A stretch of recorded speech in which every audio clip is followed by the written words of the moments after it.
ladies and gentlemen,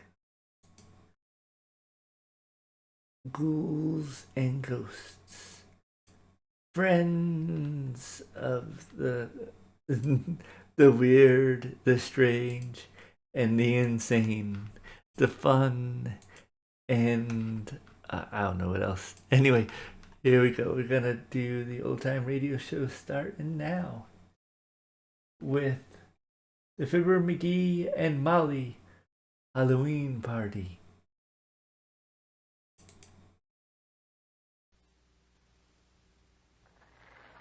The Johnson Wax Program with Fibber McGee and Molly.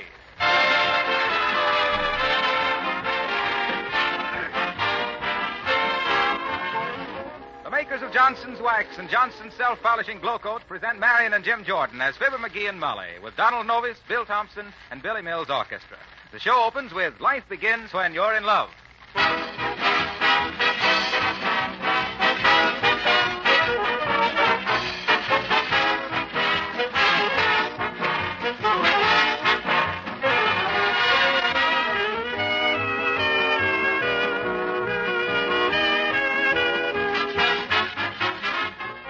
Are the colors of your kitchen linoleum as bright and fresh as the day you first picked it out, or have they become dull and faded? Do you know the easy way to keep the colors of linoleum bright and cheerful? The answer, with Johnston's Self-Polishing Glow Coat. Glow Coat turns a dull, lifeless floor into a beautiful floor in 20 minutes. It requires no rubbing or buffing. That's why it's called self-polishing. And that's just one of the reasons why Glow Coat has become America's #1 floor polish. You can use Glow Coat on your varnished or painted wood floors, too. It gives a hard, gleaming polish that's easy to keep clean and spotless.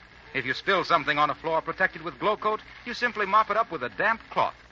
Now, if you aren't using Glow Coat on your linoleum floors, order some tomorrow from your dealer. Remember the name, GLO-COAT. Johnson's Self-Polishing Glow Coat.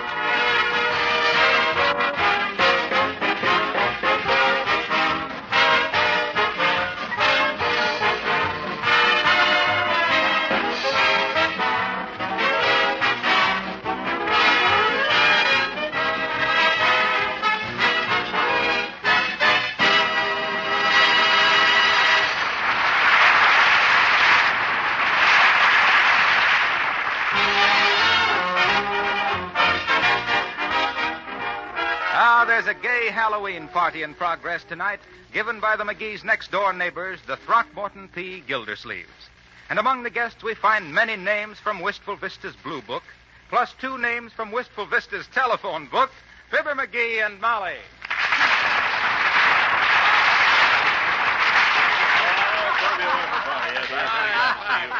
Well, it's quite a party, ain't it, Molly? Certainly is, McGee. But stop blowing cigar smoke in my face, dearie. Oh, excuse me. I thought you'd like it. This is one of the best cigars. Oh, there, McGee. Hello, Mrs. McGee. Mighty glad you could come over tonight. Well, thank you, Mr. Gildersleeve. It's a lovely party. I'll have to hand it to you, Gildersleeve, for thinking up clever games to play. Clever game? Yeah, like hiding the cigars. How'd you ever think of hiding them in the bottom drawer of your dresser? Why, McGee, you had no business snooping in Mr. Gildersleeve's dresser. Oh, that's quite all right, folks. Always glad to have the guests make themselves at home. That's what I figured. If you'd like to check over my last bank statement, McGee, you'll find it in the desk in the library. You must be mistaken, Gildersleeve. I didn't see it, and I went all through that desk when I was looking for the cigars. Heavenly days, McGee. Don't be so snoopy. I ain't Snoopy. I'm just alert. Incidentally, Gildersleeve, there's a letter on your desk from your tailor. You mean to tell me you pay $85 for them suits of yours? Why, yes, I do, McGee. My goodness. McGee buys 4 of them for that price, don't you, dear? Yeah, Is sure. that so? Oh, sure. You mean he buys his clothes? What? Well, if you'll excuse me, folks, I'll see how the other guests are getting along. Have a good time. What does he mean, do I buy my clothes? Where does he think I get them? Well, if you get him where I think he thinks you get him, I think you'll think twice about asking. You mean you think I don't get Well, hello there, Molly. Hello, Fibber. Gee, we're having fun. What are you doing, Mr. Wilcox? Oh, playing games. Come on in the other room. Boomer's going to do some sleight-of-hand tricks. Oh, swell. Come on, McGee. Now, ladies and gentlemen, for my first astounding bit of wizardry, I take this $5 bill. Don't seem to have a $5 bill. Will someone from the group pass me a $5 bill? Why a $5 bill, Boomer? Can't you do it with a 1? Certainly not. 5 is a magical number. 5 pennies and a nickel, 5 nickels and a quarter, and 5 quarters in a dollar and a quarter. Thank you, Mr. Wilcox. Thank you, sucker. Now, watch me closely. Presto, abracadabra, zingo. And the bill has disappeared. Entirely without the use of mirrors or concealed wires. Thank you. Hey, that's very good. Oh, now, quiet, please. Now, with another simple twist of the wrist, I might say a slight pang of regret. It disappeared in his pocket for good. Presto, abracadabra, zingo. And here, well, must have made a slip somewhere. Can't seem to bring it back. Oh, no, you don't, Boomer. Fork over that fin. Come, uncouth. Surely you're not accusing Horatio K. Boomer of chicanery. Have your $5 right here someplace. Now, where can I put that $5 bill? Let me look through my pockets. That guy's so light-fingered he has to stick his hands under an anvil to get a manicure. And they better keep an eye on the anvil, too. Now, let me see. $5 bill, $5 bill. Where can I put that $5 bill? Ah, here it is. No, it isn't either. That's a photograph of my cousin Guernsey, Boomer. Good heavens, bow-legged, isn't he? Not naturally, my dear, but he's been ridden out of town on a rail so often his knees have lost touch with each other. Now, let me see. Here's an advertisement for asbestos seat covers. Very handy for driving hot cars. Package of corn remover. Here, give some to your scriptwriter. Postcard from Minnie the Moocher. Ha-ha, the dear girl. Says she's now a facial masseuse in Texas. The little panhandler. Small bottle of mint sauce in case I want to take it on the lamb. And a check for a short beer. Well, imagine that. No $5 bill. Wonder if it could have blown out the window. I'll blow out the door and see. Come on back.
automatic phonograph that plays both sides of 12 records without stopping? Yeah, wonderful, ain't it? Wonderful. Why, it's almost human. I'll say it is. Just out of curiosity, I dropped a sleeping tablet in the needle box, and it's been playing A Man in His Dream for 20 minutes. Well, hello there, Johnny. Hello, daughter. Quite a party, ain't it? Yes, it certainly is, Mr. Oldtimer. Hey! She says, yes, it is. People go to parties for the same reason bald-headed guys go to burlesque shows. They at least have the illusion of letting their hair down.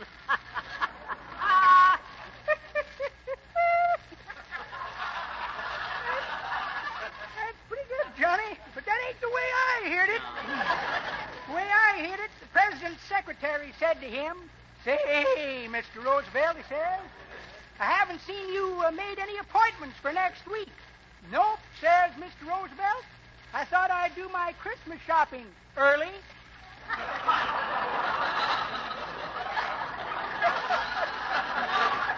Well, I gotta go in the other room, Johnny. They're bobbing for apples, and I gotta get my girl out of there. She's a pippin'.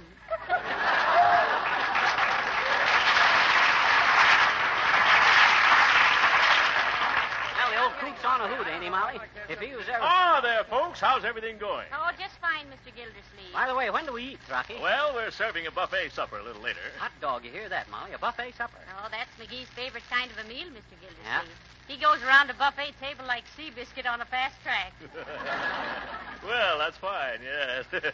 Or is it? But before we have dinner, folks, we're going to have a little more fun. Mrs. Uppington's going to tell somebody's fortune. Oh, yes, they're drawing names in the other room now to see who the lucky man is. Huh? Say, it looks like you're it, McGee. Oh, this should be very amusing. Yes. It's the first party we ever went to where McGee stuck out his hand instead of his neck. Oh, here he is, folks. Oh, there you are, Mr. McGee. I hope you don't mind having your fortune told. Why, shucks no, Uppy. As the chicken says when he busted out of the egg, I guess the future is worth taking a peep at. Which hand do you want to read? Well, that depends, Mr. McGee. Are you right or left-handed? Well, I think he's left-handed. He reached for the lunch check with his right hand today and fumbled terribly. Well, then give me your left hand, Mr. McGee. Okay, here you are. Paw, meet Mrs. Uppington. Mrs. Uppington, my paw. How do you do? I'm very glad. Oh, my, that was a joke, wasn't it? Oh, now wait till I put on my glasses. I didn't have them on the last time I told a man's fortune, and I was horribly embarrassed, you know. Why, Mrs. Uppington? Oh, my dear.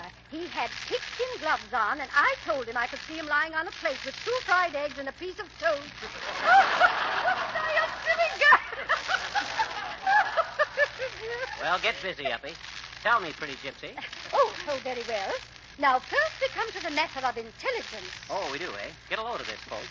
The intelligence is indicated by small mounds at the base of the fingers. What mounds? I ain't got any mounds. Oh. And now, this line, this is a lifeline. Well, throw it out. I'm going down for the 3rd time. Your lifeline tells me that... Oh, good heavens. What, Mrs. Uppington? Oh, Mrs. McGee, I regret to inform you that your husband has been dead for 12 years. Very good, Abigail, very good. Well, folks, we have time for a couple more games before supper is served. Have you any suggestions? Oh, yes, don't stop. Say, now, you know, I think it'd be fun if we turned out the lights and told ghosts. Oh, hey, that's fine. That's a splendid idea. Everybody sit down, folks. I'll turn out the lights. Want me to tell the first ghost story, folks? Say, what do you know about telling ghost stories, dearie? Who, me? Why, shucks, I've been an expert on ghost stories ever since I was a kid. Used to give myself the creeps before I could walk.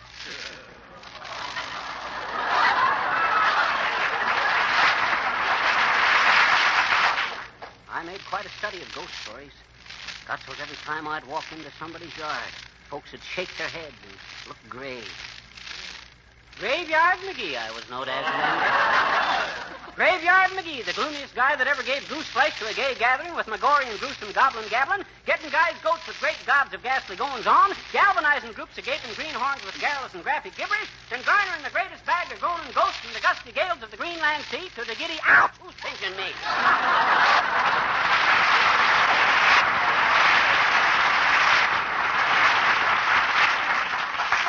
McGee, if you know so much about ghost stories, you go ahead and tell one. Okay, well, now let me think of Say, it. I know one. Shall I tell it? Go ahead. Okay. Well, it happened one night when I was driving through the swamps of Louisiana, when suddenly my engine went dead. And there I was stranded miles from nowhere, and a storm coming up. I had to find shelter somewhere, so I walked up the road to a deserted-looking, ramshackle old house. But before I could knock, the door swung slowly open. Hey, what's that? Excuse me, folks. My foot was asleep and I was straightening out my legs.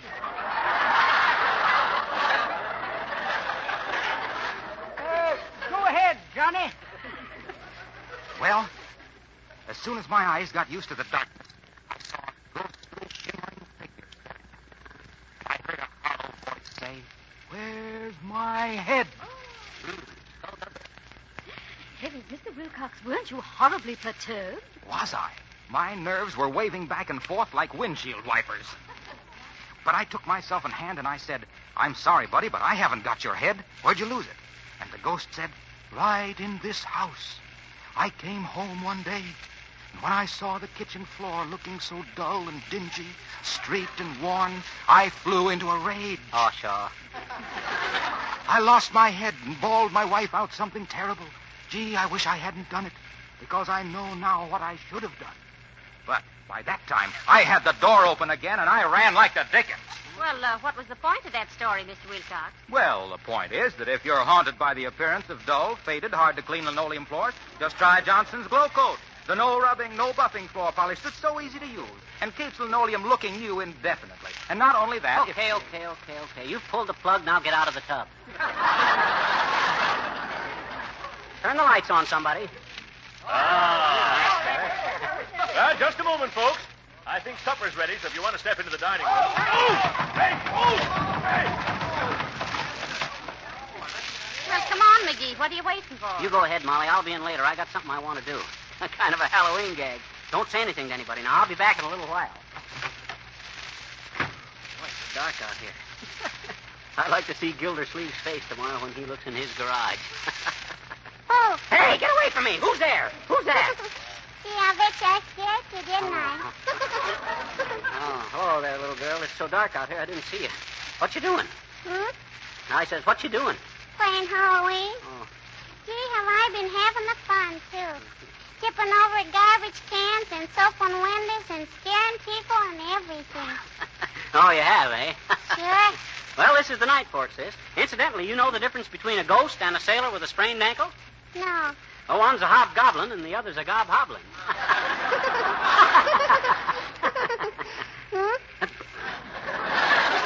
I says one is a Oh, never mind. You run along and have your fun, sis. I got some private business to attend to. What you gonna do? What you gonna do? Never you mind now.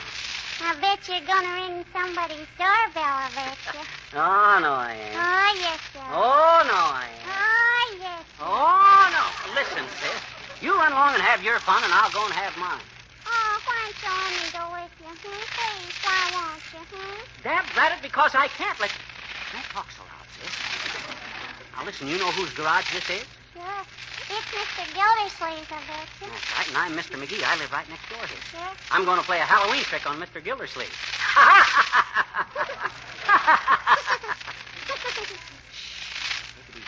We don't want him to hear us.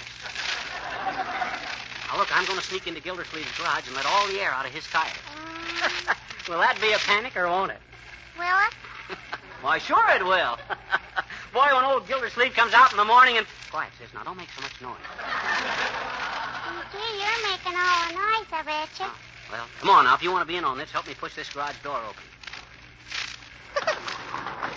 Gee, are we having a fun? I wish it wasn't so dark in here, but I don't dare strike a light. Now, look, sis. You let the air out of the tires on that side, and I'll do the same on this side. You know how to let the air out? Sure. I'll let the air out of 5 cars already tonight, I bet you. Okay, go ahead. Gee, isn't this a dandy idea, mister? I thought it was pretty good myself, sis. But don't you ever tell him. Hey, mister, the tires are flat on this side. Okay, same here now, sis. Now, remember, this is a secret between you and me. Sure. I got to get back to the party now. Okay. You know any more riddles, mister? Huh? No, I don't know any more riddles. I do. Huh? What's the difference between a peanut butter sandwich and a policeman? Peanut butter sandwich and a policeman. I'm sorry, sis. I'm afraid I don't know the difference between a peanut butter sandwich and a policeman. Honest? Yep. Well, I guess that's your tough luck then, mister, because here comes the policeman now. Come on, mister. What? Hey, let me out of here.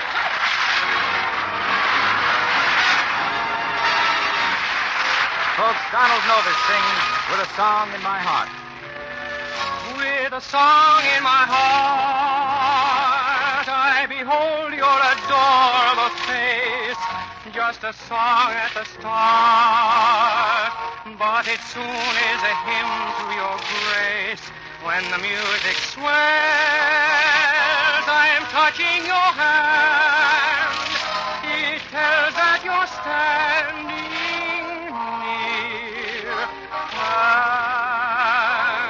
And at the sound of your voice. Heaven opens its portals to me. Can I help but rejoice that a song such as ours came to be? But I always knew I would live life through with a song in my heart for you.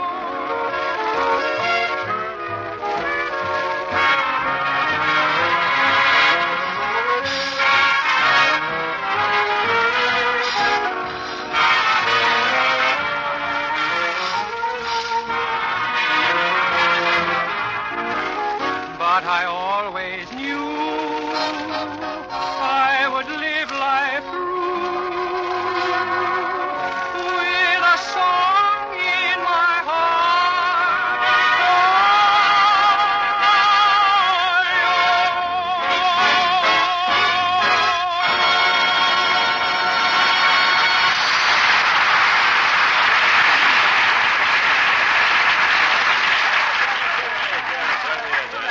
Well, have you got your hat, dearie? Yeah, well, we'll have to go now. Well, I'm sorry you folks have to leave so early.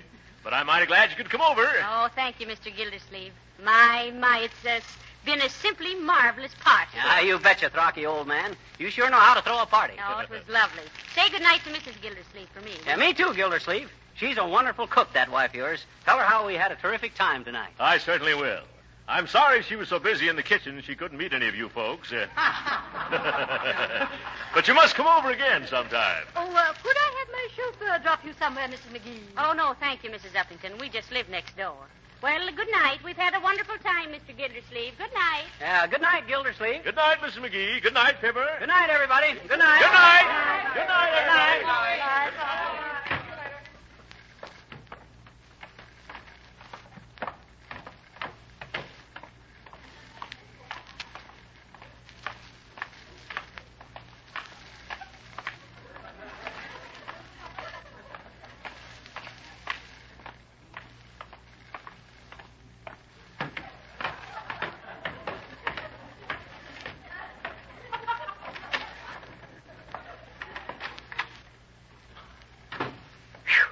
Boy, what a lousy party.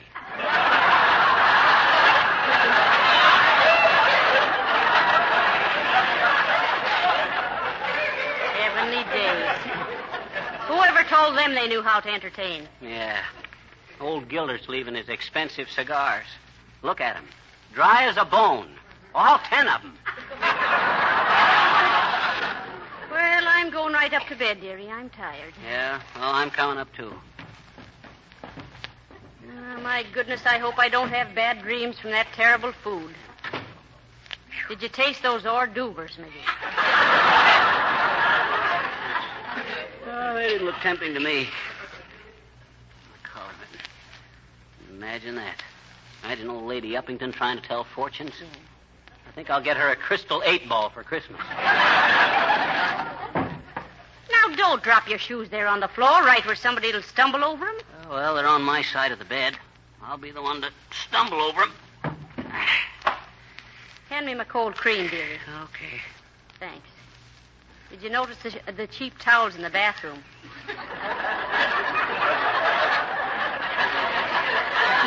They were like limp sandpaper. Yeah, sure. Hey, you scare me with all that cold cream on your face, Molly. Why didn't you wear that mask to the party? Imagine them old fogies playing post office at their age. There ain't one of them with sufficient postage.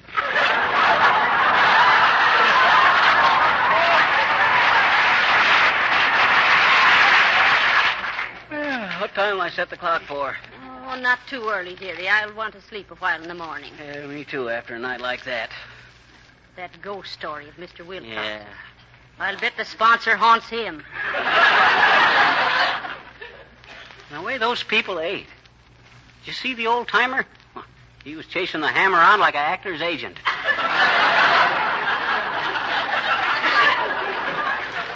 Hey, this underwear don't fit as good as it did a few years ago, Molly. It doesn't? Getting a little snug around the ankles. Where's my pajamas? Oh, here they are. Hang up your pants. Oh, I'll hang them up in the morning. Oh, baby, does this bed feel good to Papa? Oh, say, remind me to tell you sometime about the trick I pulled on Gildersleeve tonight, Molly. It was a peach. What a party that was. Good night, Molly. Good night, dearie.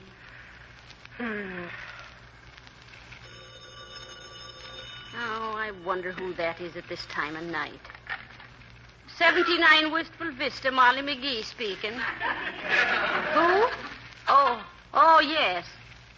Oh, well, that was real thoughtful of you. I'm sure he'll appreciate it. Thank you so much. Yes, we had a simply wonderful time. Yes. Good night. McGee, that was Mr. Gildersleeve. What'd that stuffed shirt want? Well, he really did you a favor.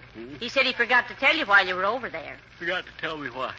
Well, his car was downtown being repaired, and he saw ours standing in the alley, and he was afraid the Halloween pranksters would hurt it, so he put it in his own garage. That was nice of him. Maybe he ain't such a bad... What? What? My own car? I let the air out of my own tire?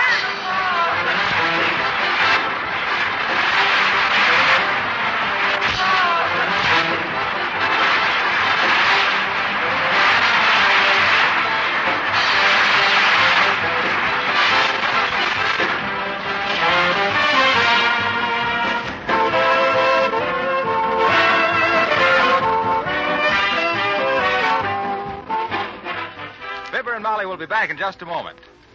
Look down at your floors for a moment. Is there anything in your entire home that gets such hard wear? No wonder they need wax protection. No floor finish like a varnish, shellac, or paint can stand up forever against the constant attack of scuffing and scraping shoes and sharp heels. These finishes themselves need the protection of a tough material that can be quickly and easily renewed. And that material is Johnson's Wax. Certain floor areas, such as halls and around doorways, get more wear than others. With Johnson's Wax, these traffic areas can be touched up and re-waxed without waxing the entire floor. In addition to providing this money-saving protection, Johnson's Wax gives you rich, mellow, beautiful floors that add charm to your entire home. With every application, this beauty increases, while your housework decreases, because waxed floors never need scrubbing, and they're easiest of all floors to keep clean. Ask your dealer for genuine Johnson's Wax, paste or liquid, in the familiar red and yellow package.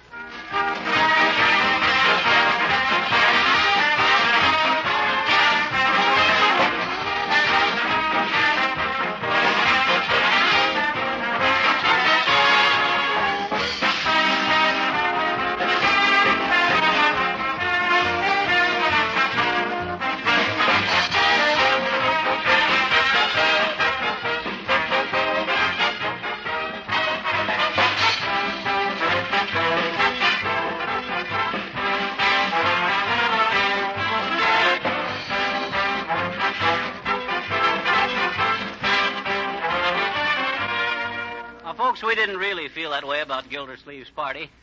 We just wanted to give you an idea of what we think happens after one of our parties. Incidentally, Molly, there's one game we didn't play over there tonight. What was that, dearie? Pin the tail on the elephant. You mean on the donkey? Oh, no, Gildersleeve's a Republican. Oh. Good night. Good night, all.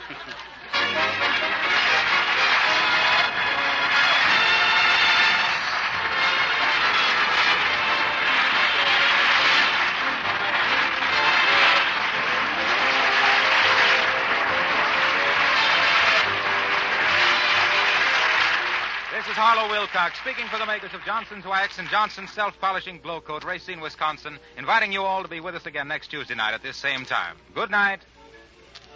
Heard on the program tonight were Are You Having Any Fun from George White's Scandals and Ding Dong the Witch is Dead from The Wizard of Oz. This is the National Broadcasting Company.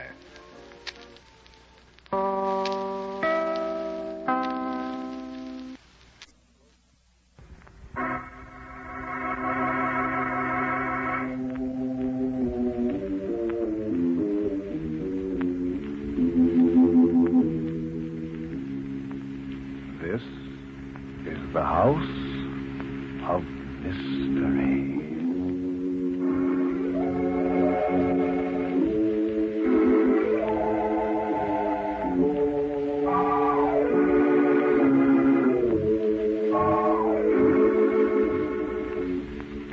is Roger Elliott, otherwise known as the Mystery Man, welcoming you to another storytelling session here at the House of Mystery.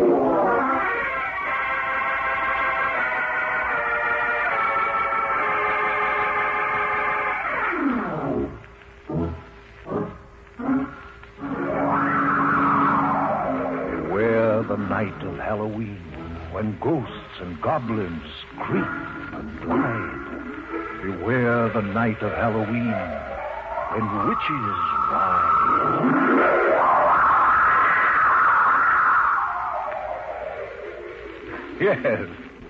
Yes, next Wednesday, October 31st, is Halloween. But here at the House of Mystery, we're celebrating Halloween today. Now, for the benefit of our radio listeners, I think I should describe how our meeting room is decorated. Ruth and Marilyn and a few of the other girls spent all morning fixing it up for our Halloween party. There are black witches on broomsticks riding across the ceiling, the skeletons dancing along the walls, a great big spooky owl perched on top of my bookcase, and a tremendous jack-o'-lantern hanging from the light fixture in the center of the room. Yes, it looks like we're going to have quite a party. Oh, incidentally, Ruth, what's that big bowl of water on the table? Well, we're going to bob for apples. You know, you put some apples in the water, and then you stick your face in the bowl and try to pick up an apple with your teeth. And the one who picks up an apple gets it, is that it? Yes, but most of the time, all you get is a wet face. Well, at least Johnny will get his face washed painlessly. Did your mother bake that wonderful Halloween cake on the table, Ruth? Yes, and it has fortunes in it. Fortune? Yes, there's a key and a ring and a penny, a button, a thimble, and a lot of other things baked right into the cake. And when we cut it later and we give everybody a piece of it, whatever they get in their piece tells their fortune. What happens if I get the ring? Well, that means you're going to get married soon. Well, what does a penny mean? It means you're going to be rich. Oh, boy, that's for me. I've got a list of all the fortunes here. I copied them out of the Halloween book. Oh, we should have a lot of fun with that cake. Hey, what's in that box on the table? Oh, I forgot. There's some toasteroons that my mother made. Some toaster what? Johnny, you got a memory about as long as a flea's whisker.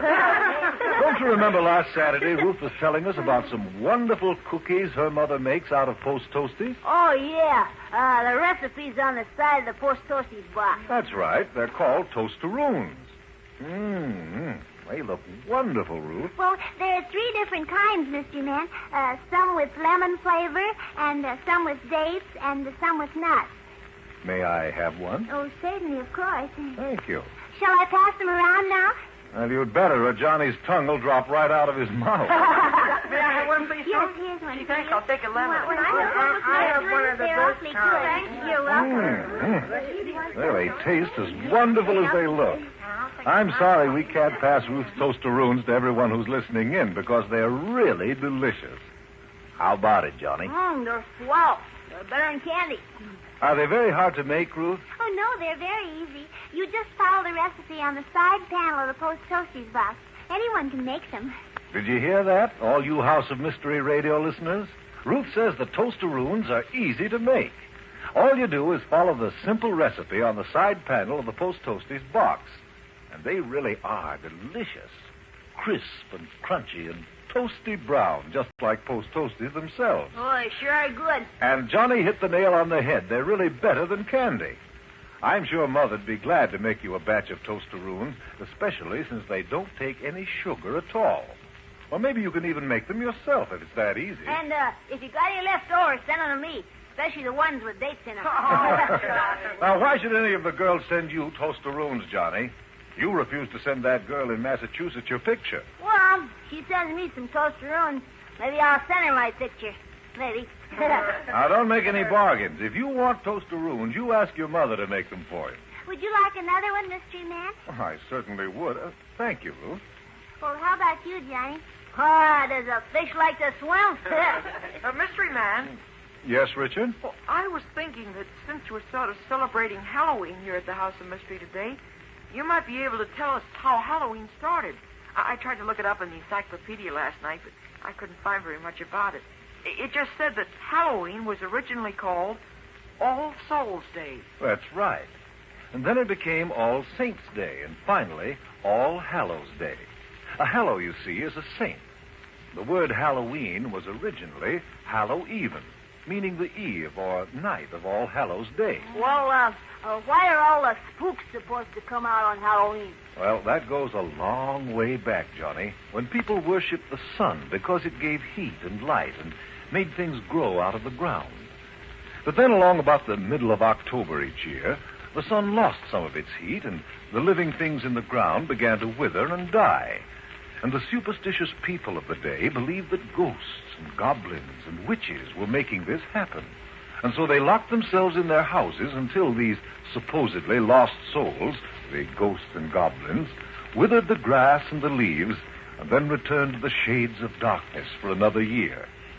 They didn't know much about the changes of seasons, and they blamed the evil spirits for bringing winter. In fact, that's one of the reasons we celebrate May Day on the 1st of May every year. It's the day when the good spirits supposedly come out and start things growing again. Well, of course, we know that it's the heat of the sun that really starts things growing, but centuries ago they didn't. And so now, all over the world, All Hallows Day and Halloween are celebrated in pretty much the same way. Yeah, I see why. Well, do you know why everyone cuts faces and pumpkins and puts candles in them? Does that mean something? Well, Richard, there are a number of explanations as to how the use of jack-o'-lanterns started. The Irish version is that a very stingy man named Jack was barred from heaven because of his stinginess. And because he played tricks on the devil, he was barred from hell, too. And so he found himself a lost soul on Halloween. Well, one night, he went into a field, hollowed out a pumpkin, cut some holes in it, and put a candle inside. And from then on, he wandered the earth carrying his lantern to light the way. And he came to be known as Jack of the Lantern or Jack-o'-lantern. Oh, I never heard that before. I believe that the custom of having huge bonfires on Halloween began in Scotland. The fires were supposed to burn the witches and evil spirits. Some of the kids have a fire on our block every Halloween, but then the fire engines come and put it out. Well, Halloween fires are dangerous things, especially in the city. You really don't need a fire to celebrate Halloween. There are so many other things you can do. Some of the boys ring doorbells and mark everyone up with chalk. Well, that's pretty harmless fun, but fires can sometimes be serious. I think the best way to celebrate Halloween is with a party like we're having. Play games and have good things to eat and maybe even tell a ghost story. Are you going to tell us a ghost story? A real one? What's a real ghost story, Johnny? What about a ghost? I know there aren't any ghosts, but can't we just kind of make believe on account of it's Halloween? Sure we can. Making believe is sometimes a lot of fun. Now, let's see. A real ghost story. Something spooky. Well, I know one. It's not really spooky. Or maybe it is. It's called The Ghost Who Forgot Halloween. Oh, that ought to be good. Would you like to hear it? Oh, sure, yeah. I would, too. All right. Now, Johnny, you pull down the shades. Okay. And, Richard, you light the candle in the jack-o'-lantern so we can have the right ghostly atmosphere. Here's a match, Richard. Be careful. That's fine. Now for the story of the ghost who forgot Halloween.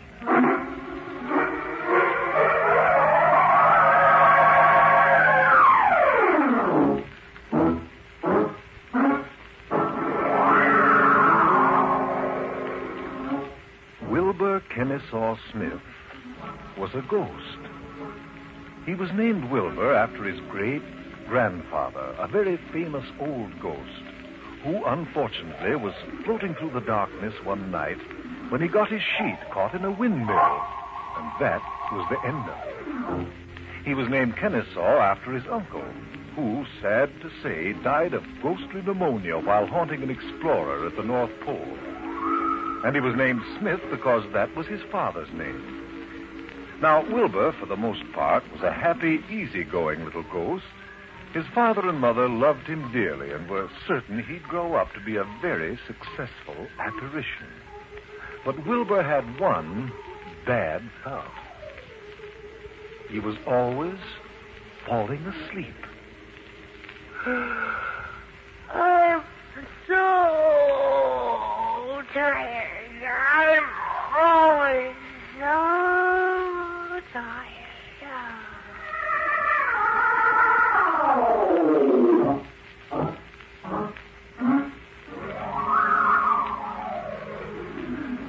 Yes, Wilbur was always tired. He was tired at school and he was tired at play, and it worried his father and mother very much. Mother Ghost thought it was because he was a growing ghost, and that as he grew older, he wouldn't be tired anymore. But Wilbur seemed to grow more tired every day. Now, Wilbur went to school just like all boys and girls do, except that being a ghost, he went to school at night. And instead of learning reading and writing, he learned moaning and groaning.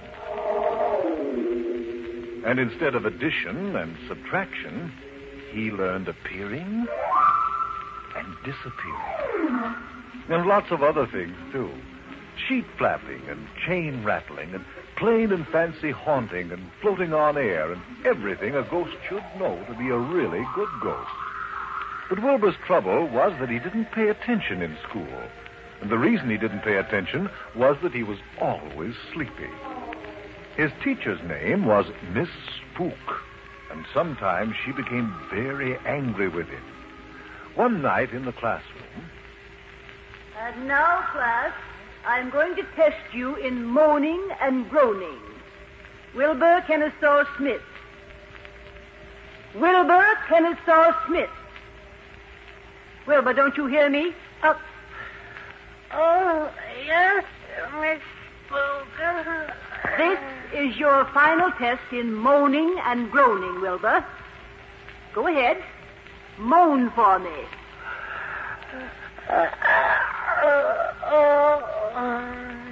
That, Wilbur, is a yawn, not a moan.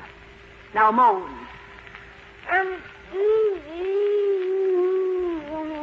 Oh, good heavens. Is that what you call a moan? Why, I wouldn't even frighten a caterpillar, let alone a human being. Now listen to me.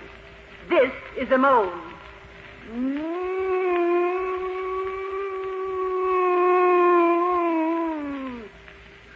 There, you see?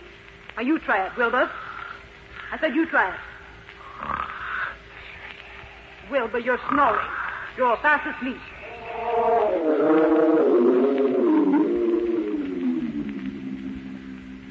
Yes, Wilbur was fast asleep, floating over his desk. Well, Miss Spook didn't know what to do with Wilbur. She spoke to the principal of the school, Mr. Rattlebones, and he called Wilbur in for a little talk. What seems to be the trouble, Wilbur? Trouble? There isn't any trouble.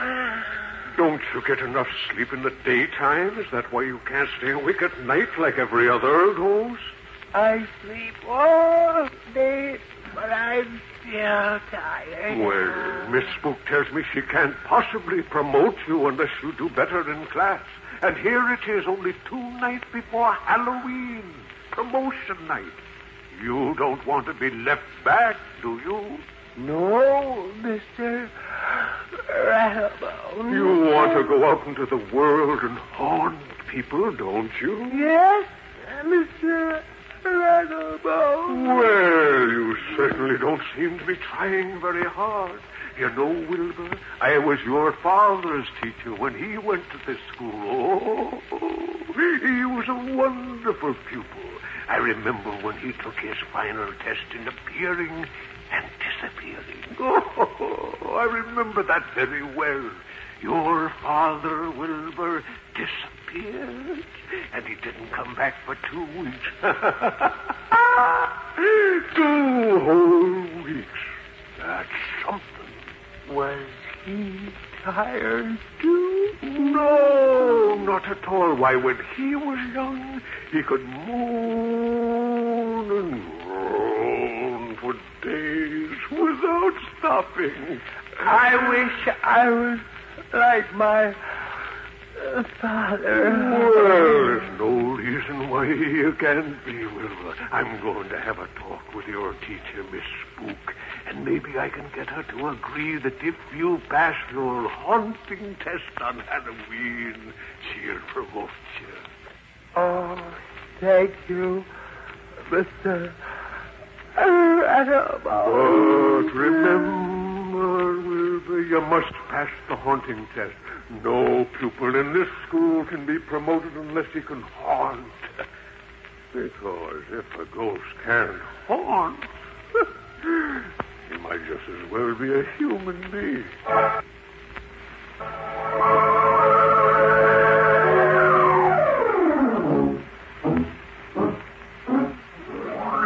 Wilbur was all excited when he got home from school that night.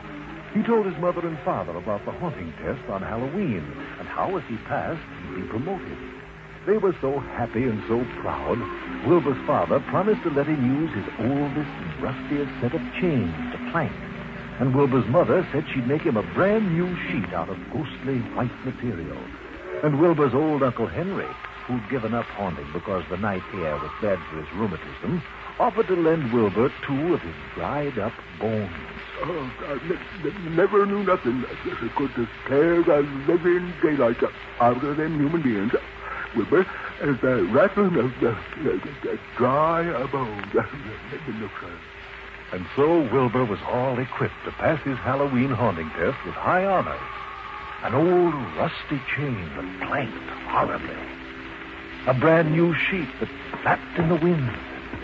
And bones so dry they made you shiver when they rattled. What more could any ghost ask? Wilbur was actually floating on air. Now he couldn't help but be promoted. The following night at Ghost School, Miss Spook gave the class final instruction. Tomorrow, as you undoubtedly know, is All Hallows Day. And tomorrow night is Halloween. The one night in the year when ghosts and goblins are permitted to roam the earth. As is only proper, we are holding our final examinations tomorrow night, the night of Halloween. You will find your assignments posted on the bulletin board. Please note them carefully as you float out after class. Now we will have some practice in moaning and groaning. Wilbur, are you paying attention? Yes. All right, then. All together now. Moan.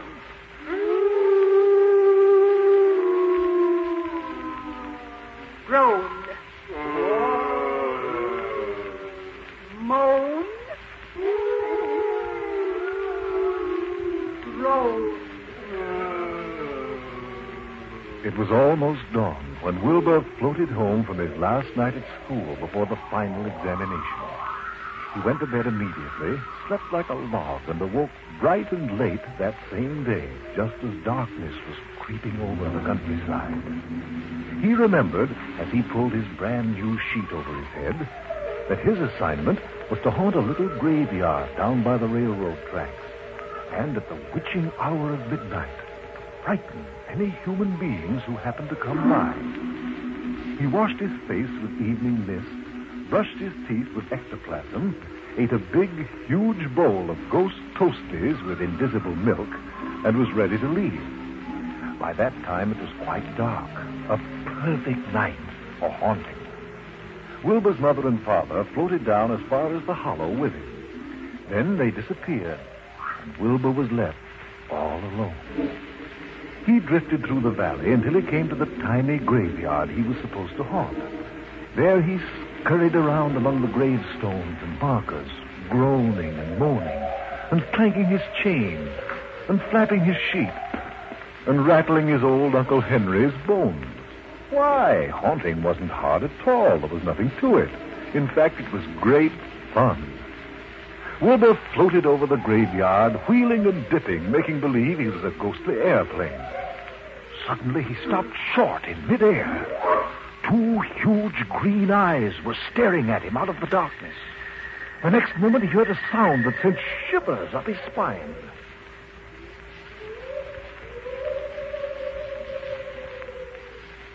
Again, he heard the strange, frightening sound. Wilbur turned pale as a human, and he would have floated out of that graveyard as fast as he could if his father's rusty old chain hadn't suddenly caught on a headstone. And it was lucky for Wilbur that it did, because the next moment the huge green eyes blinked and a weird voice came out of the darkness. Don't be afraid of me, little ghost. I'm just an old doll. On Halloween, I fight the silly people, too. And laughing deep down in his feathers, the old hoot owl flew off the limb of the tree on which he'd been sitting and vanished.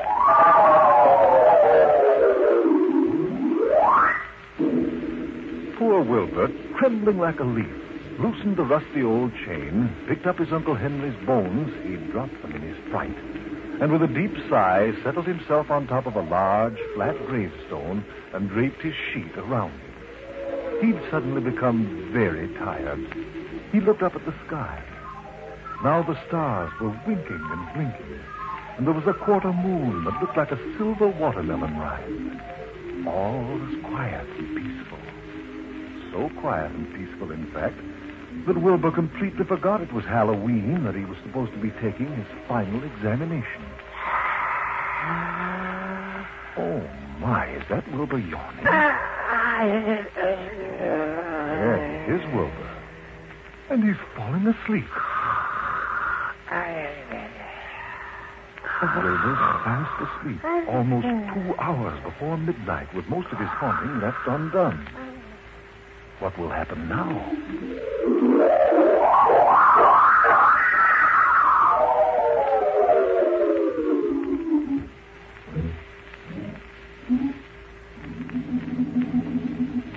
Well, in a little while, the old hoot owl returned to his perch on the limb of the tree. He looked about for Wilbur and discovered him asleep on the gravestone. Now, he was a wise old owl, as owls usually are, and he knew that the last thing a ghost should do is fall asleep on Halloween. So he hooted and hooted until he was almost blue in the beak. But Wilbur didn't wake up. In fact, Wilbur didn't wake up for a long time. Not until a rooster on a nearby farm started to crow. Then he sat up with a jerk. He blinked 3 times. It was 5 o'clock in the morning, and dawn was beginning to light the sky in the east. And there, seated on the iron picket fence surrounding the tiny graveyard, were his mother, his father, all the other ghosts and goblins, and, worst of all, Miss Spook, his teacher.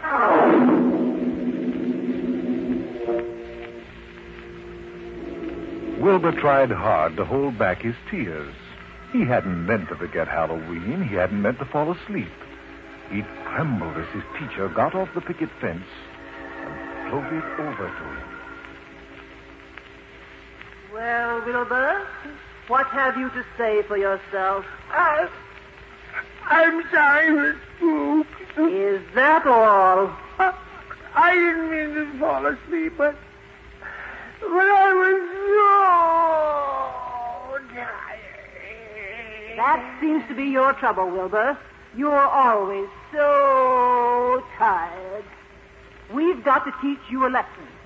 Any ghost who forgets Halloween and falls asleep in the middle of haunting must be taught a lesson. Let me have your sheet. My sheet? Yes, your sheet. Thank you. I'm cold just sitting here in my bones. That's too bad. You will just have to get used to it. From now on, you're not going to be allowed to wear a sheet. You will have to walk around in your bones until you prove to me that you have learned how to haunt without falling asleep. And until that time, you will not be promoted.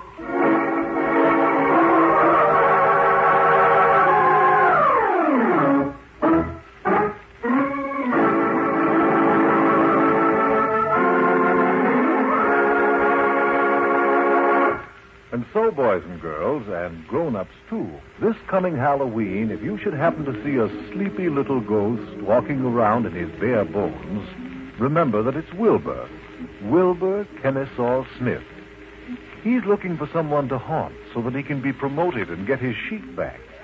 So if you do meet Wilbur, be kind to him and let him haunt you, won't you? And in case he should yawn right in the middle of the haunting, tickle him in the ribs to keep him awake so that this Halloween, Wilbur can be promoted. Please, let me haunt you.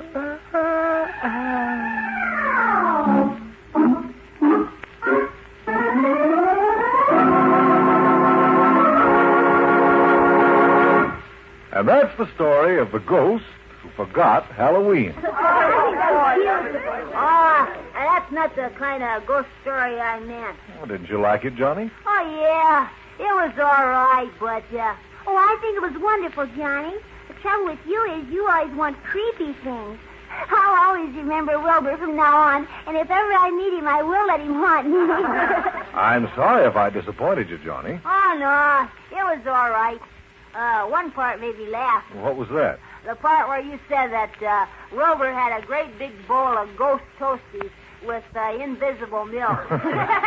You wouldn't like that, would you, Johnny? No, sirree. Wilbur can have his ghost toasties. I'll take real honest-to-goodness post toasties with the kind of milk you can see. I can't say that I blame you, Johnny. As a matter of fact, like Wilbur, post toasties are so bubbly light they almost do float. Have you ever tried post toasties with stewed peaches, Mystery Man? No, I haven't, Ruth. Are they good? They're wonderful. I have them with bananas lots of times. Mystery Man, Yes, Richard. my friend's mother says that hot cereals are better for you than cold cereals in the wintertime. Is that true? Not at all. It isn't the external heat of the food that counts.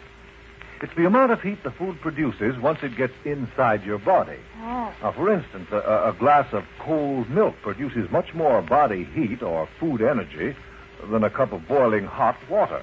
Up around the North Pole, the Eskimos live all winter long on cold blubber and seal fat because it produces a great deal of body heat. Carbohydrates produce body heat, don't they? That's right, Richard. Certain elements in food are called carbohydrates, heat and energy-producing elements. Sugar's one of them, and starch is another, both of which you get in Post Toasties. So you tell your friend's mother that we'll match Post Toasties up against any other breakfast cereal, hot, cold, or lukewarm, for energy and for goodness, winter, summer, spring, or fall. And with all that, Post Toasties taste so good. Always crisp, always toasty brown, always bubbly light. Never soggy or mushy or lumpy. Right, Johnny? You bet. Post toasties are top. Now, how about let's duck for apples? I'm afraid we're not going to have time for that while we're still on the air because I want to tell you something about next week's mystery story. Can't we even cut the Halloween cake and find out what kind of fortunes we get? Do you want the fortune of the cake, Johnny? Confess. Well, I could eat a hunk of cake. All right, Ruth. Suppose you cut Johnny's piece so we can have his fortune told and incidentally wrap himself around some cake while I tell you about next week's story. It was on the stage of a supposedly haunted theater that the ghost of a great Hamlet was supposed to walk, hand in hand, with death. The solution of the mystery escaped me until I realized that the only possible answer was the most obvious one of all. Next week, I'd like to see if you can guess, as I had to, the natural explanation of the seemingly supernatural phenomenon in the story I call Death Takes the Stage. Well, Johnny, did you find your fortune yet? No. There's no fortune in this piece. Oh, wait a minute. Yeah, here it is. What is it? Oh, it's the ring. Johnny's going to get married. Who believes in fortune? Not me. I'm sure someday you'll get married, Johnny. Yeah, maybe. Well, we won't worry about it now. I see our time's up anyway. We meet again next week, of course, at the same time, and for our radio listeners, this same station. And don't forget, if anybody's got any toasteroons they want to get rid of, send them to me. Johnny, how can you ask for toasteroons with a mouthful of cake? I did, didn't I? I give up. Now remember to be with us next Saturday to hear Death Takes the Stage. I'll be waiting for you at the House of Mystery.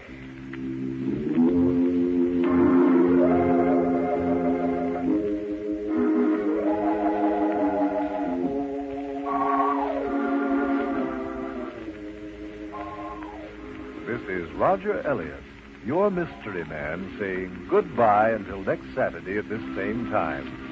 And reminding you that Post Toasties is a goodbye, too.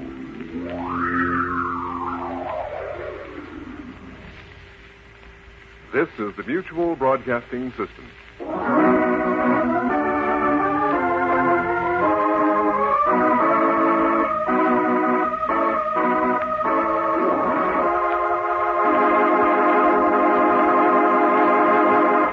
The Adventures of Sam Spade, Detective.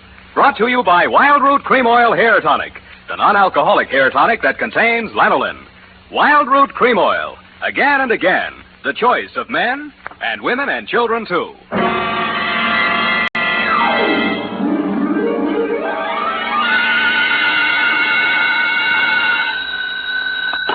Sam Spade Detective Agency. Very important, sweetheart. Write this down. Yes, Sam. I have pencil and paper ready. Ingredients, colon, Punctuation or ingredients, Sam? both. Well, what is it, Sam? A recipe. 1 pound of fennel. Oh, that's liquid measure, Sam. You put that in later. Cross out funnel? Not funnel, fennel. It is not liquid. It grows at Fairley Pines. It's fairly what, Sam? 1 root of St. John's wort. Whose wart? Not wart, wart. Oh, what? Don't interrupt. Some newt size, a couple pounds ought to be enough. 1 ounce of bat's wool. 1 adder fork, that is not a utensil. 1 fillet of fenny snake. Some lizard's legs. 1 hemlock root digged in the dark. Directions. In the poisoned entrails throw toad that under cold stone days and nights hast 31. And if anyone drops in for trick or treat, Effie, leave him have it. Oh, Sam, now I get it. Halloween. It's a witch's brew. You were only fooling. That's what you think, sweetheart. Get out your cauldron, your poison pen, and your book of malefactions. I'll be right down to dictate my report on the Fairly Bright caper, or I should have stood in bed and ducked for apples.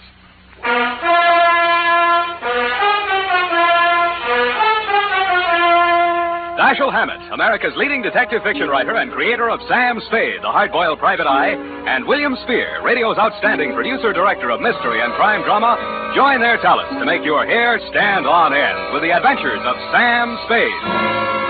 Presented by the makers of Wild Root Cream Oil for the hair. Are they saying this about you? There goes somebody who's really well-groomed. And that can go for every member of your family if they spruce up each day with Wild Root Cream Oil, America's favorite hair tonic. Wild Root Cream Oil grooms hair neatly and naturally, relieves dryness, removes loose dandruff. If your family hasn't tried it, get Wild Root Cream Oil in the new 25-cent bottle. You'll see why Wild Root Cream Oil hair tonic is, again and again, the choice of men and women and children, too. And now, with Howard Duff starring as Spade, Wild Root brings to the air the greatest private detective of them all in the adventures of Sam Spade.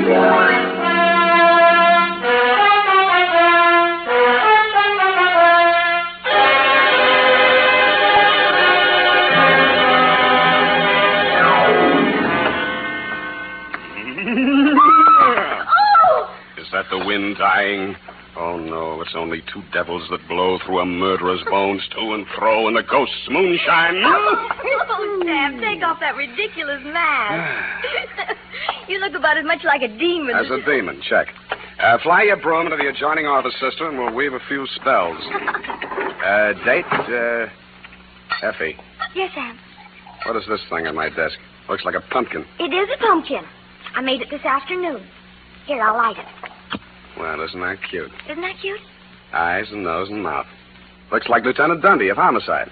Well, thank you, Sam. Thank you. Well, I guess everyone knows it's Halloween, even if they don't listen to the radio. Shall we? We shall. Date, All Hallows Eve, 1948, to Hillary Bright, Esquire, number 13, Black Place, City.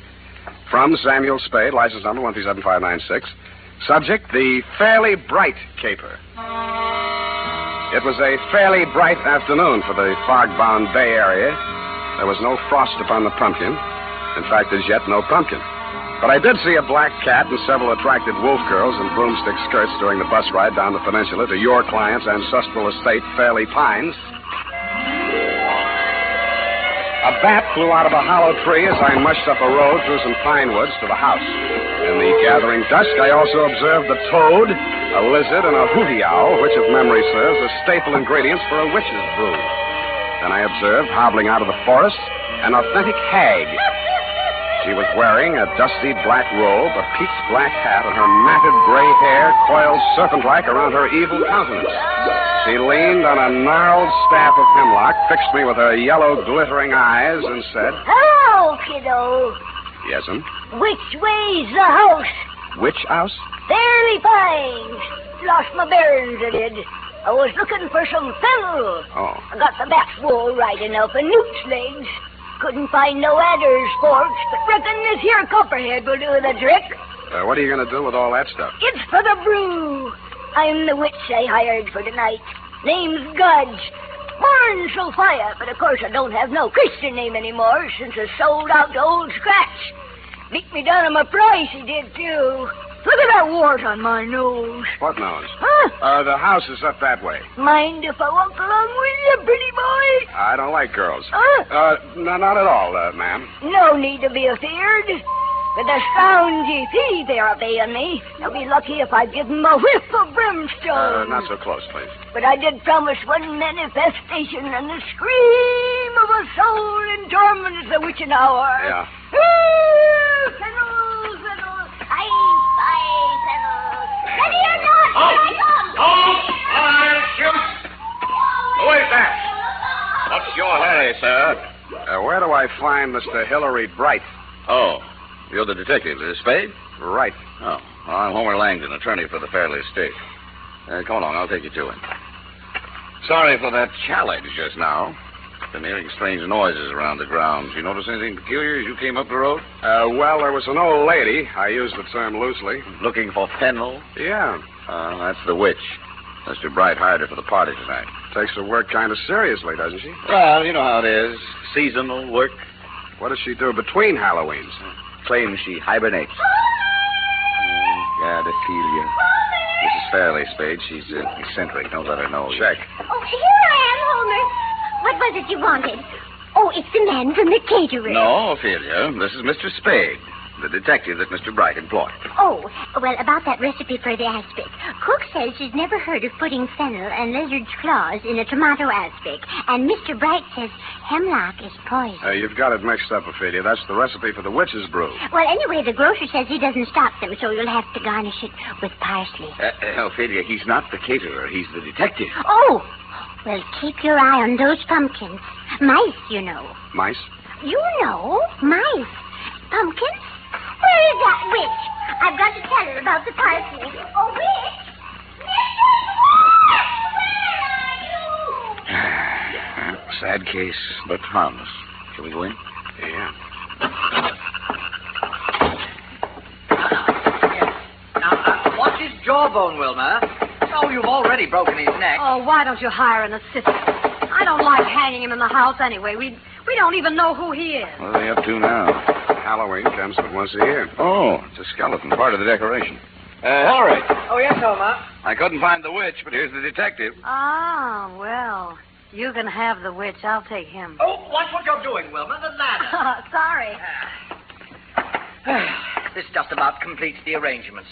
Oh, this is Miss Wilma Fairley, for whom I'm managing this nauseous ball, Sam Spade. Hillary. Is that any way to speak about a girl's 5th engagement party? Forgive me if I'm guilty of understatement. Oh, fix that wire, Wilma. The top of Frankenstein's head's caving in. And look at that. The bolts are coming out of his neck already. Oh, well, come along, Spade. And I'll tell you how you fit into this mess. See you at the party, Sam. In here, Spade. Privacy. I don't think we're quite alone, are we? 99%. This is Fairley fiancé number 5, Ralph Cram by name. Oh, wake up, Ralph. Oh, don't bother. He started the party a little early? Before lunch. But can you blame him? If I weren't a teetotaler, I'd be out staggering around the woods with that witch. Uh-huh. Now, what exactly is my assignment, Mr. Bright? I want you to be present at this miserable party tonight and pretend to have a good time. Why didn't you hire an actor? This is a new kind of masquerade ball. Even I have a unique problem here. A Halloween party combined with a party announcing the engagement of a socially prominent young woman. Well, naturally, the press will be on hand. They always are at my parties. But I doubt if any of the invited guests will show up. That's where you come in. You're one of the uninvited guests. I don't get it. Well, it's very simply this. I have a reputation to maintain. I'm sure you have better things to do than read the society page, so I'll explain. I believe some ill-informed columnists have referred to me as the male Elsa Maxwell. That's not true. She is the male Hillary Bright. Female, that is. Anyway, you're a professional party giver, is that it? Exactly. What's the matter with Wilma? Why won't anybody come to her party? Because everyone on the guest list is either a relative or a friend of some poor swain she has jilted on the very steps of the altar. Oh, now I get it. Exactly. Now, as to the party. Masquerade, Natch. What else can you have on Halloween? Figures. Yes. If anyone came, they'd probably be dressed as witches or pumpkins, which is dull enough in itself. Quite so. But the Fairleys and their immediate circle will undoubtedly trot out their moth-eaten Beaux-Arts costumes. Old Langdon is Louis XIV. Wilma and her mother trying to look like Greek goddesses and some old drapes from a Fanchon and Marco idea. What about the boyfriend here? Well, you can see how hideous it's all going to be. And Life magazine has promised to cover it. Well, I simply had to do something. What about the boyfriend? I think it's the party idea of the year. 20 uninvited guests who will come as themselves. Who's my date, the witch? Oh, isn't she priceless? You know, I thought of burning her at the stake as the grand climax of the evening. I've got matches. No, I decided against it. It's too messy. Well, it sounds like loads of fun, Mr. Bright, but I'm afraid you called the wrong detective. Now, so wait a minute, please. Hear me out. Now, there's method in my madness. I believe I mentioned 20 uninvited guests. Who are coming as themselves, yes. Exactly. Well, I've gone to a great deal of trouble and expense getting together a really colorful group. All authentic types. A gangster, a shrimp fisherman, a swami, 3 bubble dancers, a gypsy, a paroled axe murderer, a sandhog. Oh, that reminds me, I must see whether the blubber arrived for that Eskimo they're flying down from Nome. Yeah, well... what I'm getting at, Spade, is that with a collection of people like that, well, anything might happen. well, why didn't you invite the local police force? Oh, they're coming in costume, of course. Good, then you won't need me. Besides, I get $800 a day in expenses. Mr. Spade, at the last party our local chief of police attended, the guests were held up and robbed of $50,000 worth of jewels, including the chief's gold bag. So, you see, we do need you. Hey, what's that? Oh, go back to sleep, Ralph. It's only the guests arriving. I get $1,000 a day. You were right. You did need a detective. In fact, you could have used several others. First, the pickpocket you'd invited lifted the police chief's wallet. The axe murderer chased the witch up a tree. And the gangster and the cowboy tried to shoot it out over one of the bubble dances. After I'd foiled a safecracker in the act of blowing the vault in the library, things quieted down and everybody formed a circle around a bonfire. All right, quiet, please. Quiet, everyone. Quiet. I just love this. Mrs. Fairley has a very important announcement to make. Ophelia? She was here just a few moments ago. Well, have you seen her around Langdon? A few minutes ago, she said she had a headache and went upstairs to get some aspirin. Sam, I'm worried about Mother. Would you mind going upstairs to see what she's up to? She's been behaving so strangely tonight. She's been behaving strangely. Sure, Wilma, I'll be right back. Come along, let's get on with it. A witch. You stand over here. Here? No, bring your broom. That's it. And don't look so pleasant. You're supposed to be evil. Beware! Those not wearing toad bane is subject to warts. There's evil in this place tonight. Blood on the stone, blood in the cauldron.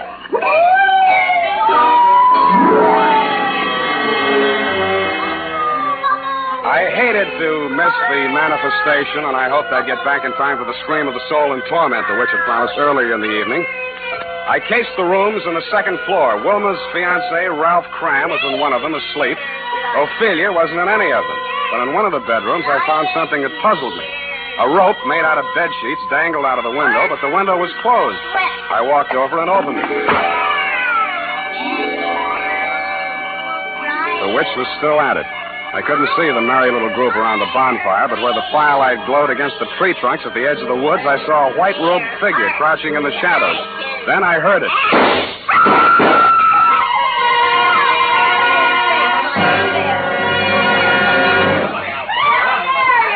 Heard them all in the house. Fire hand. Don't let any of them get away. Right, Chief.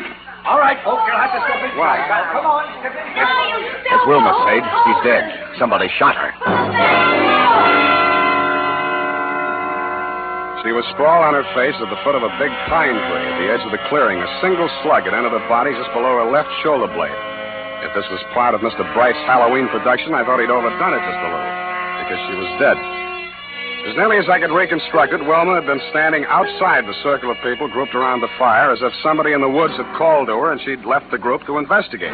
She'd been facing the fire when she was shot. And what about the 2 shots that had missed her? If the killer had been aiming at her and missed, he couldn't have avoided hitting somebody else in the crowd. I went back to the house to check the guests.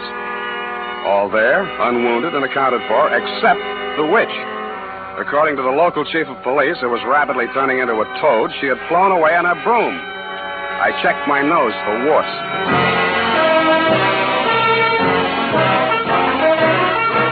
The makers of Wild Root Cream Oil are presenting the weekly Sunday adventure of Dashiell Hammett's famous private detective, Sam Spade.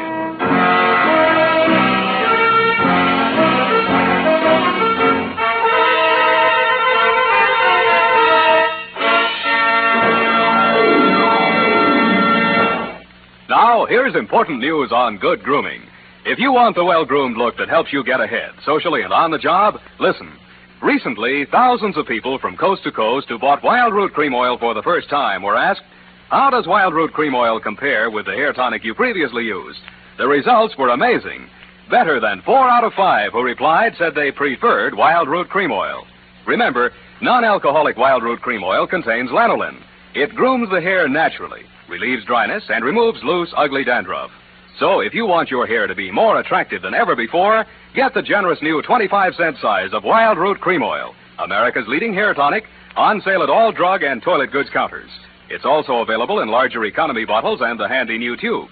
Get Wild Root Cream Oil, again and again, the choice of men and women and children, too.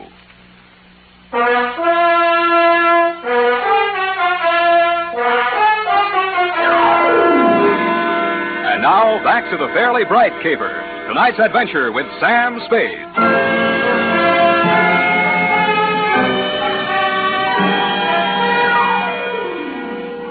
By dawn the next morning, Aloysius Becker, boy police chief, still hadn't sweated anything out of his 20-odd suspects but yawns. The family lawyer, Langdon, had an old gun permit, no gun. Then he canvassed the town for Wilma's 18 jilted suitors. They were all alibied by their wives and children, which knocked that angle out. She carried no insurance, nobody stood to gain anything financially by her death, and nobody but you, Mr. Bright, actively disliked her. About then, Chief Becker put Ophelia back on the griddle. Now, look here, Mrs. Fairley. You still aren't coming clean with us. Clean? Oh, the ashtrays. I'll call the maid. Come back here. Yes, Chief Becker. Now, sit down, Mrs. Fairley. Now, let's go over the part of your story where we found the bed sheets hanging out your window. Yes. Why did you tie the bed sheets together and hang them out the window? For a rope. So, you admit that you used that rope to sneak out. I did no such thing. I always go out that way at night. And you admit that... Oh, I give up.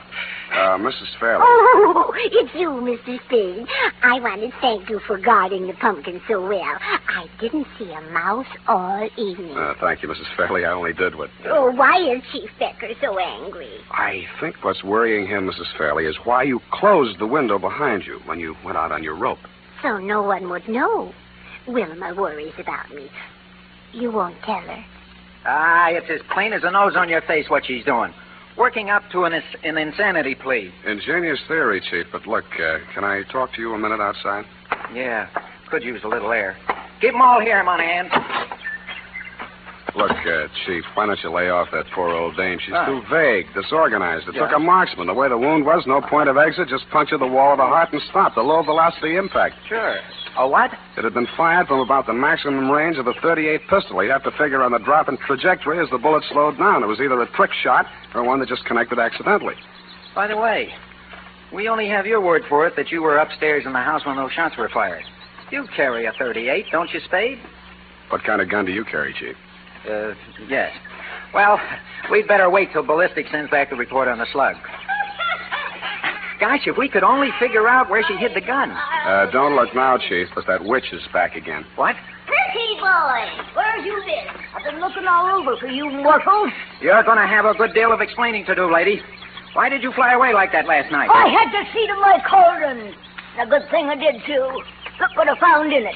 No wonder my manifestation didn't work. Base metal in my brew. 38 caliber, too. 3 bullets fired. Gee, that settles it. You're under arrest. Who, me? Yes. No, her. Oh, no, you don't. I'll put a star on you, I will. I'll turn you into a toad. Look, Chief, where's that gun permit you took out of Langdon's room? Oh, I forgot about that. Here, it's in my pocket. Let's see that serial number. Well? They match. It's Langdon's gun. Boy, oh boy, then it's settled. That's what you think, boy, oh boy. Don't forget, he's a lawyer.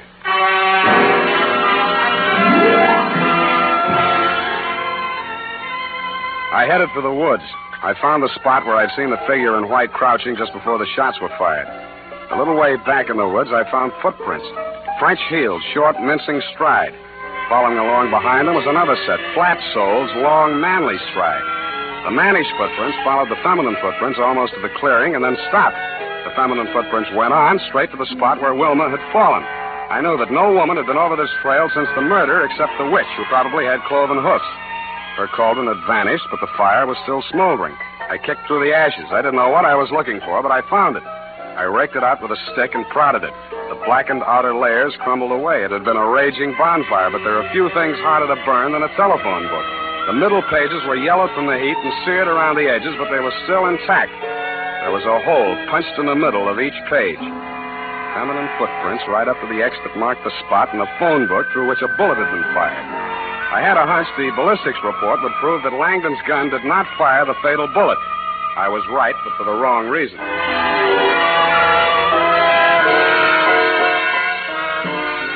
Yeah, you can't get around it, Chief. Ballistics don't lie. You can see here. You don't even need a magnifying glass. Take a look there. Don't have my glasses. Well, you ought to be able to feel it. 2 big ridges on the test slug. The other one's almost smooth.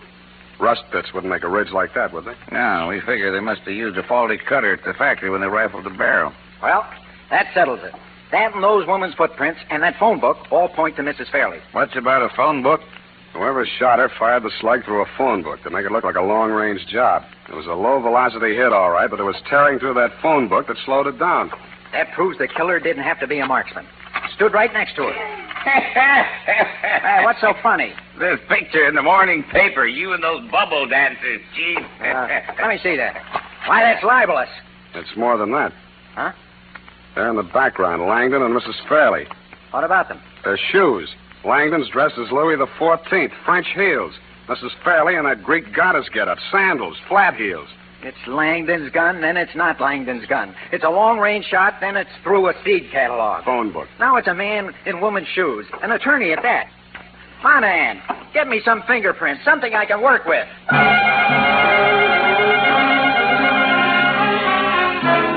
I didn't blame the chief. My somersaulting clues were getting me dizzy, too. So far, Langdon, like the good lawyer he was, had kept his mouth shut, which meant nothing one way or the other. That was smart. But he disposed of his gun by throwing it in the witch's cauldron, which was stupid. A, because it was sure to be found, and B, because there was no reason for hiding it anyway. But two stupid sometimes make us smart.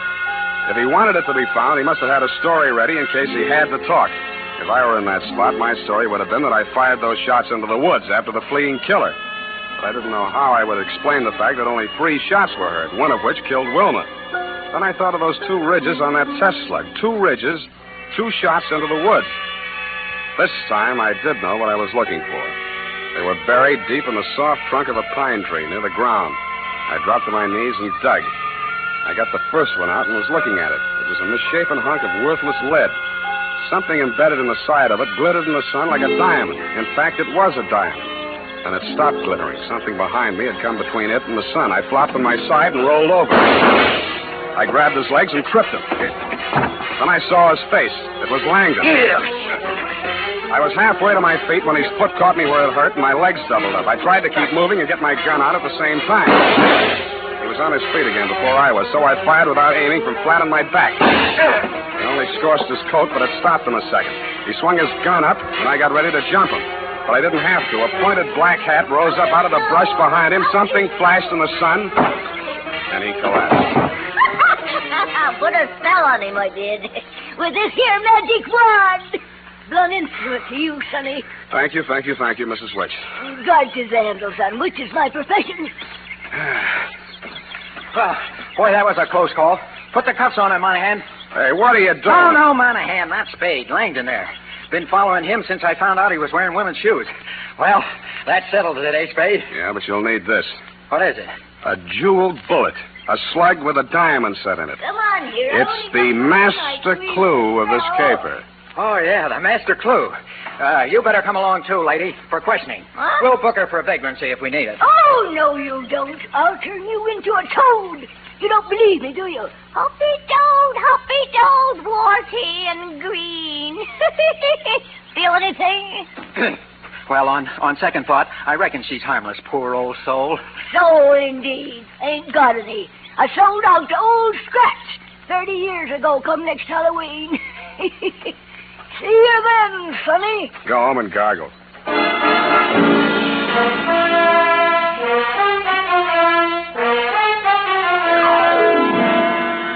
Period. End of report. But, Sam, what was the significance of the jewel bullet?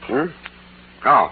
Well, after he shot Wilma, Langdon fired 2 shots into the woods, remember? Yes. Those 2 bullets had diamond insets so placed that they would gouge the inside of the gun barrel.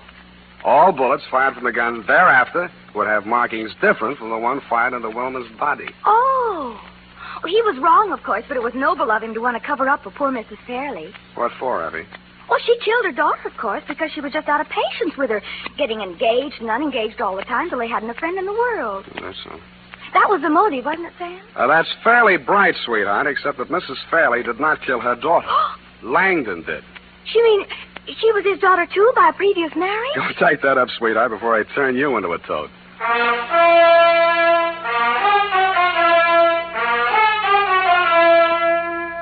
And now, listen to this. For here's a good tip.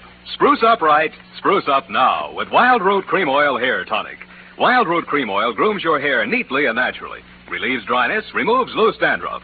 Get the 25-cent Get Acquainted bottle or the large economy size.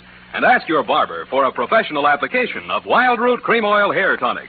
Again and again, the choice of men and women and children, too. Well, here it is, Sam. Of course, you know best, but Mrs. Fairley was the only one with a motive. And that Mr. Bright was secretly in love with her and wanted to marry her himself. So he killed her. That was fairly bright. Oh, her fiancé. What happened to him? He woke up and went home. Oh, well, I guess he didn't have a motive. Pay attention, sweetheart. Langdon, as trustee of the Fairley estate, had embezzled large sums of money, which he would have to account for under the community property law if she got married. She got married? He had already broken up many of her romances, but when the old lady went soft in the head, he decided to end the danger once and for all. He could explain matters any way he wanted to, and there'd be nobody to contradict him. Are you listening up? Sam, what does she do between Halloween? The witch? Mm-hmm. Oh, she's the squeak in the door on Inner Sanctum. Oh, say. You made the joke too small. Well, good night, Sam. Good night, sweetheart.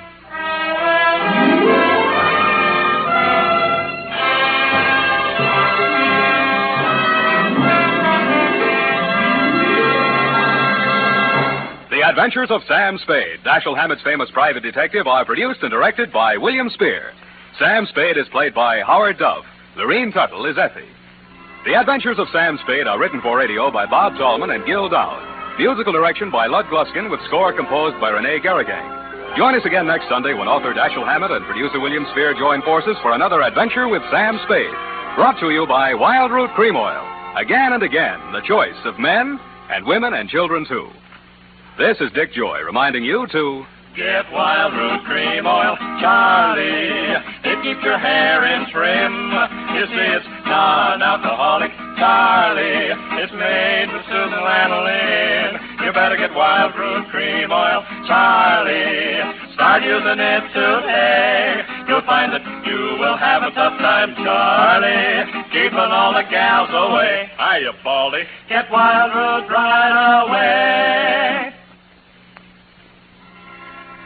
This is CBS, where 99 million people gather every week, the Columbia Broadcasting System.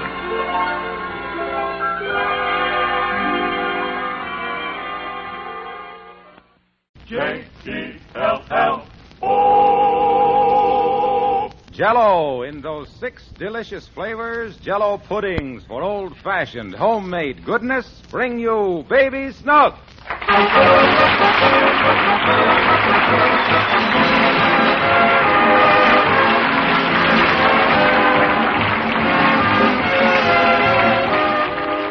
Yes, it's the Baby Snooks Show, starring Fanny Bryce as Baby Snooks with Hanley Stafford as Daddy, Carmen Dragon and his orchestra, and yours truly, Harlow Wilcox. And brought to you each week by Jell-O and Jell-O Pudding.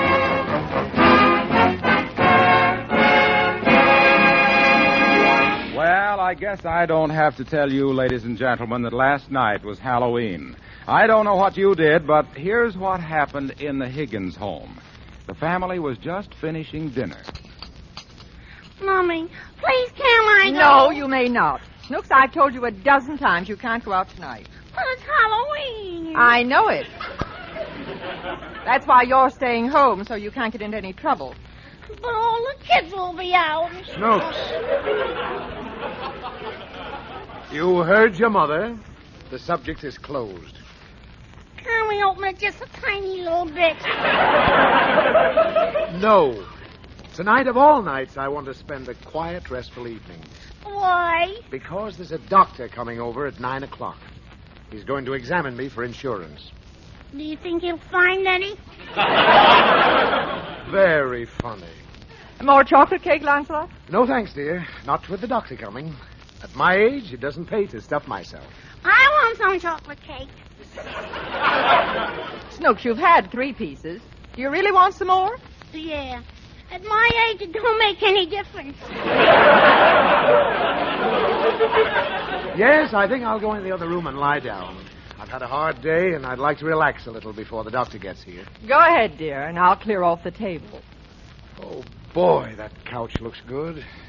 Daddy, What is it? if I promise to stay in front of the house, No. please. No.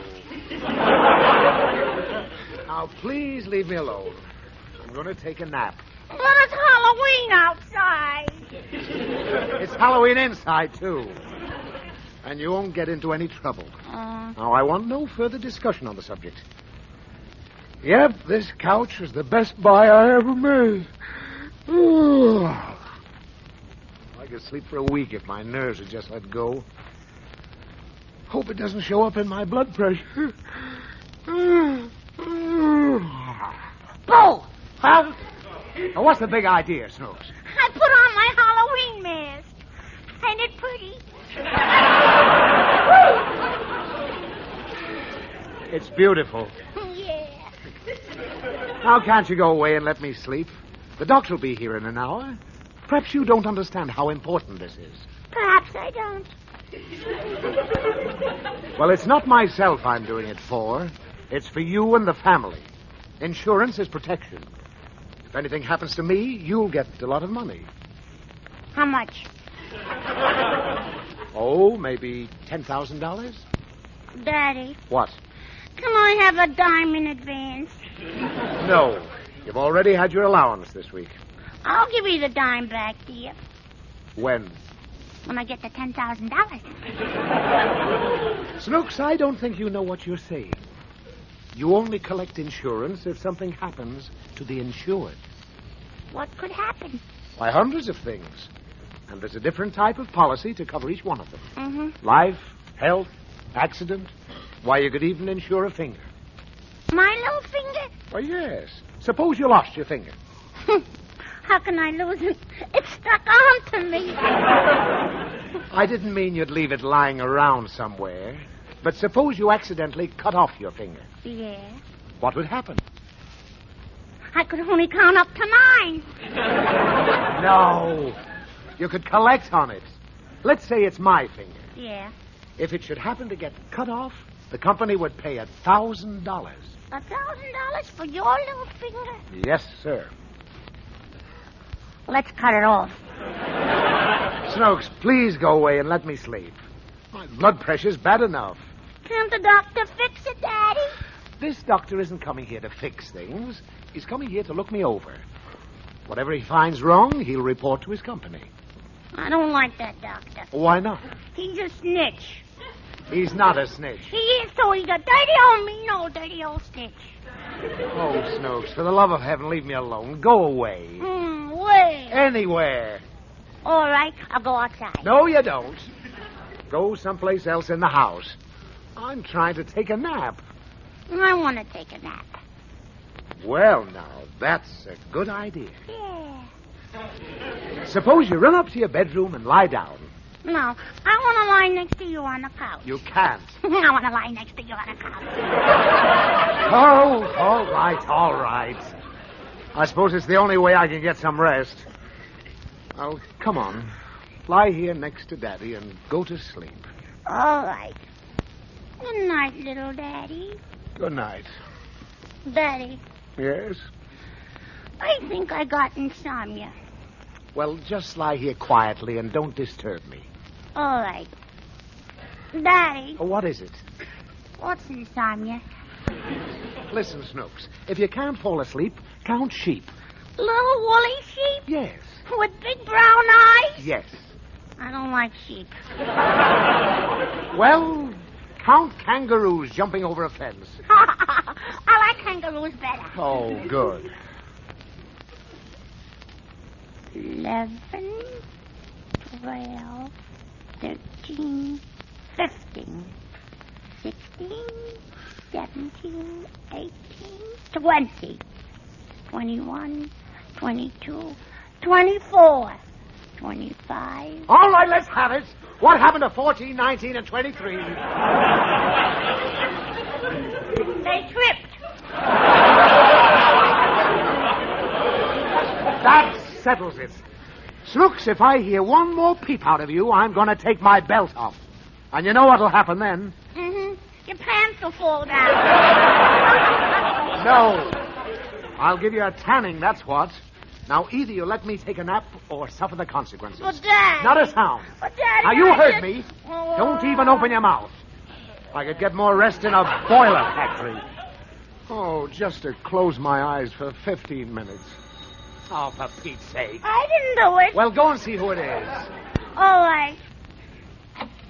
Hi, Snooks. Oh, hello, Phoebe. Can you come out for Halloween? Not so loud, Phoebe. My daddy's asleep on the sofa. But all the kids are outside. Why don't you ask him? I did ask him. He won't let me. Shall I ask him? No, you wake him up. Can't you see he's asleep? Well, what's he doing sleeping so early? He's waiting for a man to come and see him. About what? About cutting off his little finger. Gee, he don't snore like my daddy does. Oh, sometimes he snores. Sometimes he even whistles. Does he talk in his sleep, too? Yeah. Does yours? No, that's what makes my mother so mad. He just mumbles. Poor tired little daddy. Don't he look pretty sleeping on a couch? Yeah, I guess we better not wake him up. No, I wouldn't wake him up. I wouldn't wake him up for anything in the whole world. Oh, for goodness sake! I give up. Did you have a nice little rest, Daddy? Great. With you two kids jabbering in my ears. Phoebe wanted me to wake you up, but I wouldn't do it. I just wanted to know if Snooks would come out, Mr. Higgins. It's Halloween. and- All right, go ahead. Shoo, both of you. Get out of the house. Come on, Snooks, before he changes his mind. All right. Goodbye, Daddy. I should have done that an hour ago. Maybe I'd have gotten some rest. Now I'm so wide awake, my nerves are screaming. Lancelot, was that you yelling? Yes. My defenses just collapsed. I held out as long as I could, but I'm only human. What do you mean? I let Snooks go out. Oh, well, it is Halloween, after all. Maybe it's for the best. It's not for the best. Every Halloween is the same thing. Life and property aren't worth 2 cents with those kids chasing around the streets. What do you plan to do about it? Eliminate the holiday? No. But I can teach our daughter a lesson. You see this mask I'm wearing? Oh, I hadn't noticed. Great. Well, maybe the mask isn't so bad, but when I put on these false tusks... Oh, Lancelot, that's horrible. Pretty frightening, isn't it? Well, you wait here.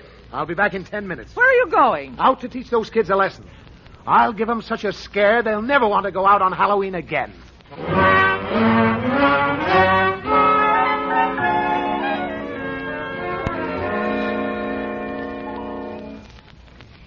on, Snooks. Whose doorbell shall we ring first? Let's ring this one right here. Okay, put on your mask and I'll sit on my broom. Go ahead, ring it. I did. Someone's coming. Trick or treat, trick or treat. Well, well, if it isn't two little goblins on my doorstep. How, Mr. Wilcox? What's this trick or treat business? Well, you gotta treat us to something or we'll play a trick on you. Yeah. You know, I sort of suspected this might happen tonight, so I've got a treat all ready for you. Come on inside. Here it is, kids. Right on the table. Oh, boy, orange Jell-O. With cream. A little piece of fruit inside. Ah, that's a Jell-O Halloween special. Snooks, that looks like a dish of sunshine all dressed up, doesn't it? And just taste that wonderful flavor. But hey, don't eat so fast. That's the famous locked-in Jell-O flavor, you know. Sealed in by a special process, so it's safe and sound till your first big spoonful. Makes you think of the real ripe fruit, doesn't it? Mm-hmm. You know, I can't think of a thing I like better than a dish of Jell-O. Can you? Yeah, another dish. Well, I'm afraid that'll have to do for now. When the sugar shortage is over and there's lots of Jell-O again, you come around and I'll give you each 6 dishes. One of each of the 6 delicious Jell-O flavors. Strawberry, raspberry, cherry, orange, lemon, and lime. How's that? Oh, boy. And now, if you two goblins have finished gobbling, just put a mark on my door and leave me alone for the rest of the night, eh? Thank you, Mr. Wilcox. Goodbye. Goodbye. Goodbye, kids. Happy Halloween. Well, who's next? Let's try the house on the corner. Okay, come on. Hello, Snook. Hiya, Phoebe. Who are you? It's me, Roger. Oh, you didn't recognize me with this pumpkin on my head, did you? Gee, is that a real pumpkin? Sure. Ain't it uncomfortable? Well, it was a little warm at first, but it's better now that I put the candles out. Hey, come on, let's go down to the drugstore and see what we can get. Yeah. Swell. Uh-oh. Wait a minute. What's the matter? I saw something move behind that tree. It looks like a man. No, it's an animal. It's got big, long teeth sticking out of its mouth. Oh, I'm scared. Here he comes. Run for your life. Little children should be home in bed. Well, that ought to teach them. Hey, what's the big idea, Bud? Huh? Haven't you got anything better to do than to go around scaring kids?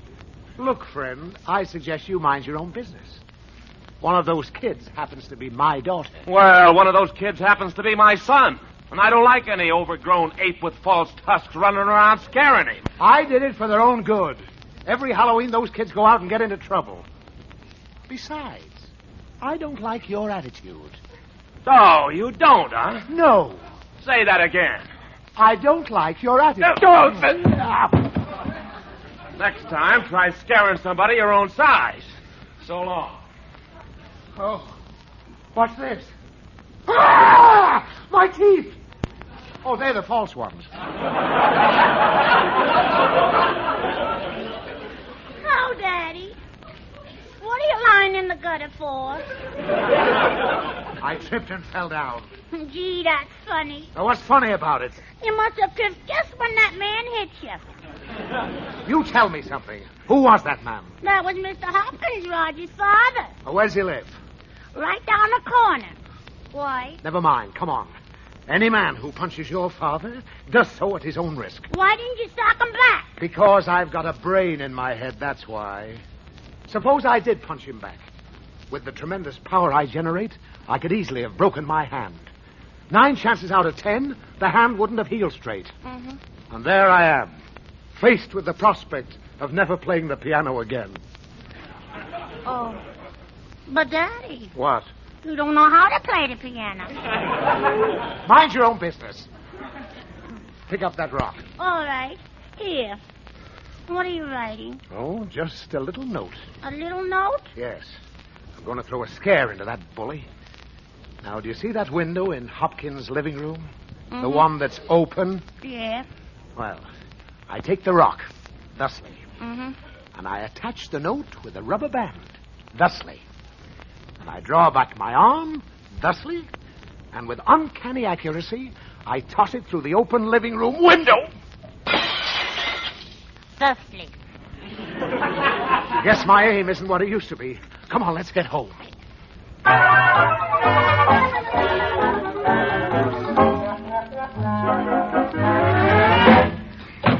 That was fun, Daddy.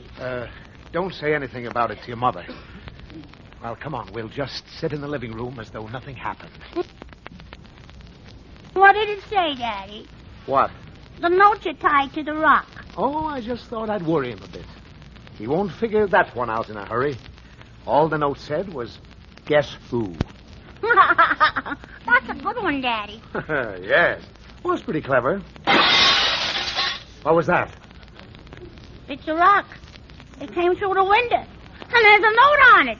What does the note say? It says, who?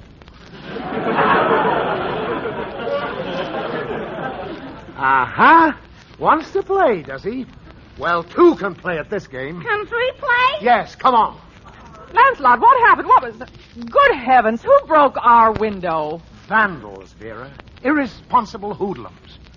A law-abiding citizen like me hasn't a chance on Halloween. Where are you going? Out to chase him away. Let's go, Snooks.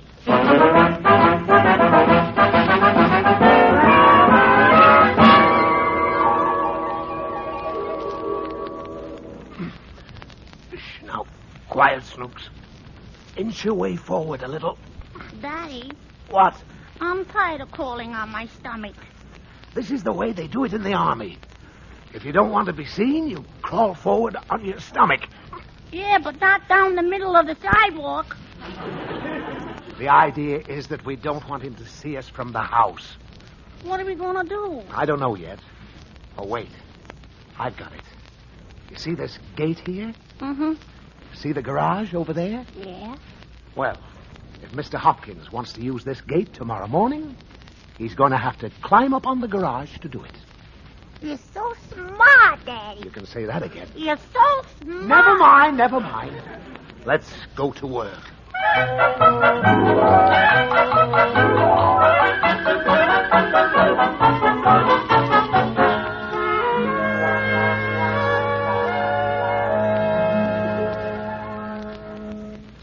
Home, sweet home. Gee, that gate looked funny up on top of the garage. Yes, it did, didn't it? But I don't want you to get the wrong idea from all this. Mm-hmm. Certain things are merely mischievous pranks. Others have a purpose behind them. Understand? No. Well, let's put it this way. Your daddy has never been a believer in a policy of appeasement. Neither have I. That's the way I like to hear you talk. What does appeasement mean?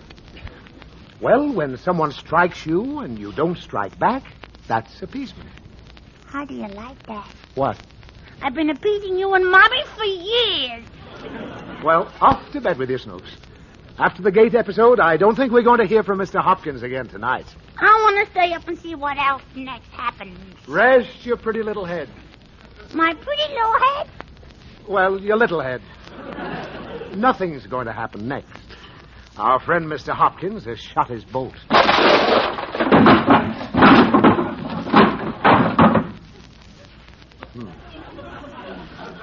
Did you hear something, Snooks? Yeah. What was it? I don't know. The windows seem to be okay. Oh, that must be the doctor. Go answer the door, Snooks. All right. Can't answer the door, Daddy. Oh, why not? There ain't no door to answer. What? No door? It's on. That does it. He wants trouble. All right, he'll get all he's looking for. I got it. A brilliant idea. Run into the kitchen, Snooks, and get some hamburger, a pail of water, and your mother's flat iron. What do you want me to... Now, don't ask questions. Just get them. All right. Now, before I pay a visit to Mr. Hopkins, I'm going to prepare a little reception for him in case he returns. First, this rope stretched across the front stoop and up over the trellis. Hurry up, Snooks. I'm coming, Daddy.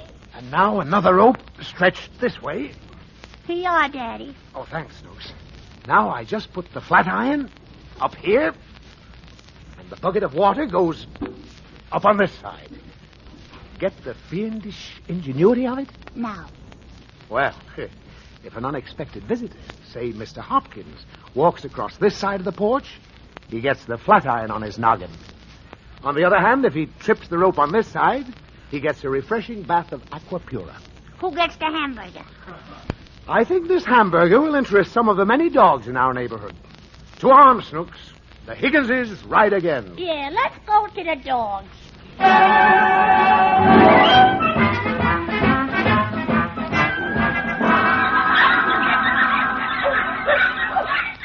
Gee, Daddy, I bet we got 50 dogs following us. Well, quit patting them. Just keep dangling that hamburger. And stop nibbling at it. I'm gonna have a little taste. Well, what do you want to eat raw hamburger for? I just want to find out what they see in it. You'll find out when we toss it through Hopkins' front door. Now, come on, there's the house. Now, here's the strategy, Snooks. One of us knocks on the door. When the door opens, the other one throws the meat inside. The dogs follow the meat, and Hopkins' living room becomes a bedlam. You got it? Uh-huh. We throw the meat inside. That's right. And Hopkins' living room becomes a bedroom. Not bedroom, bedlam. What's a bedlam? Never mind. Go up and knock on that door. All right. Now run, Snooks. Here you are, Hopkins. Some groceries.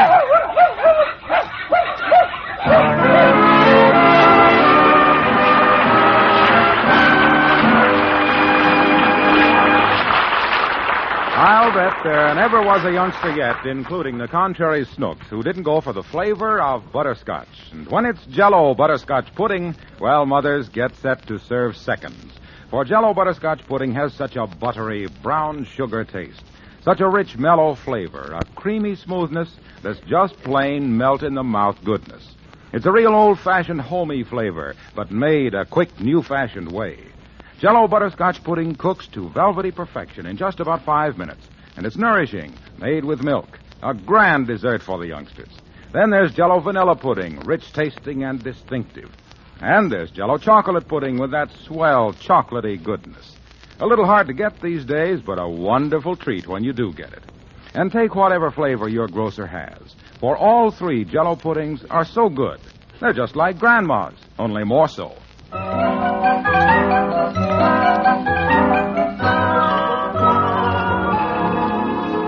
And now back to Halloween in the Higgins home. Mummy is on the telephone. What's that, Mrs. Hopkins? Oh, but that doesn't sound possible. You mean you were sitting in your living room minding your own business and my husband threw a pound of raw hamburger in your face? Oh, really, Mrs. Hopkins? My husband wouldn't do a thing like that. Well, it's probably just another Halloween prank. Well, I don't know what you're complaining about. You should see my house. Windows broken, the front door gone, and the Good heavens, I've got to hang up, Mrs. Hopkins. A strange man just staggered in here and fell unconscious at my feet. Oh, get me a doctor. Who are you? I'm the doctor. The insurance doctor. You poor man. What happened? Somebody hit me with a flat iron. Oh, dear. Oh, here comes my husband. He'll help you. Oh, what's the trouble, Vera? What happened, Mummy? Oh, Lancelot, this poor man is the insurance doctor. Somebody hit him with a flat iron. A flat iron? Shocking. Oh, Daddy, that must have been the iron. Snooks, run into the kitchen and get the doctor a glass of water. All right. Oh, my head. Okay, Doctor. Up we go. On your feet. There. How do you feel now? A little wobbly, thanks, but I guess I'll be all right. Are you Mr. Higgins? Yes. Would you prefer to skip the examination for tonight? No, as long as I'm here, I might as well get it over with. I'll get my baggage out in the car. Oh, fine. Oh, Doctor, look out for... Oh, the poor man. Lancelot, who put that water bucket up there? Vandals. Daddy! Daddy! Get out of the way, Snooks. I've got to drag the doctor back in. Oh, how do you feel, old man? Oh, my head. What's going on here? Here, drink some water. Give me that glass of water, Snooks. I didn't get it. Didn't get it? I told you to bring a glass of water for the doctor. Why didn't you get it? I was scared. Now, what could you possibly be scared of? There's a horse in the kitchen. A horse? Yeah. Ridiculous. What would a horse be doing in the kitchen? Eating the cake. Good heavens, there is a horse in the kitchen. Not anymore. He's coming right in here. Stand back, everybody. Look out, Doctor. The horse is going to step on you.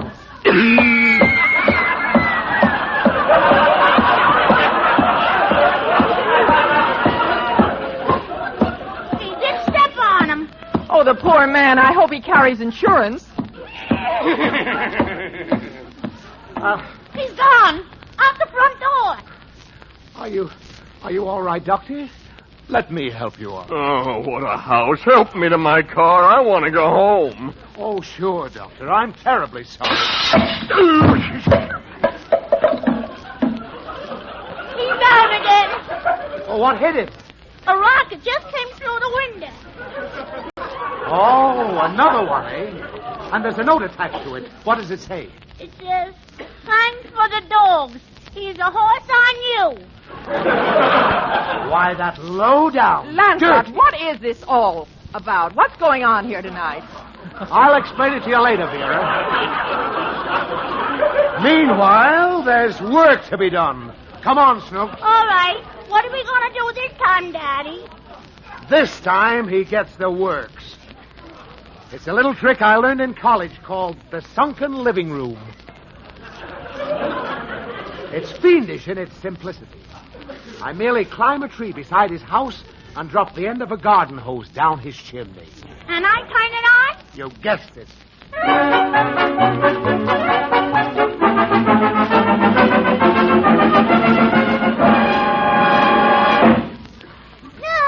Snooks, where you running to? I can't talk to you now, Phoebe. I gotta call the fire department. What's for? My daddy stuck head first in Mr. Hopkins' chimney.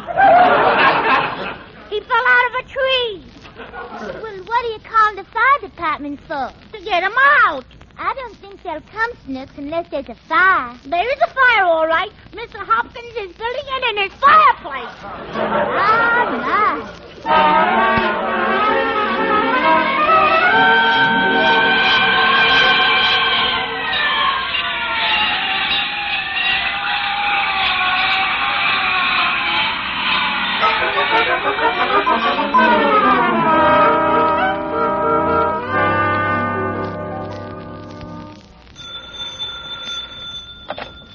Hello?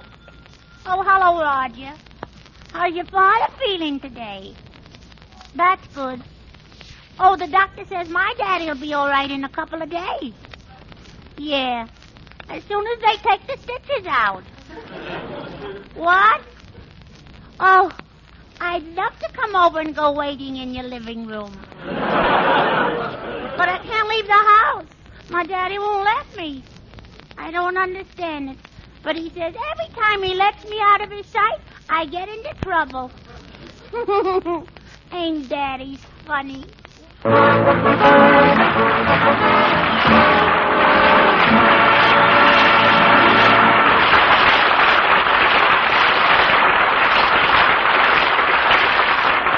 Well, Snooks has done it again. She's really wonderful. And we hope you'll be with us next week when Snooks gets going in another of her amazing adventures. Until then, remember Jell-O and Jell-O pudding.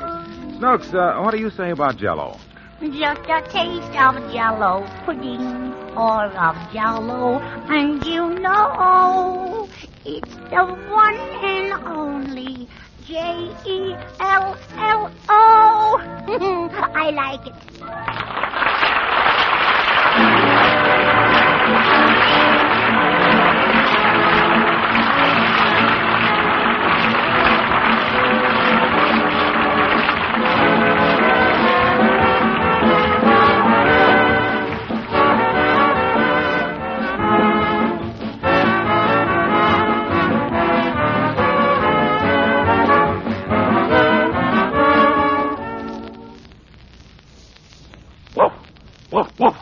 Happy, healthy dogs speak for Gaines. Gaines Complete Meal contains everything dogs are known to need. Many things meat alone cannot provide.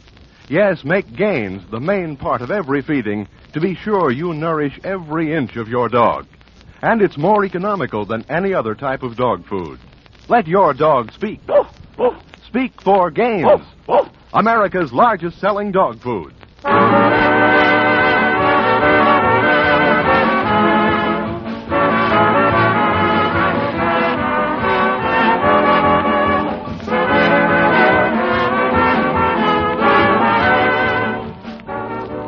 Be sure to listen to The Thin Man, which follows in just 1 minute.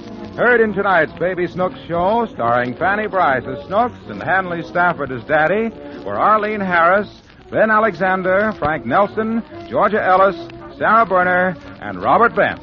This is Harlow Wilcox speaking.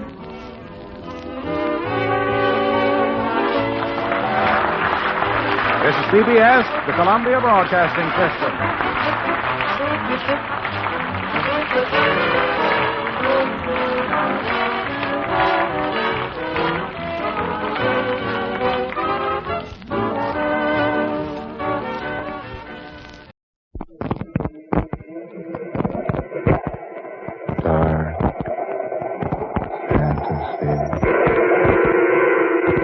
Convoy.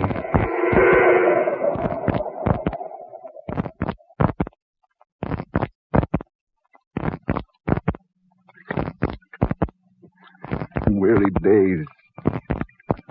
Hot and stink. 9 days. Not a sign of another boat. Another human. All those minutes. 9 days. Open boat. I can't believe yet that it's 1934. 9 days ago, I thought I'd get a scoop. How well I remember. I talked Winston Eberly into going with me, using his private yacht far out into the Atlantic, where things were happening. Together we defied precautions, offered ourselves as bait for some unseen devil beneath the waters of the Eastern Sea. And that was 9 days ago.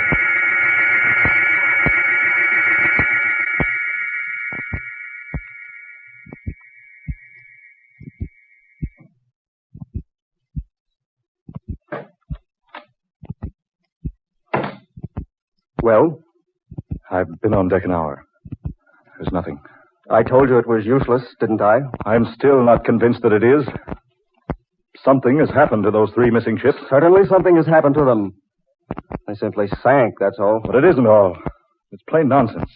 Thinking those 3 boats went down with all hands on board with not a clue to their disappearance. Besides, what about their radios? Not a distress signal was picked up. All 3 cases. I know, but that's still not a sign something... Well, something unusual has happened. Well, just use your head, man. This is 1934. Boats just don't go down in the Atlantic without someone somewhere knowing about it. These 3 certainly did. Just disappeared into nothingness without leaving a trace. And I still say something went wrong in each case that can be explained in a natural, normal manner. And I say that you don't know what you're talking about. Well, don't be so violent in what you have to say. After all, I've gone this far with you. I might as well see it through. I'm sorry. Just anxious, that's all. Yes. So am I. There's no sense biting each other's heads off. We may need them before we're through with this. I've set the automatic pilot. All's clear. Good. I'll go up on deck and have a turn at the wheel after a bit. Game of rummy? No, I don't think so, thanks. Poker? No, thanks. Got a cigarette? Yes, somewhere. That last ship, the SS Clara Anna, went down just about where we are now. The other 2 somewhere in this vicinity. Oh, here's a smoke. Thanks.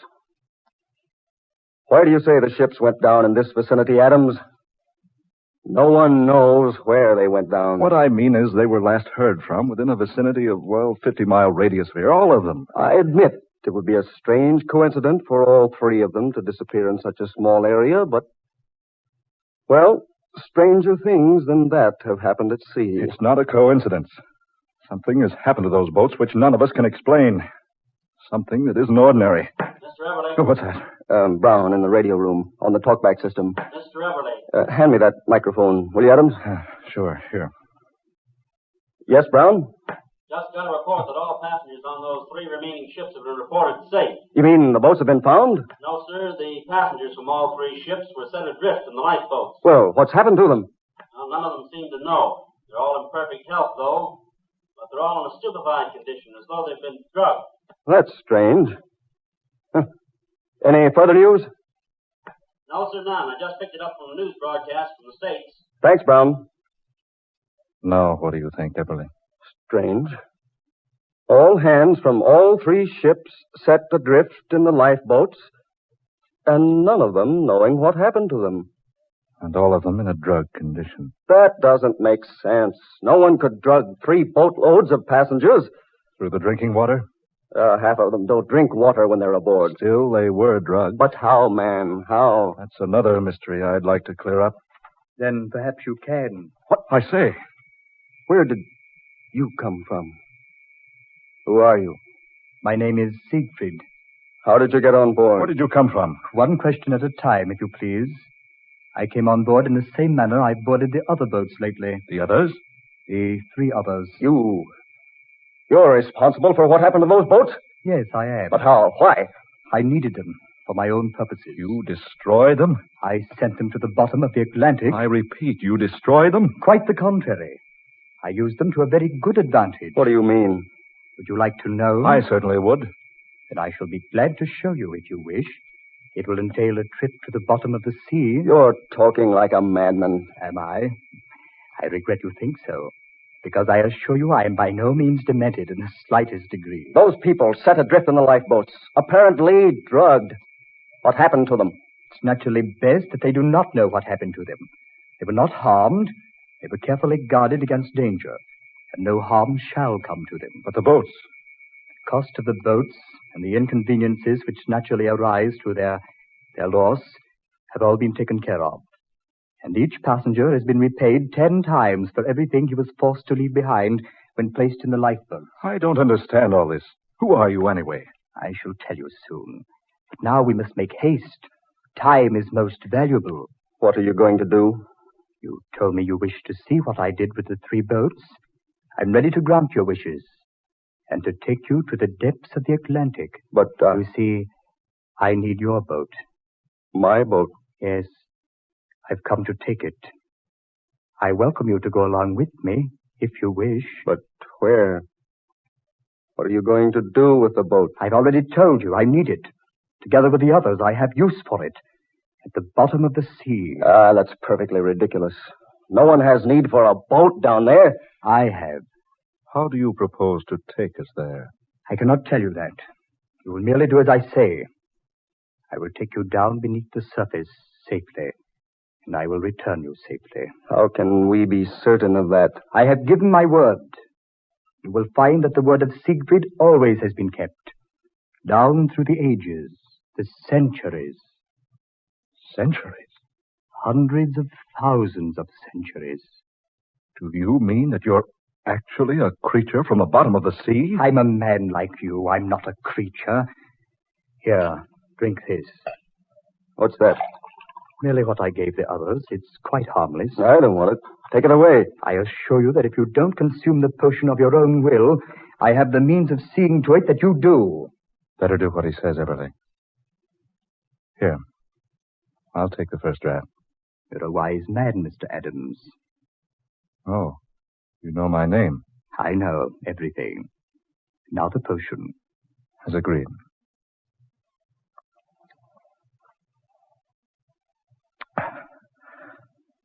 All right.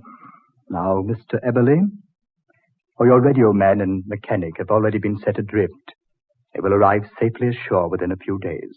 None the worse for their experience. Mr. Eberly? No. No, I won't take it. Take it away. Get away from me. Too late to change your mind now.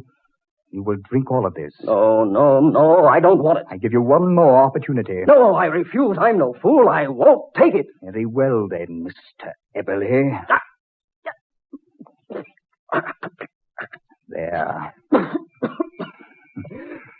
What have you done to her? I told you I had the means of compelling you to take the mixture. Now it's well with both you and Mr. Adams. I shall take your boat and the two of you along with it.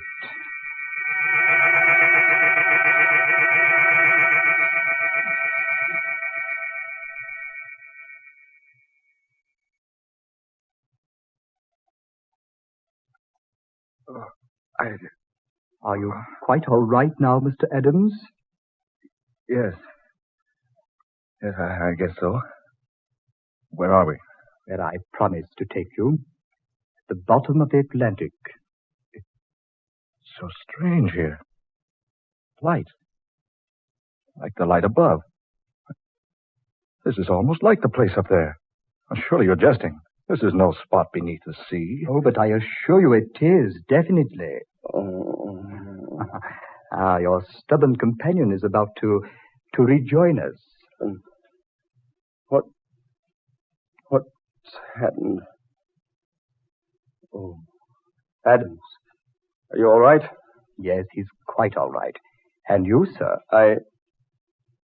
What in the world did you do to us? I gave both of you an ancient formula, one which induces your spirit to leave your body momentarily. Then I brought you here and permitted your spirits to return again. But where are we? You are 50,000 leagues beneath the sea. Why, we can't be. So your companion thought, Mr. Heberley. You're both mistaken. There's no water, no seaweed, no sign of underwater creatures. No, indeed. That's because you've been brought not to just an ordinary place. What do you mean? What place is this? This is the ancient continent of Atlantis. Atlantis, you say? I've never heard of the place. That's because you're not a student. Your friend, Mr. Adams, seems to know quite a bit about it. Yes. An ancient continent, once located in the Atlantic Ocean. Thousands upon thousands of years ago. And which disappeared beneath the surface of the Atlantic. But that sinking of the continent began more than 1,000,000 years ago, according to our scientists. And so it did. Slowly, over thousands of years, Atlantis began to decline, to be claimed by the waters, and new lands began to rise. South America, your continent, they had no existence in the days of Atlantis.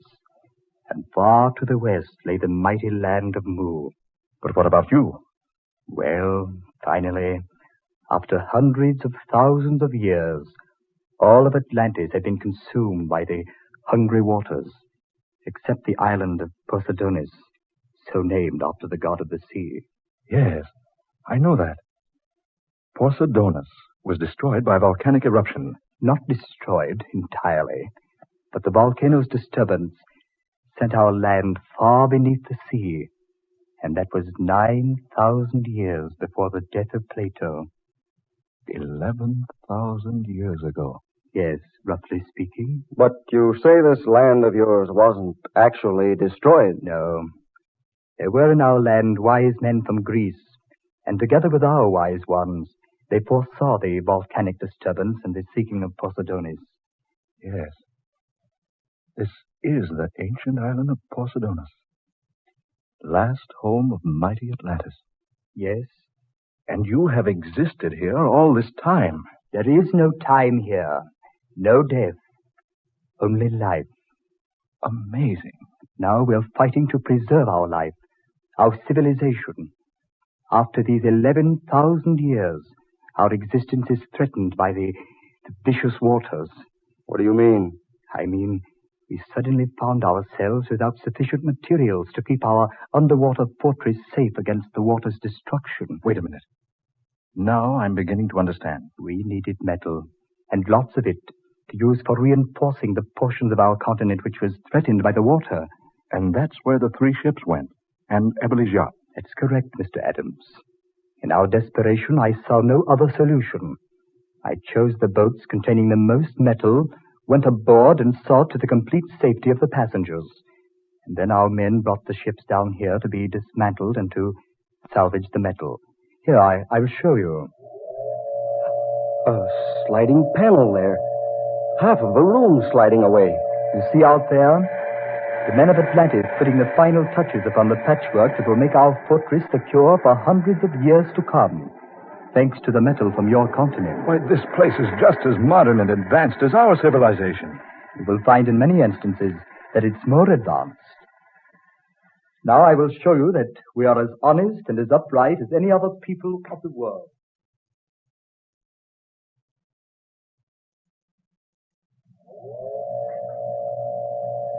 This is the treasure room of Atlantis. Harvey, look.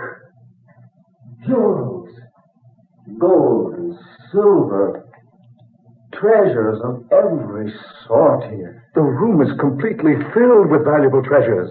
Each passenger on those boats we confiscated received a portion from our treasure room, enough to more than repay him for whatever loss he suffered, and the boat owners were paid double the value of their vessels. When you return to the surface above, you will be given a portion likewise in payment for your yacht, Mr. Eberle. I've never seen quite so many valuables together in one place in all my life. Oh, come now.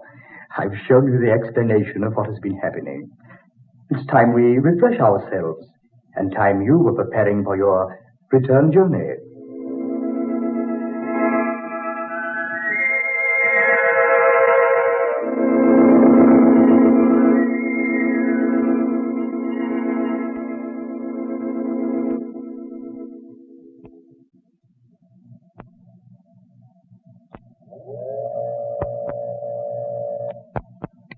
I knew I could find my way back to this vault. Just look at the treasure hidden here. Chest upon chest of beautiful jewels. Necklaces of pearl. Beads of precious jade. Loose gems and some set in the finest gold. And over there, bar upon bar of gold and silver, and some strange metal here I've never seen before. 100,000 fortunes hidden here, where no one will ever use them. What's that? The door. The light. Emily, are you in there? Adams? Yeah, I've been looking for you. Is there any light in here? Yes, just a second. Close that door. What are you doing in this treasure room? That fellow who calls himself Siegfried says we'll leave here soon, and I'm taking some of this treasure with me. But he said you were to have a portion of it. Yes, in pay. Listen up with you. I'm taking some he won't know about. But you can't. It's not right. What difference does it make? No one will use this stuff. Might as well take some of it where it's as gentle as I can. I know I have the 11,000 years. I see that. He's about in his 11,000th childhood, I'd say. Here, hold these diamonds. But I don't want any part of this. I'll take care of getting them away from here. Eberle, I advise you not to do this. Listen, you could not conquer the worldly desire to steal our treasures. You'll never use them. Nonetheless, they still belong to us. Why not let us take them where they'll do us some good? They're useless laying here. I had intended to give each of you enough of the treasure to make you wealthy me from doing so. Look here, Siegfried. Those are loves to Adams have known better than 10,000 years ago in vice. Till the same greed and sin and iniquities included all evil. And so I gladly send you back where boat to pay for your... You get that before you reach the safer torture.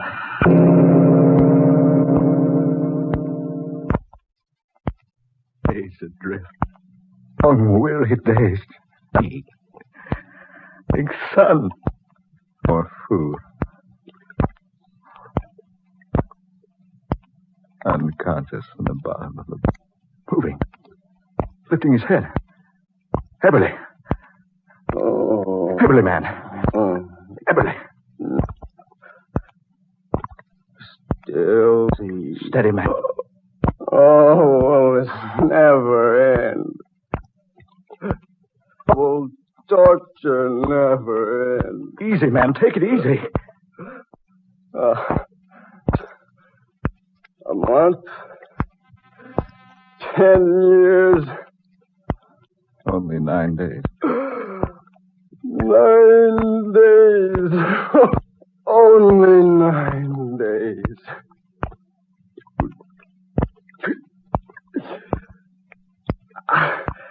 I can't stand it, Harvey. I can't stand it any longer. Save your strength, man. I'm going mad. I can't stand it. There in the bottom of the boat. The chest of treasure in payment for my yacht. Eberly! What good will it do now? We'll be dead when we reach shore. Oh, we'll be dead. Steady. But nobody else will get it. What are you going to do? There won't be left here for anybody else. I'll see to it that no one else gets his hands on it. Eberly! He cheated us out of the rest of that treasure. Eberly, don't jump! No one else will get this. Eberly! I'll take Eberly!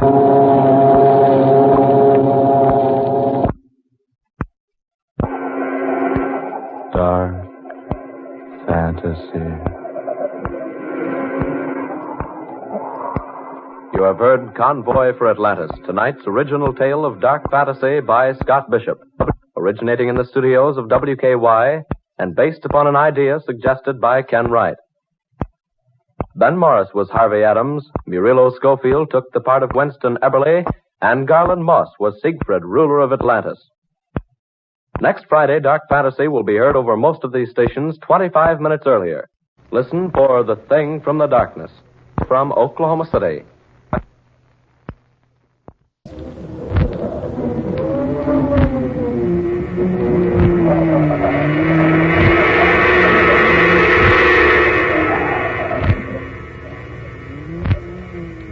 Dark fantasy.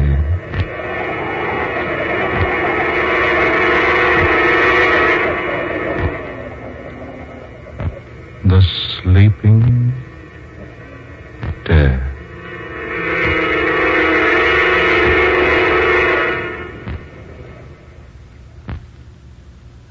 Now just lie quietly, Mr. Wentworth. Cotton nurse. Yes, Doctor. Antiseptic. Yes. Pulse? Normal. Temperature normal. How long have you had these symptoms, Mr. Wentworth? About 2 weeks. Have you been walking with a limp as long as 2 weeks? Yes, I have. When did you first notice the injury?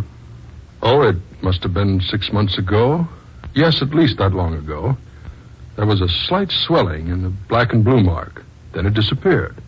I thought nothing more of it until my leg began paining me 2 weeks ago. I see. Is there much pain now? No, none. The leg feels numb. Let me see the x-rays, nurse. Here they are, Doctor. It got so I couldn't stand on the leg more than an hour at a time, and I began walking with a cane. After that, about 3 weeks ago, I couldn't put weight on it at all, and I had to buy the crutches. Who suggested the crutches? Why, no one. You should have seen a doctor 2 months ago. But I didn't suspect that anything was wrong 2 months ago. You might have saved your leg. Saved my leg? Yes. I'm sorry, Mr. Wentworth. It will have to be amputated at once. Oh, no. Lose my leg. Lose my leg. Lose my leg. Oh, no, Doctor. No, you can't. You can't. I'm afraid, Mr. Wentworth, it isn't a matter of can or can't. None of us have any choice in the matter now. Oh, but Doctor... Naturally, I can't compel you to undergo the operation. The choice is up to you. But if you refuse, I cannot take your case or be responsible for your life. My life? Yes. Unless that limb is removed instantly, I'm afraid, Mr. Wentworth, the poison in your body will never stop until it has reached your brain. It's that bad, then? It's more serious than I can tell you, yes. Very well, Doctor. do what you think is best. Oh, no. What was that, nurse? Nothing, Dr. Mason. Nothing. Prepare this man for surgery. Yes, Doctor. Have you any people you wish to notify, Mr. Wentworth? No, no one. No one who would care. You have no living relative, do you? No. What makes you ask? I didn't think so. I mean, we want to be sure relatives are notified in cases such as this. No, there's no one. We'll perform the operation at once. There's just one thing I don't understand. Yes, what's that? I don't know how I got here. You fainted. You were found unconscious by one of my assistants. He saw that you needed medical attention, so he hurried you here. Your name, Doctor? Mason. Dr. Clarence Mason. I see. And the hospital? This isn't a hospital. But, well then, where am I? You are at my private sanitarium. Sanitarium? Yes. Now just lie quietly, please. But which sanitarium? You might as well know now. You will sooner or later. This is Fairchild Sanitarium. Fairchild? The sanitarium on the island? Yes. But Fairchild has been closed for 10 years. Has it? Why, yes. I used to work there just before it closed. Yes, I know. You do? Don't you remember me, Wentworth? No. No, I've never seen you before. Certainly you have. Look at me closely. Look into my eyes. Imagine me without this beard. Picture me as you think I might have looked 10 years ago. Holtz. Abraham Holtz. You see? You hadn't forgotten me. But don't you wish you had? Holtz. No, it can't possibly be. Do you remember, Wentworth, that I once told you nothing is impossible for Abraham Holtz? It is you, Holtz. Yes. I finally caught up with you. Caught up with me? Yes. I warned you 10 years ago that you would suffer for what you did to me. What I did to you? Of course. You thought your testimony against me would give you a good position at the sanitarium, didn't you? My testimony against you was given regretfully, but in good faith. Good faith, you say. Good faith, indeed. You thought by ridding the sanitarium of me, you would win your way into the good graces of Dr. Van Sickle. Dr. Van Sickle died about a week after your trial. Yes. A pity. And strange, wasn't it? What do you mean? That the man who swore out the charges against me didn't live 200 hours afterward. You. They said there was something strange about Van Sickle's death, but whatever it was, it completely baffled the experts. Yes, they're so easily baffled. Poor, stupid nincompoops. You killed Van Sickle. Do you think you could prove that, Wentworth? You were supposed to be in the penitentiary at the time. Yes, and so I was. What? I was in the penitentiary. I am now. Now? Now, you say? Yes. Yes, indeed. Did you forget? My sentence was for life. I could hardly serve a sentence like that in 10 years. You escaped? In a sense. What do you mean? I haven't the inclination to explain it to you now. Suffice it to say, it has been impossible from the first to imprison the one whom you first knew as Dr. Abraham Holtz. How could you be in prison and here at the same time. Mad. You're mad. Completely. Well, that is probably what the doctors would say, yes. But I repeat, their plain, out-and-out stupidity is as amazing as it is alarming. I'm getting out of here. Out of here? Well, yes, of course. Go right ahead. You bet I will. I'm going to get out of here so fast Well? Something delaying you, Wentworth?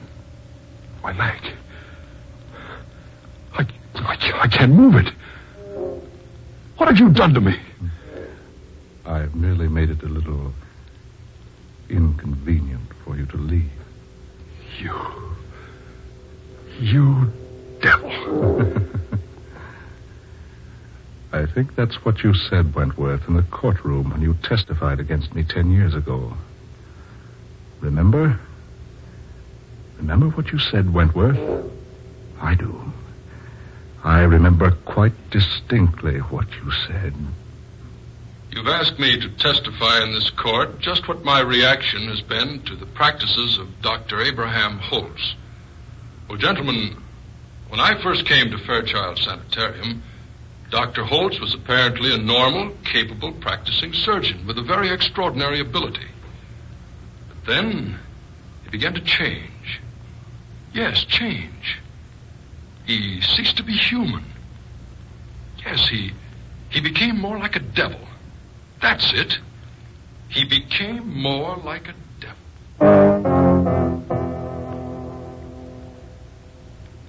You remember that, don't you, Wentworth? Oh, I only said what I thought was true. You did cease to be human. You treated me and the rest of the interns like we were beasts. You were like beasts to me.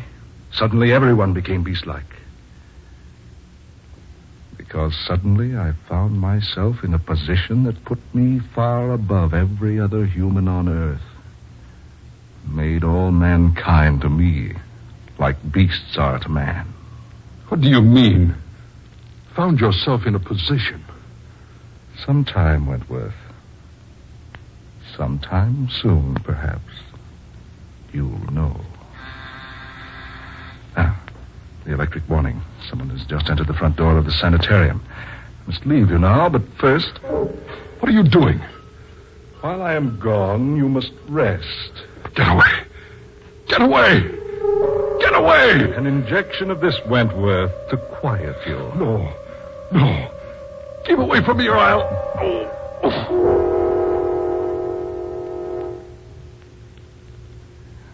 There.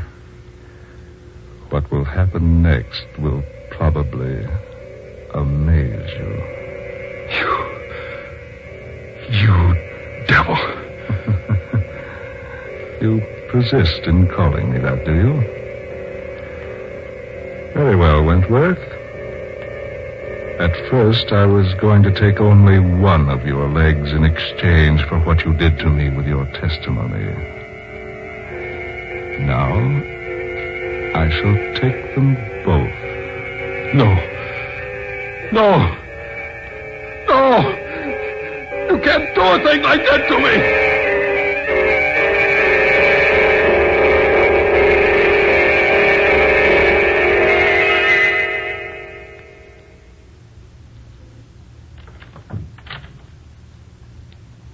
Is Dr. Mason here? Miss Young? Yes. I have an appointment with the doctor. Go away, miss. Go away. Quickly. What? Oh, please. Please, I beg you to go away before it's too late. Too late? Yes. There's nothing but trouble for you here. Trouble? What do you mean? No, I can't tell you. I can't. Just go away, Miss Young, while there's still time. Perhaps, nurse, Miss Young doesn't wish to go away. Dr. Holtz. Oh, please. Quiet. You will go take care of the patient in surgery, nurse. Yes, doctor.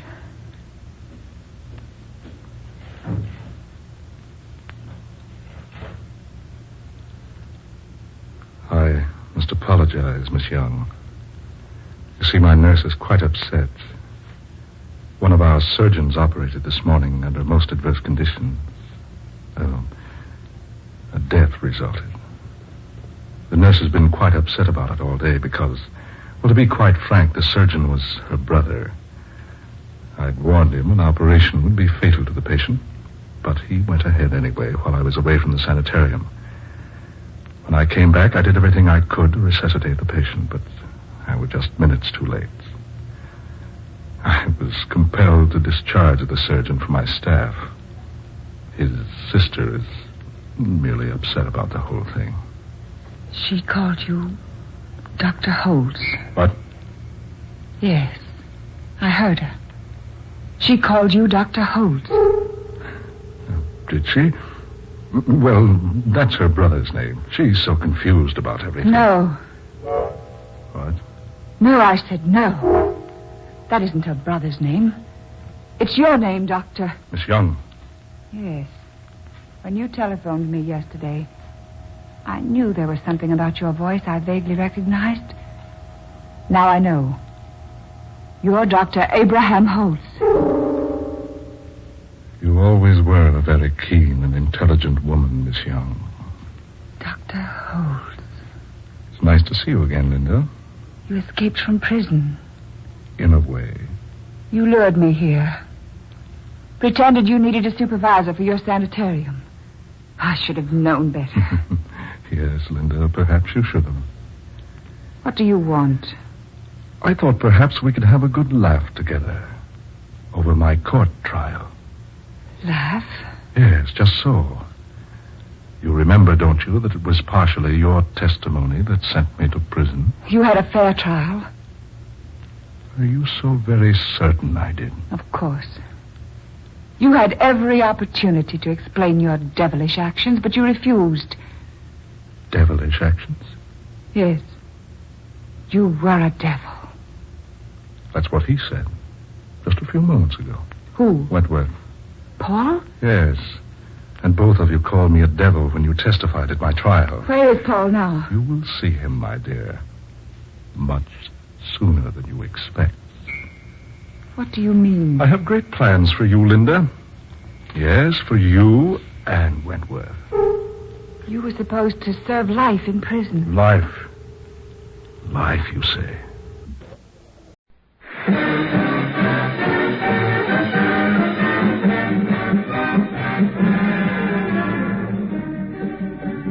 The makers of Chase and Sanborn Coffee bring you Edgar Bergen, Charlie McCarthy, and Mortimer Snerd with Ray Noble and his orchestra, Joan Merrill, yours truly, Jim Amici, and Charlie's special guest, Orson Welles.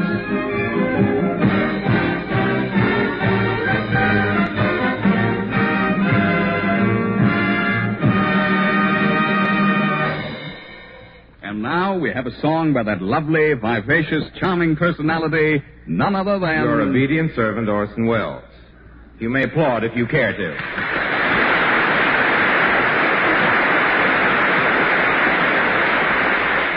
What is it? That's quite all right, gentlemen. Don't bother to curtsy. Orson Welles. Long time no see. But not long enough. Charles, it's indeed a great pleasure to meet my old compatriot and worthy opponent of many a battle of wits. Yeah? Gee, do you mean that, or is this a booby trap? Yeah, Charles, I really mean it. Well, that's nice, gentlemen. Then we should have a very pleasant reunion this evening. Oh, I'm sorry, Edgar, but I must hurry off to give a very important lecture at the museum tonight. You give a lecture at the museum? Yes. I'll have you know I have brains. I'm not just a pretty face. No, you're not, no. Charlie, let's attend Orson's lecture tonight. Yeah, that has possibilities, yeah. I doubt if you can find me. I'll be on the third floor among the anthropoid apes. Well, wear your hat so we'll know you.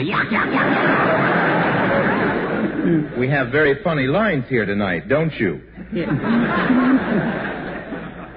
Please, stick to the script, Orson. Maybe you can't read. Oh, no. Well, I shall prove it.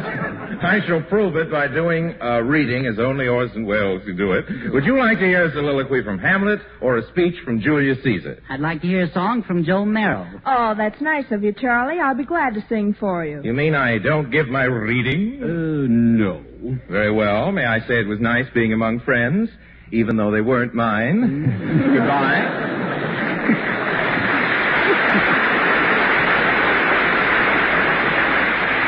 And now, Joni, getting back to your song. How many hearts have you broken? Oh, I really haven't kept track. Must be hundreds, even thousands. Must add them up sometime.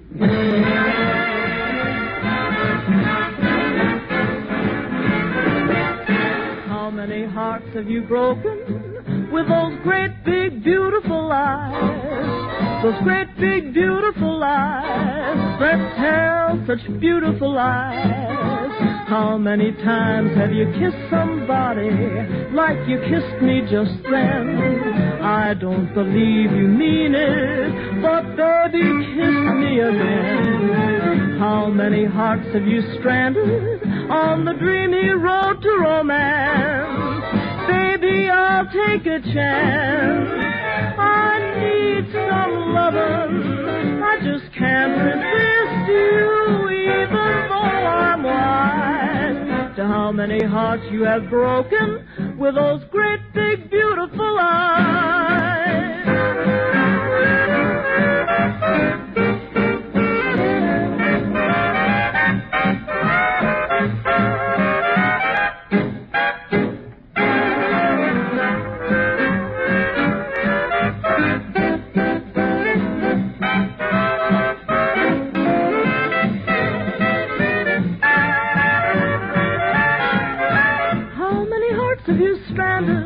On the dreamy road to romance, baby, I'll take a chance.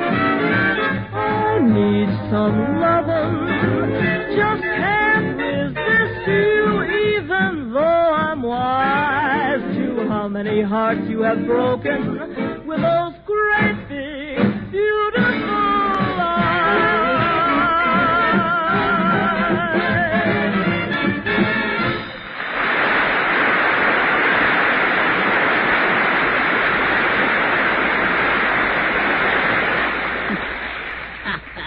Oh, Mr. Bergen. Yes, Charlie?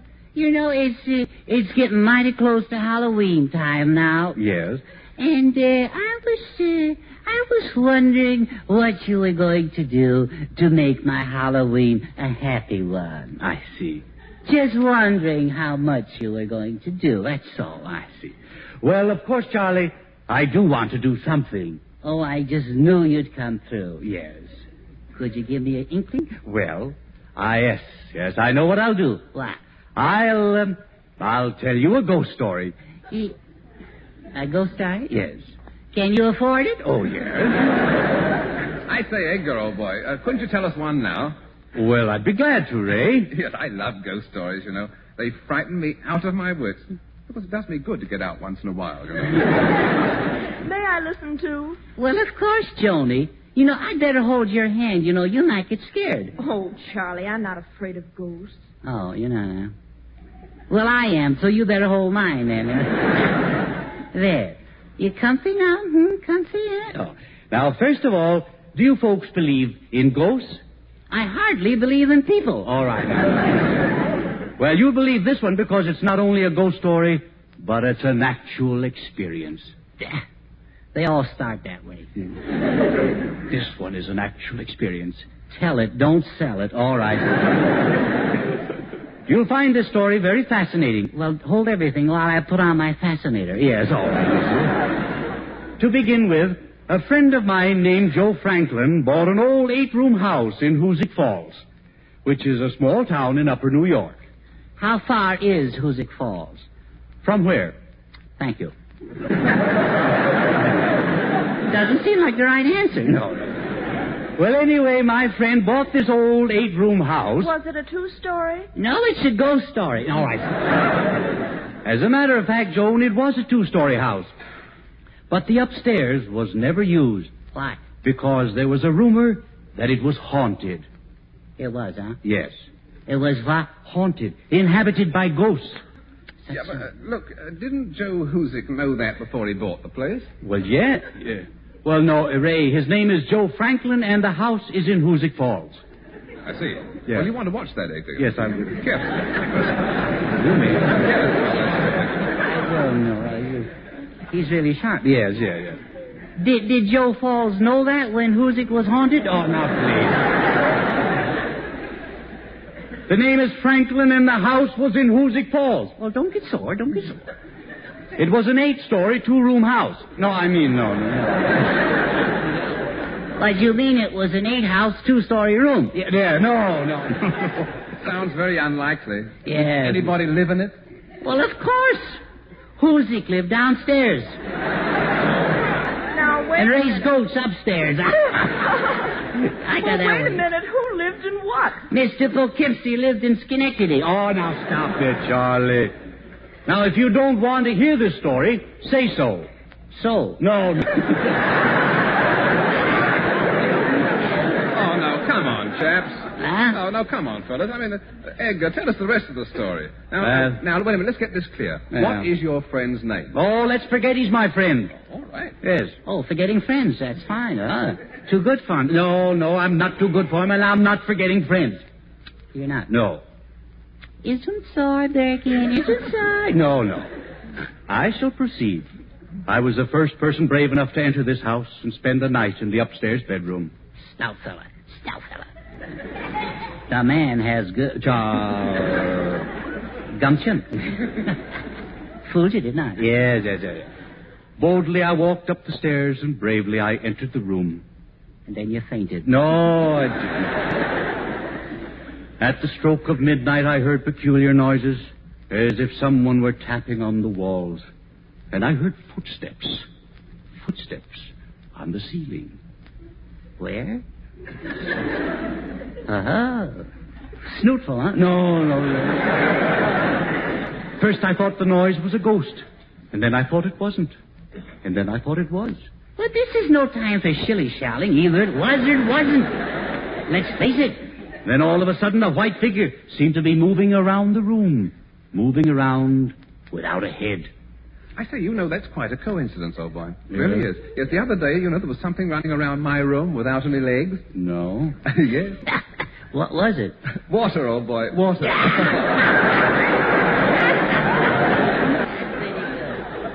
Well, that settles it. Settles what? Well, I'm not going to finish the story. Why? I am not going to make a fool of myself. Oh, I don't know about that. Yes. You're right. I have made a fool of myself.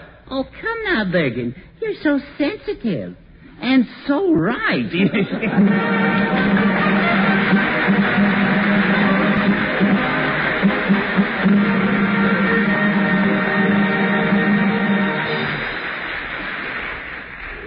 The crowning pleasure of the table, with meals, of course, is your coffee. Besides that, if you've chosen well, coffee by itself can be an occasion. When you've chosen Chase and Sanborn coffee, every cup is an occasion. Ample reason in itself to take a few moments mid-morning or mid-afternoon to enjoy its superb flavor. What's more, hand in hand with the extra flavor of Chase and Sanborn coffee comes the boost that helps you get things done. So, on every count, this longtime favorite goes on winning new friends every day. In the past year, more people changed to Chase and Sanborn coffee than to any other kind on the market. That's the biggest swing in coffee history, a swing to finer flavor. Take advantage of this opportunity. Get all the flavor you're entitled to. Get the product of 80 years of experience blending the choice coffees of the world. That's the secret of Chase and Sanborn flavor, the secret of your satisfaction. Always ask your grocer for Chase and Sanborn coffee.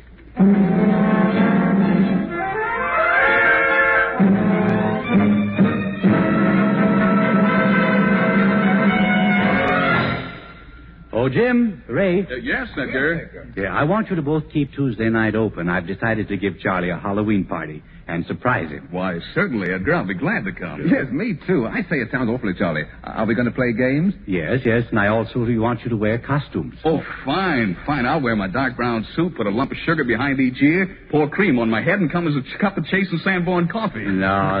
And I'm going to put a candle in my mouth and come as a Johnny Lamp. Yeah, a Johnny Lamp. Yeah, Johnny Lamp, yeah. No. You mean a jack-o'-lantern? Yes.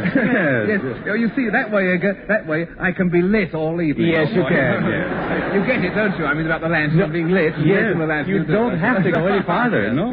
Who else is coming, Edgar? Well, I've invited everybody. Joan Merrill and, I almost forgot. Where's Mortimer? Mortimer!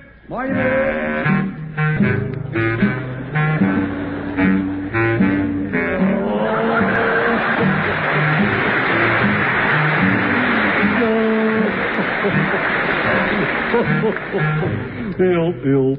Is you ain't my bergen. All right. Well, Mortimer. Yeah, that's me. Yes. Say, I want to tell you. Oh, quite now, sure.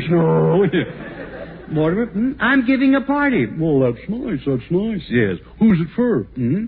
It's Halloween. For Halloween. I don't believe I know him. No. It's a Halloween party. Oh, I see what you mean now. Yes, and you're invited. That's nice, ain't it? Well, of course it is. Do you want me to wear a false face?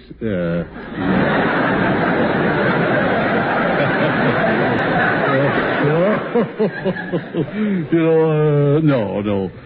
I don't think you'll need one. No. You're just flattering me. No, I'm not. Then we shall expect you. I say then we'll expect you. Expect me to what? To be at the party. Oh, yeah, I think so. I'll be there if I can get time off from a job. You see, I got a job. You have a job? Mm-hmm. Yep, that's the way it goes, How to do? Dang. What kind of work are you doing? I say, what kind of work are you doing? Well, I go to work,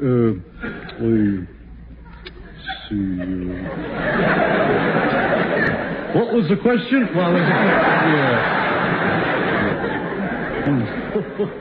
What kind of work are you doing? Well, what do you call a fellow that washes a window? That washes a window? Yeah, you call him, a window washer? Yeah, that's right.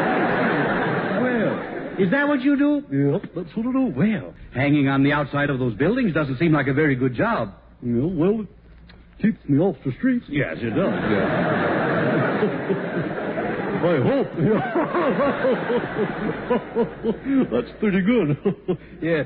Mortimer, how long does it take you to wash a window? I say, how long does it take you to wash a window? Well, there's, that, of course, depends on. Yeah. On what? Well, on what's going on inside the window. Yeah. Do you get paid by the window? I say, do you get paid by the window? No. Get paid by the boss. By the boss, yeah. Mortimer, how can you be so stupid? Well, I get plenty of sleep and good exercise. I'm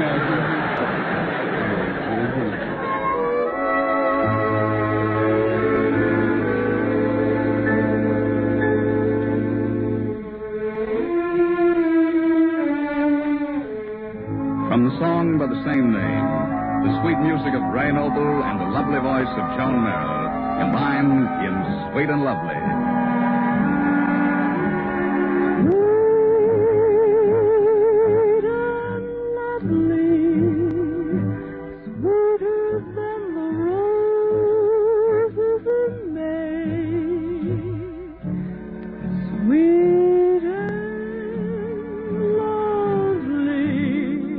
Heaven must have sent him my way. Skies up above me never were as blue as his eyes.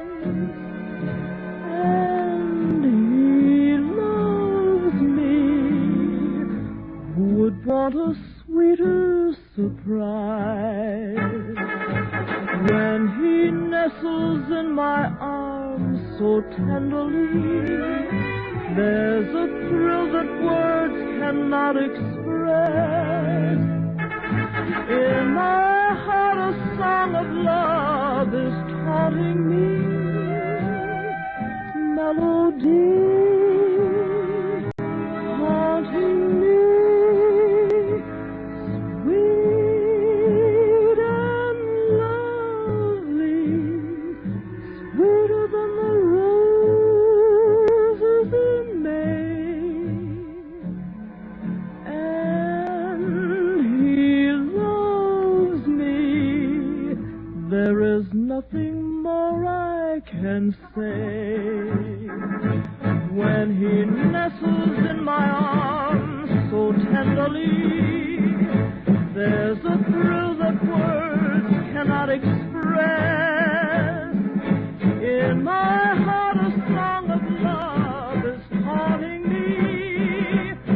Melody, haunting me.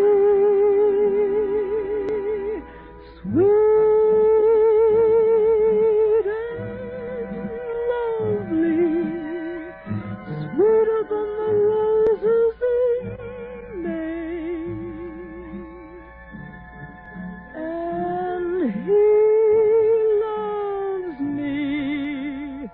There is nothing more I can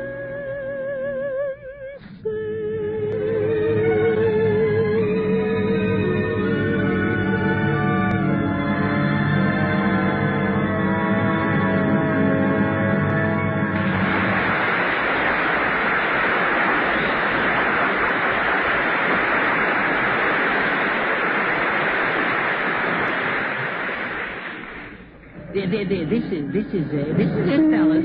Sure, this is it. And here's the entrance right here. Yes, but are you sure Mr. Wells is here? Well, it says Museum of History. Come on, let's go in, huh? All right. Well, you know, fellas, this should be interesting.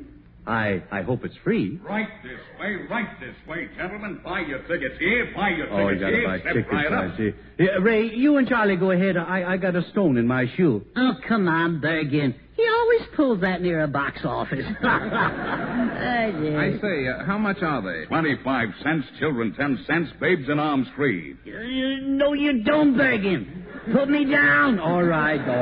Put me down. That'll be 60 cents, Bud. But yes, 60 cents. Yes. But my name is Edgar Bergen. Sorry, Bud, all people have names. Yeah. All right, here's your money. Here's your tickets. Thanks, suckers. I'm certainly going to report that smart aleck. There you are, folks. Get your programs. You can't tell a chattering baboon from your mother-in-law without a program. Why, Orson, I thought you were giving a lecture here. What are you doing with that guide coat on? Well, it's rather cold in here. I see. That explanation ain't so hot either. Don't tell me, Orson, that you're just a guide. Well, certainly. I'll do anything to further the cause of education and also to pick up an extra buck. Well, I have a complaint to make. After we paid our admission, the ticket seller called us suckers. There's no admission charge here. There isn't? No, sucker. Sir. Wait a minute. Now, here's the tickets right here. It says good for one admission to the New York World's Fair. Well, there you No, fellas, look, we came to hear a lecture. So, get on with it, my good man. Very well. Gentlemen, right over here is the first exhibit. It starts with the evolution of man. It was over 80 million years ago that Lobar mollussus, or the lungfish, first crawled out of the deep abysmal swamp, reeking with a dank, sultry smell of fetid vegetation. What do you suppose it did? Held its nose? No. No, it continued to adapt itself to its new environment, so that upon that supposition we believe that man is a descendant of the fish. Are you descended from a fish, Ray? Well, of course. I must confess that in the spring I do have a mad desire to swim upstream. You know.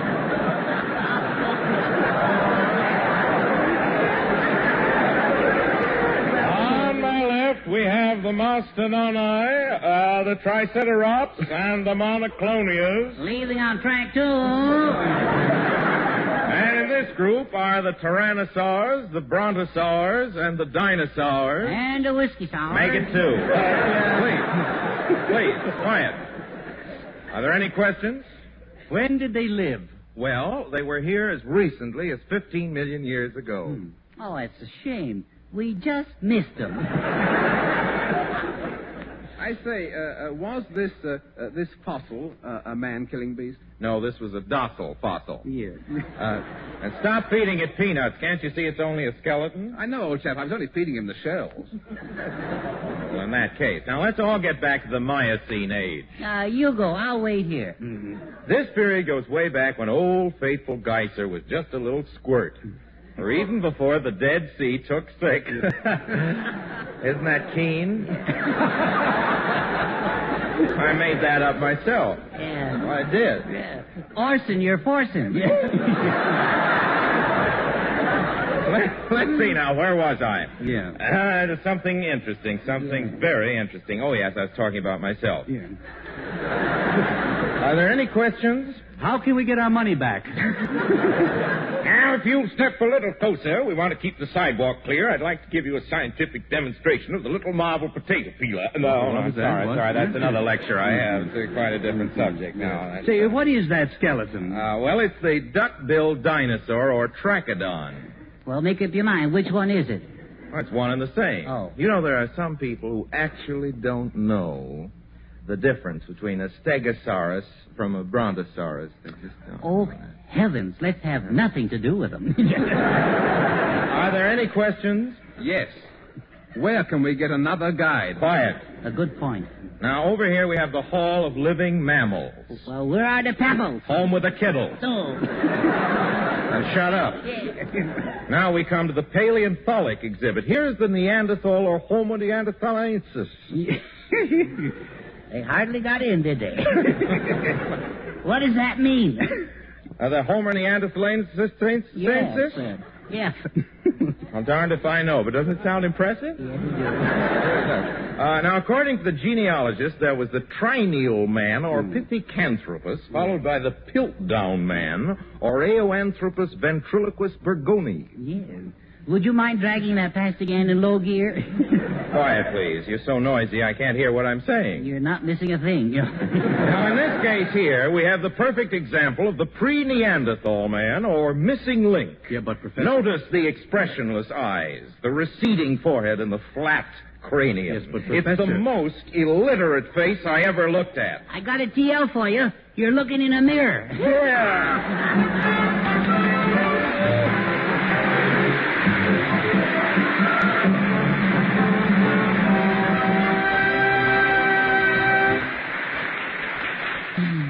Well, Edgar, how was your visit to the museum? Well, it was very interesting. We learned all about the Neanderthal man, the Cro-Magnon man, and the Java man. Well, speaking of Java, man, that really starts me on a train of pleasant memories.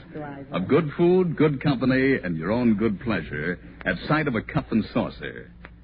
The sight of your coffee cup is a promise, too, when there's Chase and Sanborn coffee on hand. The promise of all the coffee satisfaction a cup can possibly hold. So fill it up, drink up, and have another. Enjoy the richer, more flavorful blend that made the second cup famous. Through the past 80 years, Chase and Sanborn flavor has made history, become a tradition. And in the past year, more people changed to Chase and Sanborn coffee than to any other kind on the market. That's the biggest swing in coffee history. But even so, it's only half the story. Besides that, in the hotel and restaurant field, where coffee simply has to be good, Chase and Sanborn are the leading coffee roasters. You're entitled to all this extra goodness, so make sure that you get it. Ask your grocer for delicious Chase and Sanborn coffee every time. Well, Charlie, after visiting the museum, I suppose you can tell your schoolmates where all the prehistoric monsters came from now. Yeah. Yes, from the Prehistoric Club. No. No, they came from the Ice Age. Yeah. And that was way back when Mother Nature, for thousands of years, wore an ice cap. Boy, she must have had a terrific hangover. Yes. And do you realize those dinosaurs we looked at in the museum? Yeah. Do you realize that they weighed 30 tons? No. Yes. 30 tons? Yes. Is that strip? Yeah, the strip, yes.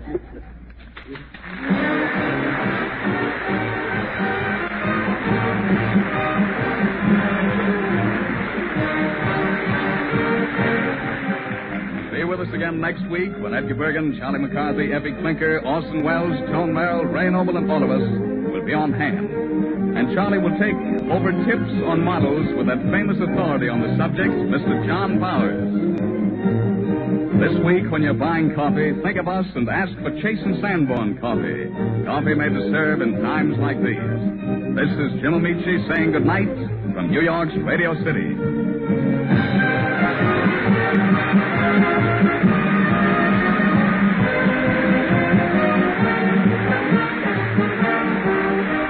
Friends, you already know about vitamins, but here's something you may not know. According to a U.S. government survey, 3 out of 4 people were not getting an adequate diet. Thus, they probably lacked not merely vitamins, but minerals as well. More than that, science tells us that without adequate minerals, you cannot even hope to get the full benefit of some vitamins. That's why millions will want to try exciting new STAMS tablets. For STAMS give you both vitamins and minerals. Yes, STAMS give you minerals, too. Not just a few, but 9. 9 minerals. And these 9 minerals are added to 8 vitamins, including every vitamin as well as every mineral recognized as essential by the U.S. government. Yes, 8 vitamins plus 9 minerals are in STAMS. Just read the label for full information and dosage. And today, ask your druggist for STAMS. STAMS. This is the National Broadcasting Company.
It's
radio dramas dedicated to the supernatural, the unusual, and the unknown. Come with me, my friends. We shall descend to the world of the unknown and forbidden, down to the depths where the veil of time is lifted and the supernatural reigns as king. I first met Robert Jennings at a small party given by a mutual friend of ours. Dr. Hecelius, here's a gentleman who'd like to meet you. I'm honored. The honor is mine, Dr. Hecelius. Thank you, Mary. Well, you two chat together for a while. I'll get back to my other guests. Elizabeth, dear. I'm very interested in some writing of yours, Dr. Hecelius, especially in the term metaphysical medicine. I read them a few years ago. And I hope they didn't bore you. Quite the contrary. Just a few days ago, I thought of the subject again, and I searched everywhere for my copy of the book, but I couldn't find it. I understand that it's out of print. Yes, quite true, Mr. Jennings. I'm interested in the cause of a certain phenomenon that I have witnessed. I thought perhaps your book might help me.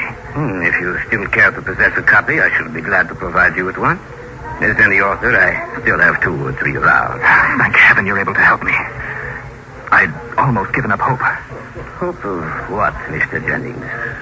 Perhaps in a while I may be able to tell you, but not until then. Dr. Hecelius, it's a tale so strange and unusual that you'll say it's fantastic, but believe me, it's the truth.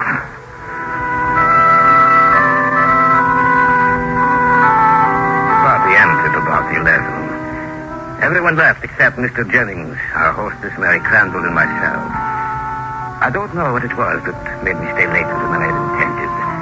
Perhaps it was the way that Mr. Jennings acted. At any rate, I had gone into the library to see if perhaps Mary might have a copy of my book. I heard a strange sound that I couldn't place. I turned around and caught a glimpse of 2 burning red lights that stood about 2 feet off the ground. They moved with a strange hopping movement and then suddenly disappeared out in the hallway. Mary, is that you? Stay away from me. Don't run from me, Mary. Don't come any closer to me. Your throat is so lovely. Take your hands away from my throat. No, Mary. I'm going to kill you, Mr. Jennings. Take your hands away from her throat, Mr. Jennings. I don't know what came over me. You're right, Mary. Yes, Dr. Hecelius. What are you trying to do, Mr. Jennings? Why were you trying to kill her? Kill her, Doctor. I was trying to destroy you. What, Mr. Jennings? You wouldn't believe me, Doctor. No, you would never believe me.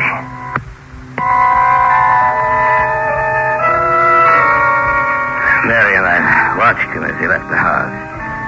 He slipped his card into my hand just before leaving me, and mechanically I put it into my pocket. I was convinced that Robert Jennings was suffering from some strange malady. Your Mr. Jennings is a dangerous man, Mary. Well, actually, he's a very good man. He tried to kill you this evening. You call that being good? No. The look on his face, it wasn't him. It seemed to be someone else. Mr. Jennings is not married, is he? No. He's been writing that as he was. But for 2 or 3 years, perhaps he has not gone on with his work. The book was upon some rather unusual subject, perhaps. Supernatural phenomena. Is that correct? Well, yes, he was writing a book. I don't know what the subject matter was, but suddenly he stopped writing. So one more fact now. His mother and his father, did you know them? Yes, both. His father died about 10 years ago. Our family knew them quite well. And either his mother or his father. I should think his father saw, how shall I say it, a poltergeist, an apparition, a ghost. Isn't that correct? Yes. How did you know? Something he said concerning metaphysical medicine. It was his father. He was a strange man and used to bore my father about his dreams.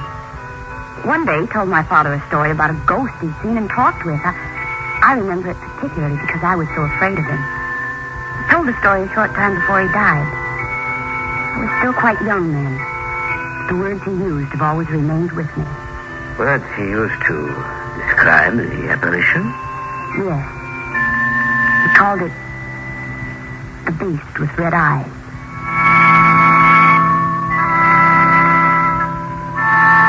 The following day, I went to call on Mr. Jennings, carrying with me the little book he had asked for. Yes? What can I do for you? I should like to see Mr. Jennings. I'm sorry, sir. He's engaged with another gentleman just now. I see. Will you tell him that Dr. Hesselius called? Oh, just a moment, sir. Mr. Jennings left word that if you called, you should be shown in. He wants very much to see you. If you just come with me. Thank you. If you just wait here in his study, sir, I'll let him know you're here.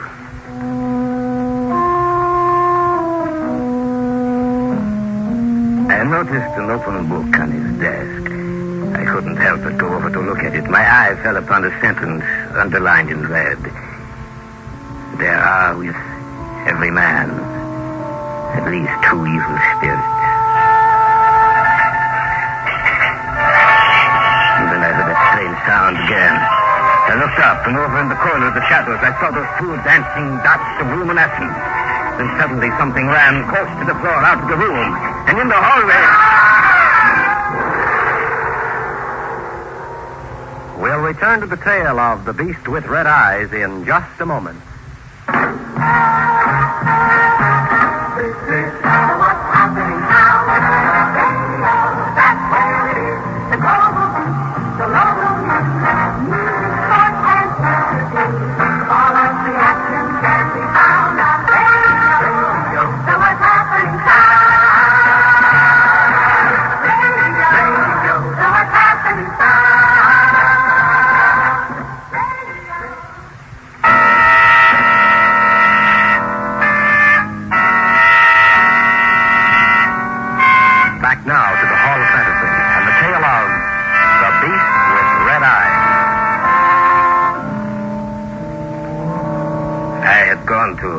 Jennings' house.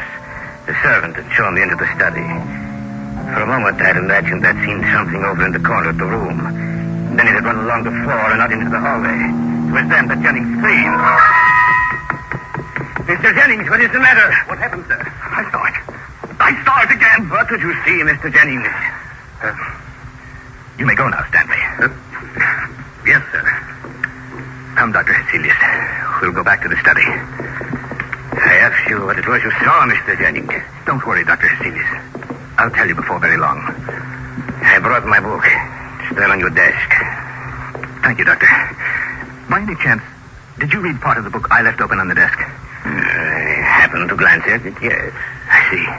And what did you think? I had no time to think, my dear sir. I thought I saw something in here. Saw something? What? I'm really not too sure.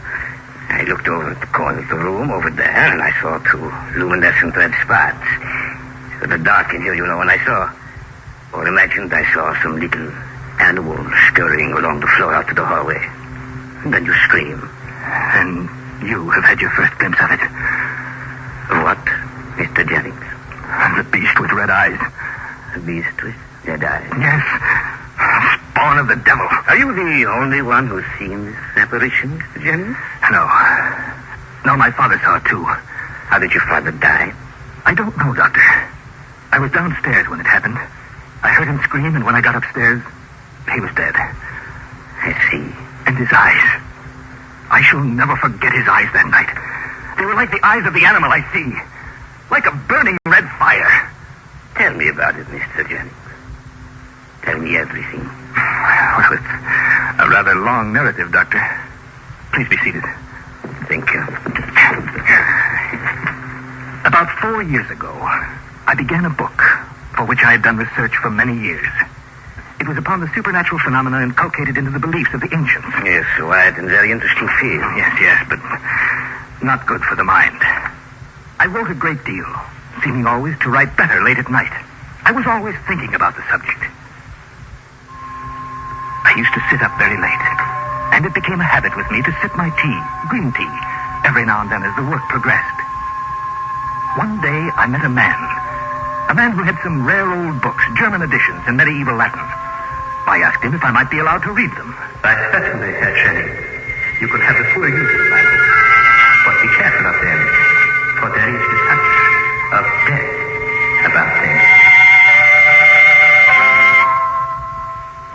One night, I had stayed at his house very late. And when I went out into the street, I found that I could find no cab. So I took the omnibus, which used to drive past this house. Save for the driver, I was the only passenger. It was quite late and quite dark. I I leaned back in my seat, thinking about what I had read. The interior of the omnibus was very shadowy. At the end, next to the horses, I seemed to see two small circular reflections of a reddish light. They were about 2 inches apart. I didn't know what they were. In another minute, it became rather frightening, for those two luminous points with a sudden jerk descended near the floor. And then they rose to the level of the seat on which I was sitting, and then suddenly they disappeared. My curiosity was aroused, and I moved forward, keeping my eyes upon those two red lights which had now reappeared. The coachman, seeing that I was acting strangely, asked me, Anything wrong, sir? No, nothing at all. Get off there! I began now to perceive something black, and I soon saw the outline of a small monkey, pushing its face forward in mimicry to meet mine. The red lights were its eyes, and I saw its teeth grinning at me. I poked my cane at it. I swear that I'm telling you the truth. My cane went up to it and through it. As I looked, it made a little skip back into a corner. I was afraid, terribly afraid. Are you sure there ain't nothing wrong, sir? Driver, I want to get off here. But this ain't where you... I don't care. I want to get off now. All right, sir. Oh, there! What be the matter, sir? Nothing. Just leave me alone. I got out, and the driver stared at me for a moment, and then... You look like you've seen a ghost, sir. Come on, get up there!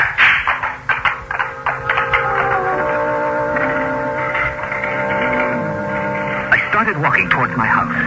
It was only 300 or 400 feet away. There's an old brick wall that runs just beside the path I took. I noticed nothing for the first few seconds. But then, I heard a sound that was strange to the night. I looked at the top of the stone wall, but seeing nothing, I continued on my way. It was then I heard it talking to me. Turning around, I saw the creature on top of the wall. I started to walk faster. The beast scampered along on top of the wall just abreast of me. I stopped, and the monkey stopped also. It sat there on the wall, just stared at me, making no sound now. I started walking again. It sprang down and scampered along beside me. I could feel it when it touched my leg. I was terribly frightened. I began to run. I was afraid to look down. And just a short while I came to my house. I ran up the stairs, opened the door, went inside, and slammed it shut in back of me. Anything wrong, sir? You don't see a small black animal around, do you, Stanley? Certainly not, sir. Good. I must have lost him. There's been nothing around here, sir. I went into the study. This study. Sat in my favorite chair. For a few minutes I was alone. But when I finally lifted my glance, there in the corner of the room, I saw the beast with the red eyes. It was entirely visible. Not only its eyes, but all of it.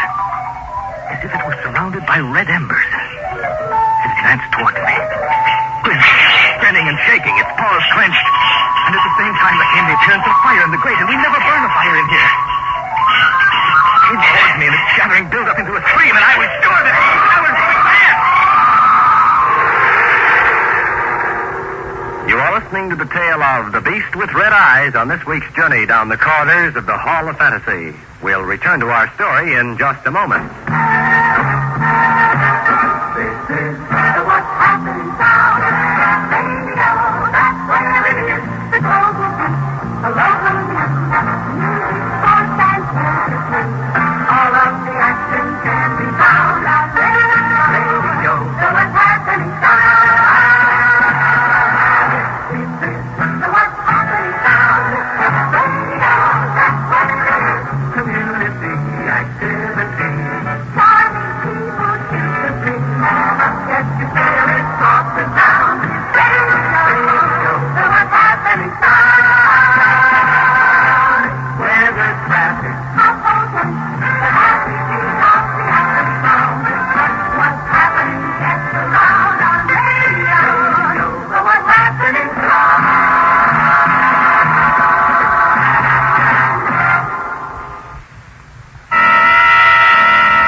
Featuring Carl Grayson and Richard Beast with Red Eyes.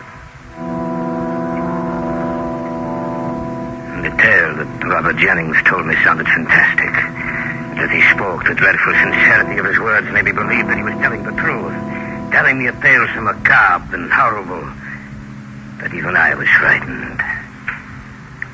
Mr. Jennings, what happened then? I'm afraid I lost consciousness, Doctor.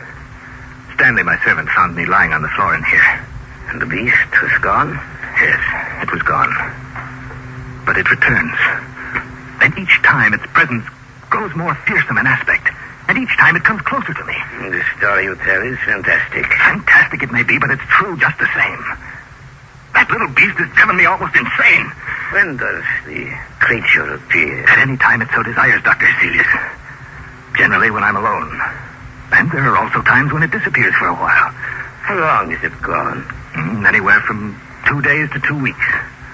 Tell me, Mr. Jennings, is it here in this room with us now? No, not in here. I saw it in the hallway before we came in here, however.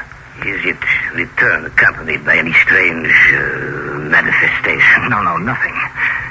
It's simply with me again. I'm lifting my eyes from a book or turning my head, I see it. Watching me. Have you told anyone else about this? No one. That is just as well. Its power of action is increasing, especially when I try to rest. It torments me while I lay in my bed at night. It drives me to do things. Last night, when I tried to hurt Mary, it was the beast who drove me to that. I heard it screaming, and its scream said, "Kill her! Kill her!" And had you not been there, I'm afraid I would. My niece, I almost killed her, too. Mm-hmm. How? Well, we'd gone out for a walk.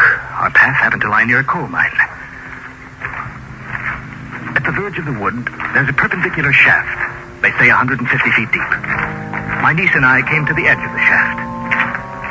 You look so strangely, Uncle Robert. It is nothing. You act as if you see something down there. What is it? Nothing, my dear. Nothing at all. Do you hear anything? No.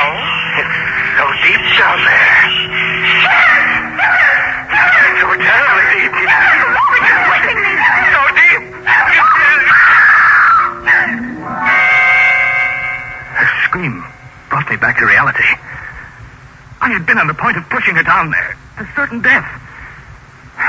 Always urging me to crimes, to injure others or myself. You're very tired, Mr. Jennings. Perhaps you'd better rest. I have no time to rest, Dr. Hesselius. I see.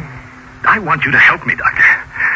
Look, I'm going out of my mind trying to fight it. Will you stay with me? I have other patients, Mr. Jennings. Yes, I realize that.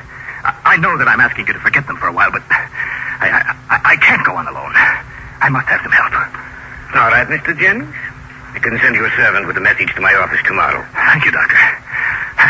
I don't know what I'd have done if you'd refused me. I shall stay here with you. Perhaps I can get some rest now. Perhaps I can forget the terrible screaming of its voice.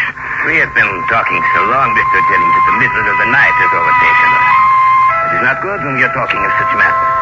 I suggest that we all retire for the night. You're right, Doctor. Look. Where? There. Over there. Don't see anything. I swear it's there just the same. Inside, I feel something is going to happen. Don't worry, my friend. I shall be here in this house all night. Nothing will happen. It's too late, Doctor. Serious. I should have seen you long before this. For now, too late. He had his servant. I put him to bed. He lay there moaning, and his eyes would fasten on some object in the room. I would follow his gaze, yet I could see nothing. Little by little, he fell off to sleep. I sat by his side for an hour, and nothing occurred. The servant Stanley, who had gone back downstairs, now returned. Doctor, would you come downstairs for a moment? What is the matter? I can't explain it, sir, but I saw something downstairs. Then, by our means, I shall go downstairs. What did you see? I can't be sure. It seemed like a small animal. Tell me exactly what happened. Well, sir, first I heard some little noises. I looked up from what I was doing and saw a little animal in the corner of the room. A little black thing with two burning eyes of fire. Where did you see it? It was in this room, sir. That's the sound, sir. That's the noise I heard. It seems to come from the study. We better take a look. Yes, Doctor. Have you ever heard these noises before? No, sir. This is the first time. Doesn't seem to be anything in this room. I understand it, sir. The sound came from here. Yes, I know. I heard it too. But there doesn't seem to be a... What's that? The fool I've been. This was just a trick to get us down here. It sounded like Mr. Jennings. It was. I should never have escaped. I should never have come down here. What made him scream? Beast with red eyes, of course. I'll never forgive myself for this. Mr. Jennings! He may not be able to answer, Stanley. Why not? Here's his room. He'll know if we're too late in just a moment. He's still in bed, sir. Yes. But he's dead. What? That's right. His eyes, sir. Look at his eyes. Why, what do you see? His eyes. They're so red, sir. Like blazing coals of fire. They look just like the eyes of that animal I saw.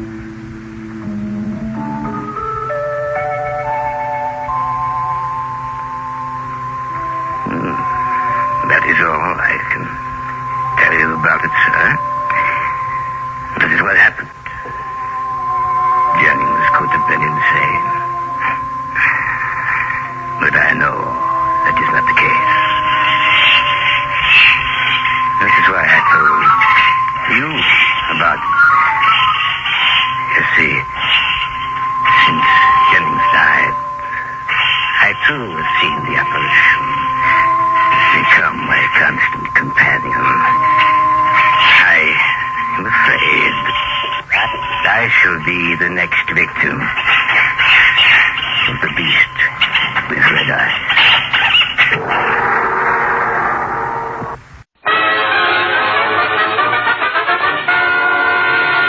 Here he is. In the movie Wake Island, he was a Brooklyn Marine. In Abroad with Two Yanks, he's Biff the Private. But tonight, he's just an overgrown kid anxiously waiting for Halloween. I'll never forget. When I was just a boy, every Halloween my father used to stick me in the front window. We were too poor to buy a pumpkin. The American Meat Institute presents William Bendix in The Life of Riley.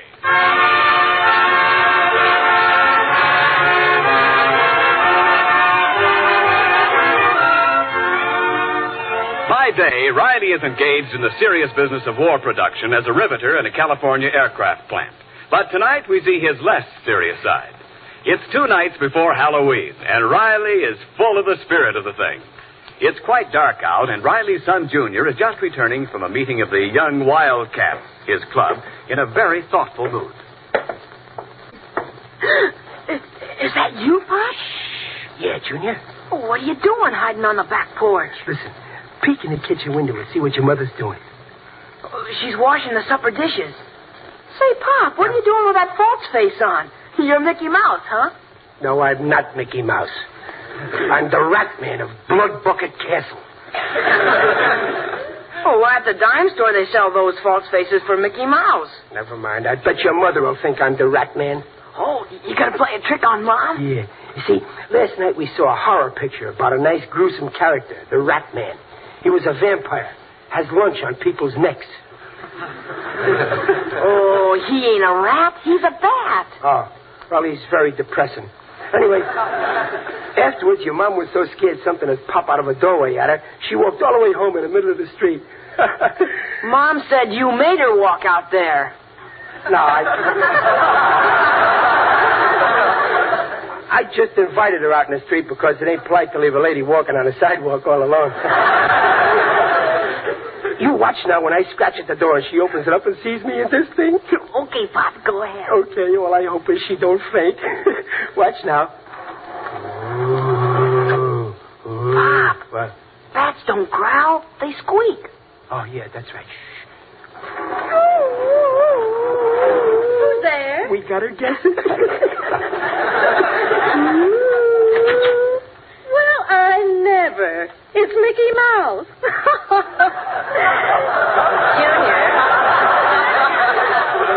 Junior, go get your father some cheese.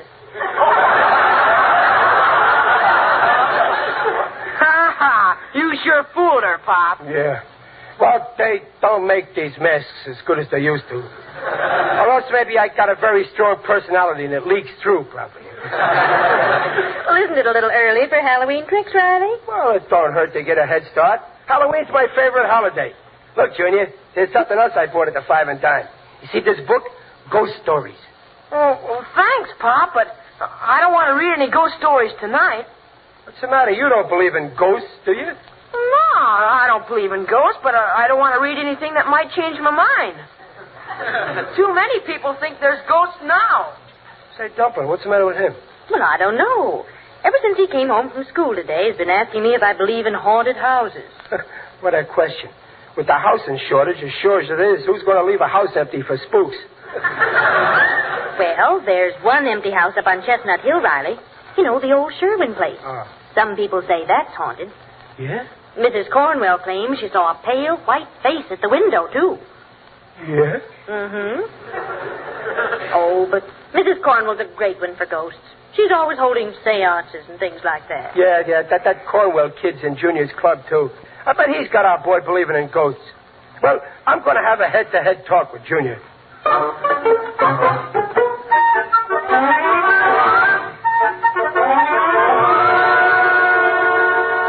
So you see, Junior, if I tell you there's no ghosts, you can take my word for it. After all, I've been your father for 13 years, ain't I? Oh, sure, Pop. But if there aren't any ghosts, what haunts haunted houses? Listen, Junior, nothing haunts haunted houses. Oh, yes, they do, Pop. Johnny Cornwell's mother proved the house was haunted. How did she?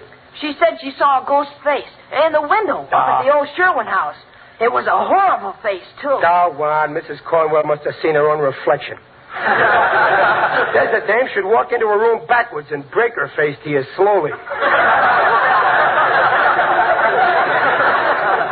Oh, then she came home and held a seance. She asked if what she saw was the ghost of Alice Sherwin, and she got 3 raps on the table. Oh, that means yes in ghost language. Fine language. All they can do is knock. They ought to be newspaper columnists. You better not make fun of ghosts, Pop. Look, Junior, would you sooner believe a ghost than your old man? Well, no, Pop. But if the ghost said it was a ghost, it ought to know. Okay, I can see you're a septic.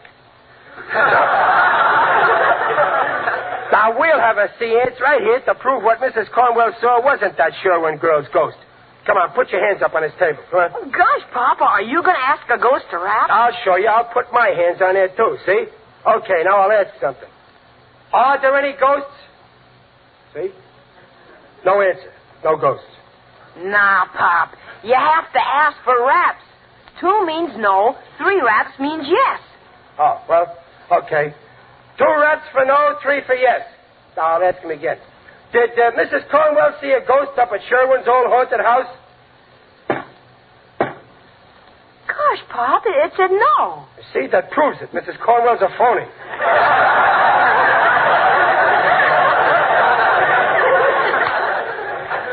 Well, ask him again if there are any ghosts. Okay. Are there any ghosts? Rap 2 for no. See that? The ghosts themselves say there aren't any ghosts. That proves it. Wait a minute, Pop. How could a ghost rap 2 for no if there aren't any ghosts? Well, that's very simple. I was just kidding, Sonny. I did that rapping myself. Honest. Well, your hands were on the table. Yeah, but my feet weren't. Look at. I just kicked up under that table with my foot like this.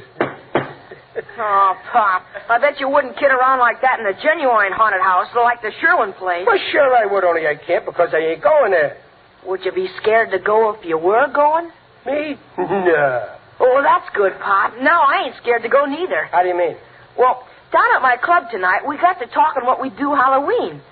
So we made it up we'd go find out if Sherwin's old house was haunted or if it wasn't. Yeah. I pity any ghosts when them young wildcats get in that house. Oh, we ain't all going inside, Pop. Just one of us got elected to go inside. Oh. The poor guy who got the short straw. Who got it? Well, I did. I see. Well, Junior, you show him you know there aren't any ghosts in there. I'm proud of you, Junior, walking in there all alone. I think that's... Well, I won't be all alone. I made up a rule if a fellow had to go in, could take in another fella, his best friend. Well, that's okay, too. If the guy you picked is a real friend, he'll go like a shot. Who'd you pick? I picked you, Pop. Well, I let that...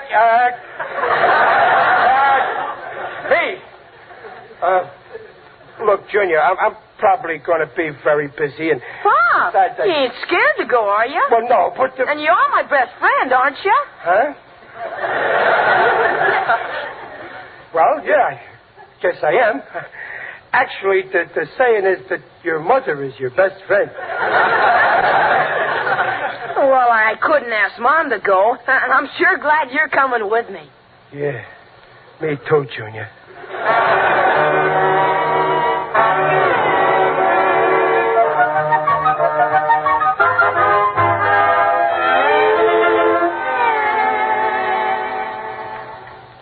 Chapter 13. As Lord Twitcher stood there in the dark hall of the great lonely house, he could feel something evil in the very air. A cold wind brushed his cheek, and an icy hand seemed to touch his spine.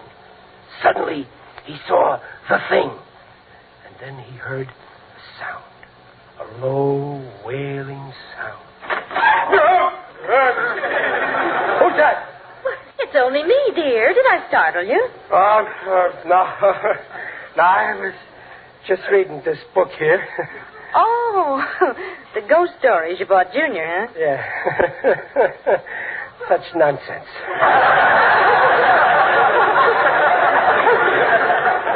Oh, my, it's a quiet Halloween, isn't it? Wonder what all those boys in Junior's club are doing tonight. Well, I know what they're doing. They're all sitting over across from our house right now on the fence, like a row of buzzards, waiting for us to come out. Oh, are they going to the house with you? Now, they're going as far as the gate of the place to make sure we go in. Oh, but you're not nervous about going, are you, dear? You don't believe in ghosts? Well, no. You don't believe in them either, do you, Peg? No.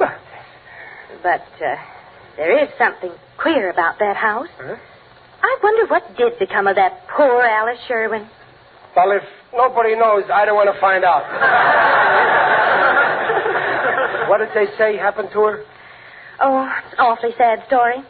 She was a bride, you know, beautiful girl. Well, they were on their honeymoon in Manila. He was a captain in the Navy. She and her husband were going to come home and live in that old house. Then, well, he was lost in an air raid. Some say they were both killed together. Others say that she followed him because she didn't want to live without him. Well, anyhow, the house stands there empty, waiting for the bride and bridegroom that never came to live in it. People ought to leave the place alone. And I'm one of the people. Well, after you go there tonight, maybe people will stop talking and gossiping about the house, because you'll prove there's nothing there. Yeah, maybe. And what was all that talk about seeing lights and faces around the place? Oh, just talk, I suppose. Yeah. But they do say that they saw a woman's figure at the window in the attic. Pop! Junior, what's the idea of sneaking in like that? It's time to go, Pop. Huh? Oh, well, yeah, it's well, okay, Junior. Goodbye, Dumpling. Goodbye, boys. It's sure dark out, isn't it, Pop? Yeah. Pop, that Sherwin house we're going to, it can't be really haunted, can it? No. But it's funny that people have seen a ghost in there. Yeah, well, look, Junior, when we get in that house, you do just like I do, and you won't see no ghosts. Oh, what are you going to do, Pop? I'm going to keep my eyes shut.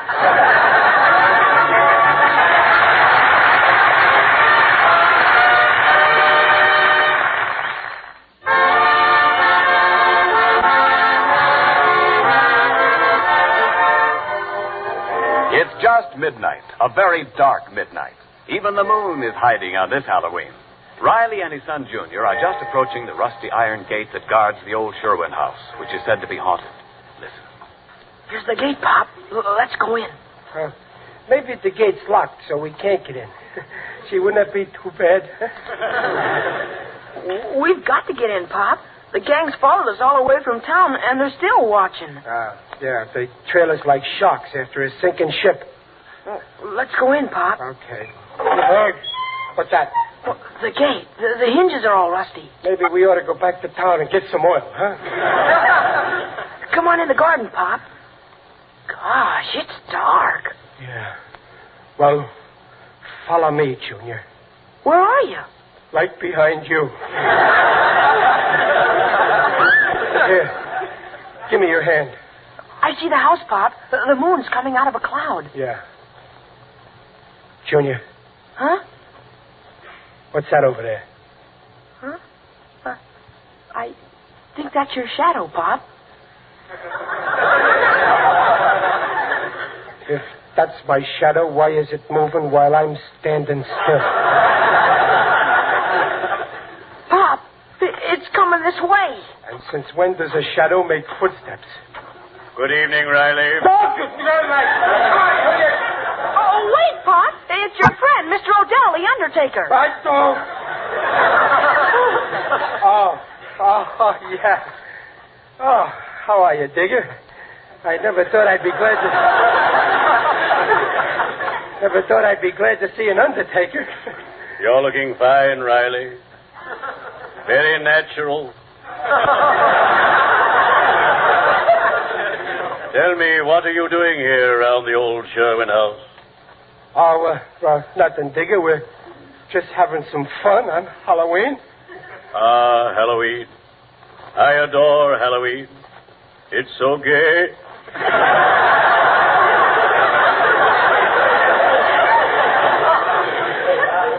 Digger, do you hang around this old house much? Oh, yes, indeed. It's one of my favorite haunts. Haunts? Listen, you don't think there's anything in there, do you? Who knows? Sometimes as I stroll through this old garden, I feel unseen eyes follow me. You do, huh? Riley, you're not going inside the house? Well, we thought we might drop in a minute. I could be talked out of it. Take my advice, Riley. Remain outside. Enjoy the beautiful flowers. They're my favorite flowers. Lilies. Digger, when you talk about lilies, please don't stare at my chest. Strange how some people have no interest in horticulture. In my profession, we have a saying, you may not like flowers at first, but eventually they grow on you.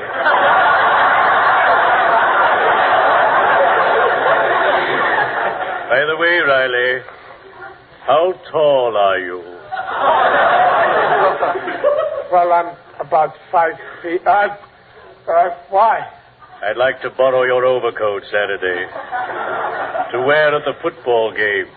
Oh, sure. I'll pick it up at 1 o'clock. I want to get to the game before they kick off.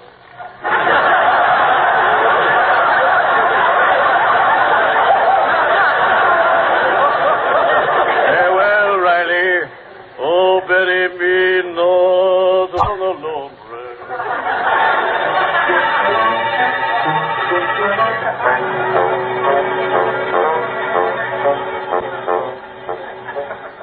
Here's the door to the house, Pop.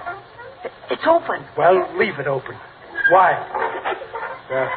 Well, one thing, Junior, nobody will never be able to say your old man was a coward. Let's go in. Now let's go out. Oh, wait, Pop. We've only been in one room. We're supposed to go through the whole house. As far as I'm concerned, this is a one-room house. Come on. Oh, wait, Pop. What for? I told the kids you didn't believe in ghosts, and I said we'd have another seance like we did at home. Junior, a blood relationship can only be stretched so far.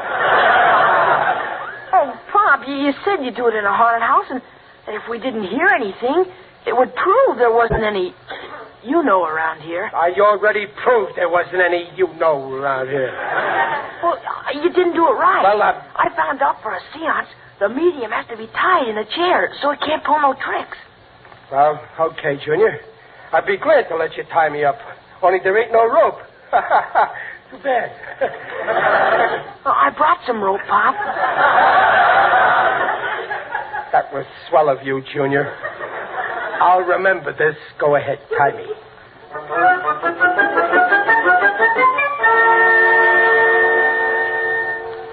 Oh, there. Can you move your hands or feet? No, you tied me so tight Dan Green is sitting in. Now, stand over by the window where I can see you. Oh, here I am, Pop. You'll see, Junior. There won't be any raps this time. Hope you're right, Pop. Of course I'm right. How can there be any raps when I'm tied up too tight to rap? And I also got my eye on you. Well, go ahead, then. Ask if there's any ghosts here. Okay, now.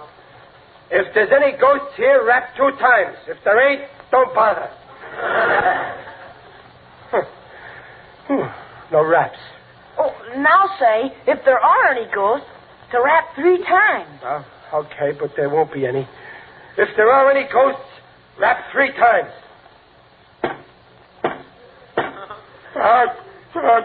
Junior, did you do that? I didn't. Didn't you? Frankly, no. Junior, where you going? Out the window. Come on. Don't come back. Untie me, Junior. I can't get this chair through that window. Junior! Oh, Pop. Pop, I can't get the nuts loose. I better go get a knife. Well, Junior, don't forget to come back. I had to open my big mouth for raps, and I got raps. Fine thing, all alone in the house with it. What's that? Who's that? What are you doing in my house? I must be going crazy. Why did you come here? I wouldn't stay, lady, only I got tied up. I will loosen the knot. Yep. Well, thanks. Who are you? I am Alice Sherwin. Now I know I'm crazy. I'm talking to a ghost. Oh, Pop, I'm coming. Oh, Judy! Please, don't tell anyone I'm here. I only want to be left alone here in my house. I got a knife and... Pop, you're untied. Yeah. And it was the ghost that done it. Wait a minute. Her hands. They weren't no ghost's hands. Junior, you go outside and wait for me. Oh, what are you going to do, Pop? I'm going to have another talk with that lady ghost.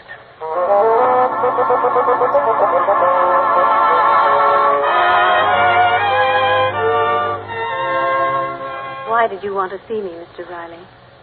Well, when I figured out you wasn't a ghost, I got to thinking how lonesome you must be in this house all alone. So I thought maybe you'd like to take a stroll over to my house and meet my family.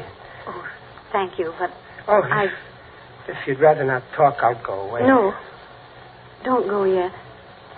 I mustn't be rude to my first guest in so long. Oh, thanks. Must be kind of a shock when the first man you see in so long looks like I do.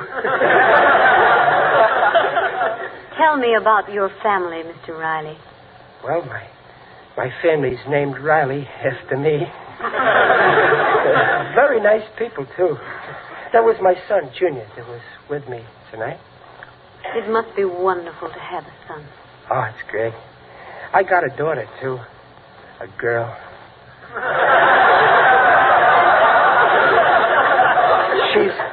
She's 16 now. The boy's 13, but getting older all the time. Then there's Peg. That's my wife. She's older than the kids, but younger than me. Say, in that picture of you over the fireplace, I guess that fellow with you, that's your husband, huh? Yes. That's Robert. He's a good-looking fella. Maybe you'd rather not talk about him, though. Violence won't bring him back. My wife told me about what happened. Of course, she didn't know the part about your being here. I don't want anyone to know. I want to stay here, alone, with his memory. It's the least I can do in loyalty to him. Oh. You mean you think that's what he'd want you to do? Of course. Does that surprise you? Well, yes, ma'am, it does. I didn't know him, but from his picture there, I know he was a swell guy.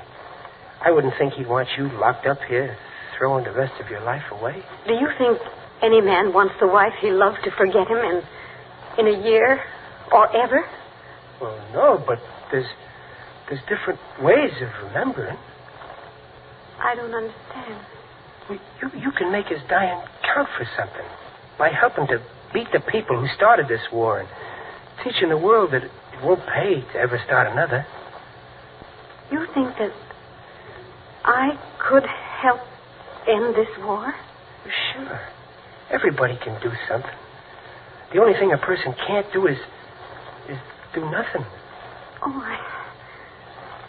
I guess you think I've been very selfish, Mr. Riley. Oh, no. No, you've been shut up in this empty house. You just didn't know what was going on. The people I can't understand are the ones who do know and still don't care. Those people live in something worse than an empty house. They live in an empty brain. Well, I'm not one of them, Mr. Riley. You've given me something to think about. And I'm very grateful. Oh, well, gee, that's fine. Well, I guess I'll be going. I'm sure glad you ain't no ghost. Of course, I ain't actually scared of ghosts because I know there ain't no ghosts. Are there? Of course not. But, you know, Mrs. Sherwin, it is kind of dark out in that garden, isn't it? Would you mind walking me to the gate?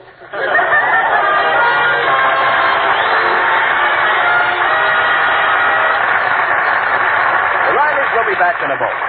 Well, I think we can all agree with Riley that none of us here at home can sit this war out. The war isn't over in Europe, the war isn't over in the South Pacific, and the war isn't over in America's kitchens. You women who have signed up for the duration to keep health-giving meals on America's tables just can't pick out the meat you want and be sure of getting it every time these days. The needs of war are bound to make the varieties and quantities your meat man has vary from day to day. So let's all make good meals out of whatever meats are on hand. And remember this, all meats, regardless of cut or kind, have the same complete, highest quality, good-eating proteins that make meat a yardstick of protein foods. This statement and all statements regarding the nutritional value of meat made on this program are accepted by the Council on Foods and Nutrition of the American Medical Association. Hiya, Dumpling. Hey, I got some big news about Halloween. Yes? Well, you know, I think I'm going to open up a one-man recruiting outfit. I'm going to recruit waves, wax, spars, and spooks.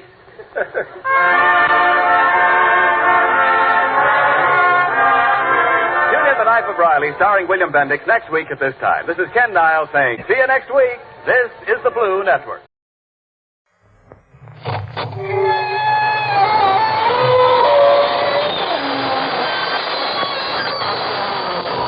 Good evening, friends. This is your host to welcome you through the creaking door into the inner sanctum. Come on in. One prankish little fellow, whom we shall call Maniac, for lack of a stronger word, just set fire to the walls. He said a closed room made him feel confined.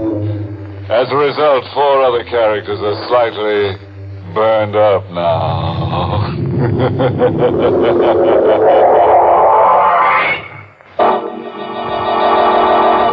Tonight's Inner Sanctum Mystery, Corpse for Halloween, was written by John Robert and stars Larry Haynes in the role of Jimmy with Barry Kroger as Cavanaugh.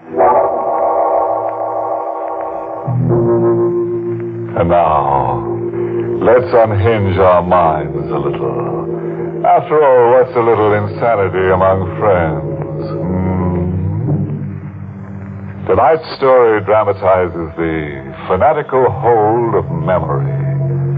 The one scene, the one fragment that plays and replays over and over again in your mind. The one terror that's with you when you dine and when you walk. And when you sleep...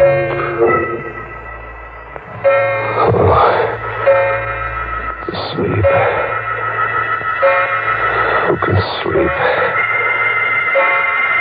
I'm here in the 35-cent flop, but I'm in the Burma jungle. Watching a scene that never gets stale, even though it's 5 years old. I can hear sounds travel across the brush. I pick them up as if I'm a receiving set. Animal sounds. And I see, as if my eyes are in the sky, I see two grim figures standing with their rifles aimed at a pair of jungle beasts, a tiger and its mate, in a crouch, ready to jump. They fire point blank together as if by signal. No good. They miss. The beasts roar and leap. I hear them scream out, Kavanaugh and Boxagola, just before they die.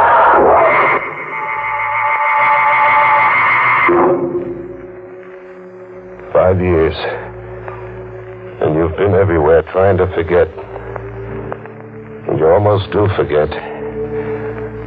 But it edges right back into your mind by itself.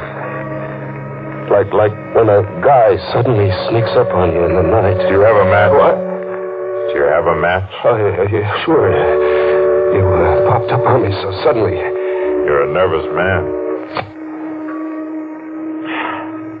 Thank you. I have a parcel with me. For you. For me? What, are you kidding? No. I have a parcel for you. Here, take it. Wait a minute.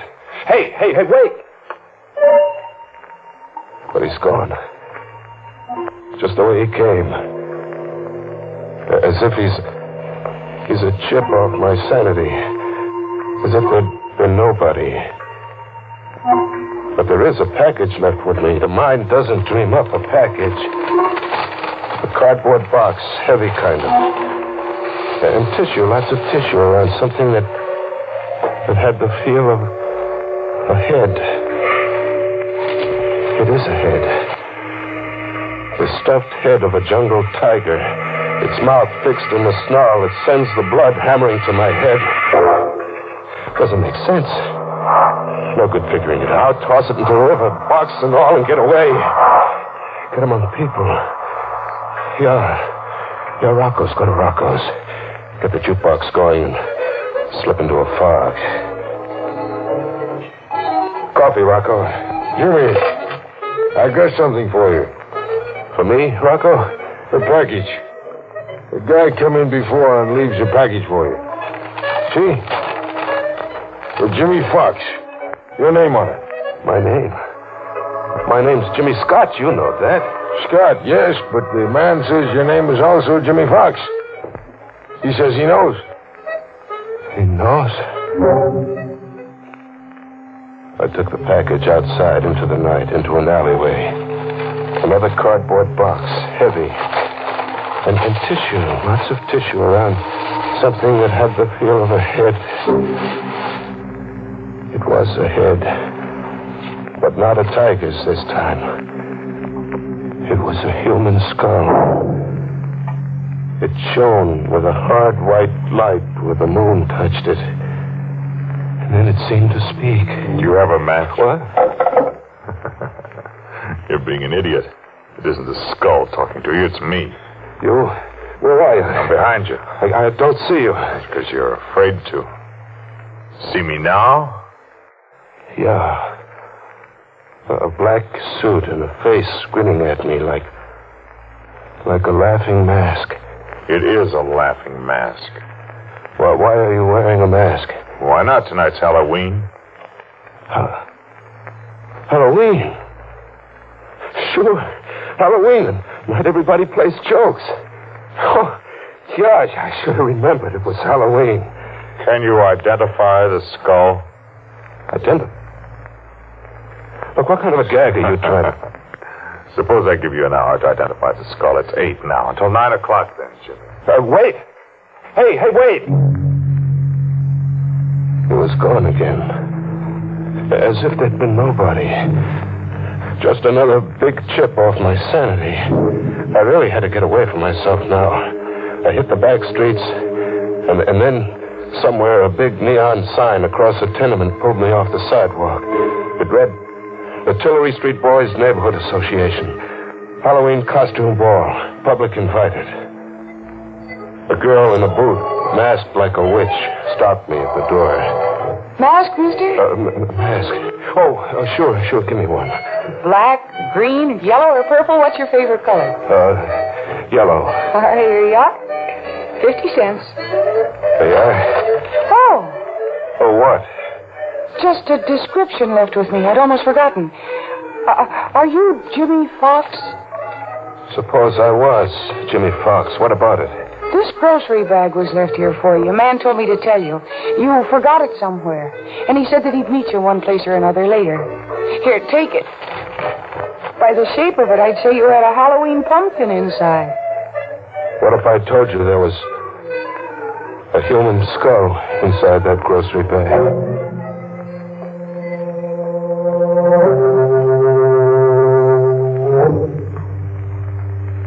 He'd meet me one place or another.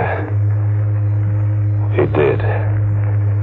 He was under a street lamp, waiting for me to happen along. Hello, Jimmy. Have you dared to call the skull by name yet? Or must I? Look, that gag isn't paying off, mister. All right, go ahead. You call it by name. Dolan. Boxer Dolan, remember him? I never knew the guy. You no doubt got me confused. Have I, Jimmy? You've changed your appearance cleverly, except for one thing disguise could never conceal. One thing? Your guilt. You wear it like a badge of shame. Oh, what am I guilty of? Murder. 2 men left an encampment in the Burma jungle just before dawn. 2 men. Boxer Dolan and Kavanaugh. A 3rd man remained behind. He played sick, pretended to fever. The 3rd man was you, Jimmy. Must I tell you the rest? Tell me the rest.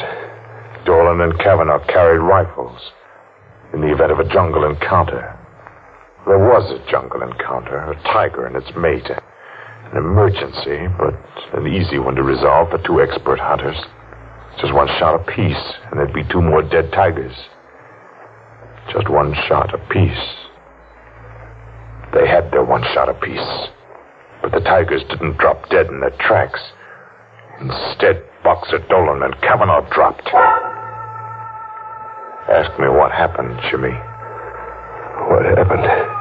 During the night, someone had emptied their rifle loads and substituted blank bullets. You did that, Jimmy. You engineered the murder of 2 men. You murdered your 2 partners in crime. Just 1 day's push from the Hindu temple you'd all teamed up to loot. They got within 24 hours of treasure, and then you murdered them. 1 more day to the temple, so why split 3 ways, huh? You know about the temple. But I never pushed on to that temple. No loot, no nothing. How about that? You lost your nerve. You just hadn't counted on losing your nerve. What are you, a detective? No. I'm your 2nd victim. I'm Kavanaugh. Kavanaugh? But Kavanaugh was killed. Unfortunately for you, he wasn't. I'll show you what I had to survive. Feel my sleeve. Feel it. It's empty. Torn out of the socket.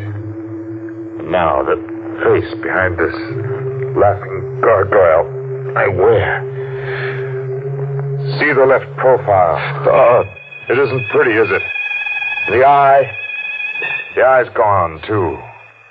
I spent 5 years finding you, Jimmy. I've waited a long time to let you see my face. You came after me to kill me? After you've had the same 24 hours you arranged that Dolan and I would have. What do you mean, the same 24 hours? Unarmed, in the jungle, and helpless. I'm going to hunt you for 24 hours. In this jungle, the jungle of the city, with every beast of prey I can buy. I'm going to hunt you, Jimmy.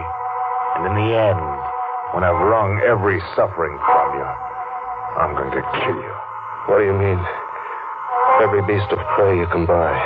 The denizens of the city jungle, the riffraff, the murderers, the men and women who buy and sell murder. I can afford them, Jimmy. See this, Ruby? Hey, is it Dozens, Jimmy. Dozens. I didn't lose my nerve. It's 10 o'clock. You can go now. Go and see if you can escape me and my pack. You're going through with this? Get along, Jimmy. Hurry. The beasts will be coming at you from the sewers and the cellars, ambushing you from the shadows, into the dawn and through the day for 24 hours, until 10 tomorrow night. Or you win. You live. Hurry, Jimmy. See how painful death can be.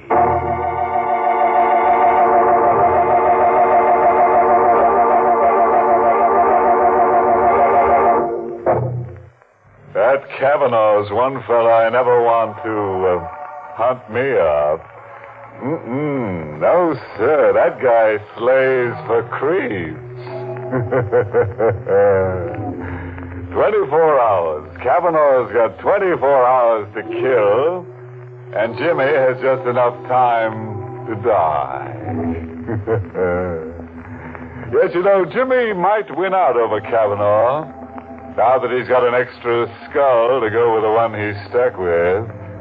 After all, 2 heads are better than one. Let's live out the terror now, shall we? An animal game of murder for 24 hours. I was to be hunted down in a jungle where human beasts came at you from the sewers and cellars, where killers in the hire of a homicidal lunatic lay in ambush. Well, I had to win. I had to save myself. I had to. Hide. The thing to do was to hide, fade into an alleyway and find a cellar and stay put for 24 hours. Just stay put. With the sickening reek of garbage cans until 10 tomorrow night. Was I alone? Movement. There was a whispering movement somewhere in the cellar. A faint rattle of ash cans, as if the wind was rattling them. Wind in an airtight cellar. Hello? Anybody there? No answer. I'd been imagining. But then something winged at me, goring into my shoulder, sharp and deadly, like a knife.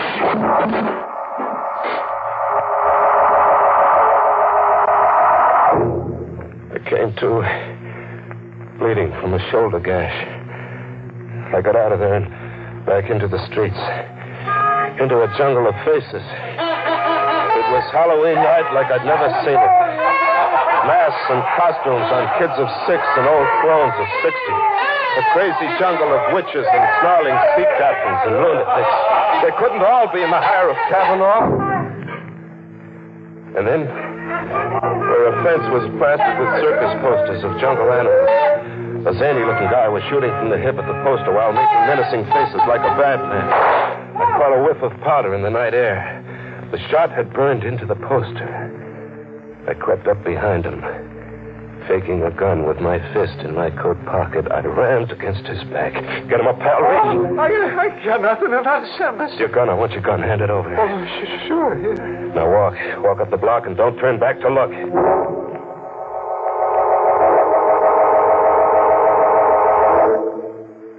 I had a gun now, and the tables were turned. I was the hunter now. I drifted to the docks and took up a position with my back to the river. Thinking of suicide, Jimmy? Not anymore, Kavanaugh. You sound as if your morale had suddenly improved. My morale's going great, Kavanaugh. Your animal hunt's about to boomerang, blow right up in your face like this. Who's hunting who, Kavanaugh? Who's hunting who? Kavanaugh kept standing up. 3 bullets, point blank, enough to blow his head off, but Kavanaugh kept standing up unharmed. How does it feel to hunt game with blank cartridges like Boxer Dolan and I did once? Blank cartridges? But that crazy-looking guy, I saw him burn a hole in the circus poster. Only 1 bullet. The first one was real. Simple? Yeah, simple. I get it. Dead-Eye Dick was another one of your beasts. Who's hunting who, Jimmy? Who's hunting who? Kavanaugh, wait. Kavanaugh, kill me. Get it over with and kill me now, will you? Kavanaugh, you gotta kill me. I had to get out of there. The subway. Get the subway. Fade into the subway. Get on a train and ride to the end of the line. Ride out of the jungle. An empty station. No one in it. No someone. Two people. A dapper little guy buried behind a newspaper. And an old lady in ragged clothes carrying a pet half hidden under a coat. A pet that looked like a cat. She came up to me, close, like to ask me something.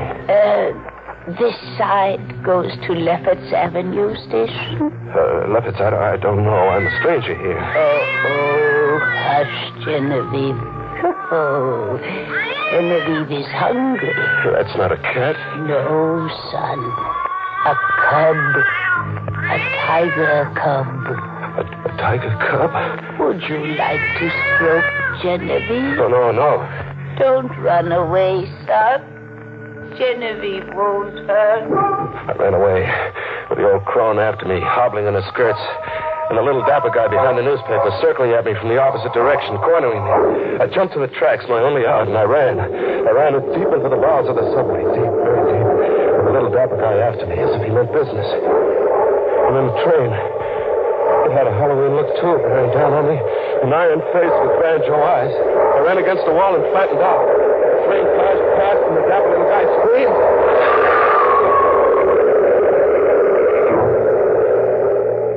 Kavanaugh was shy, one beast in this jungle. The little guy had been hit glancingly and hurled against the subway wall, pulverized. I got to him quickly and freshed him. I had a gun now. A gun with bullets that killed. I ran a half mile underground to another station, and then back on the streets. Back in the animal game. It was 3 a.m. A neon sign read Tillery Street Boys Neighborhood Association. Halloween costume party. People were straggling out. The fun was over. What? You remember me? No. I'm the witch who gave you a free mask and a grocery bag that you forgot somewhere. And you're Jimmy Fox. Jimmy Scott. I used to be Jimmy Fox. Sister, are you all right? Am I all right? I mean, are you just what you look? A sweet kid with brown eyes and a heart. Are you drunk? No, beat. I'm dead beat. I've got to hole up somewhere, get some shut-eye. I've got to or I'll die. You're sick? Yeah, I'm sick. If I could just sleep around the clock until 10 tomorrow night. If an angel came along and said, come home with me, I'll put you up. Come home with me, Jimmy. I'll put you up.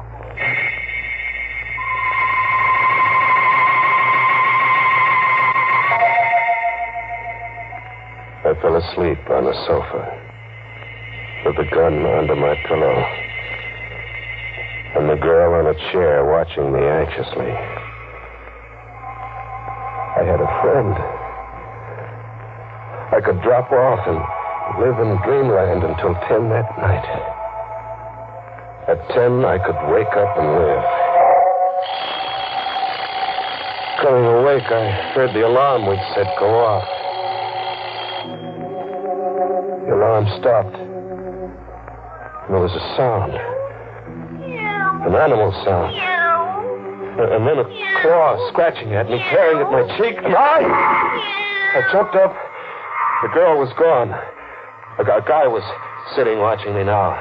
A skinny kid with a heavy shock of hair, not a day over 21. Oh, that's a lousy way to have to wake up from a sleep, pal. Lousy way. There was an animal clawing at me. My cheek's bleeding. Genevieve, she isn't housebroken. Still a little wild. You should have seen her dash for the kitchen when you let out a scream just now. Genevieve. Who are you? You're Jimmy Fox, huh? Yeah. I got something for you. For me? Yeah, it was given to me to give to you. Here. A ruby. Hey, wait a minute, look. It's 10 o'clock. I set the alarm for 10, and it's 10. Well, it's only a quarter of. That clock's always 15 minutes ahead. Now the game's over. It's 10, and you can't cheat. I've won, Kavanaugh. You can't go back on your promise, Kavanaugh. You can't. What are you trying to get over, pal? I don't understand. I've won. You can't cheat. I won't betray. A gun. Pal, you're crazy. Here, wait, look. Oh! You're crazy. to stand, and I won't be tricked, Kavanaugh. I've won.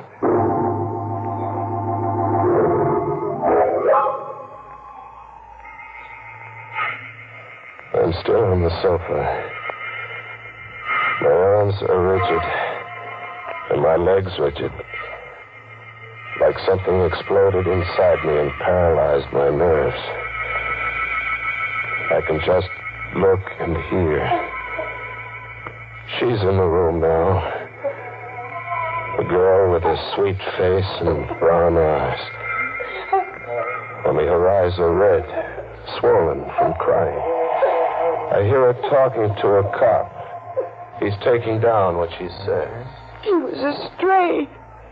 He was like a sick dog in the street. So I picked him up and brought him home. Yes, why did he kill your brother, Buddy? I don't know. I was taking a shower, and I heard him scream like a crazy man. I heard him talk all mixed up. But I was taking a shower, and I couldn't get here in time. There must be something you can tell me, miss. Oh, officer, everything is all mixed up.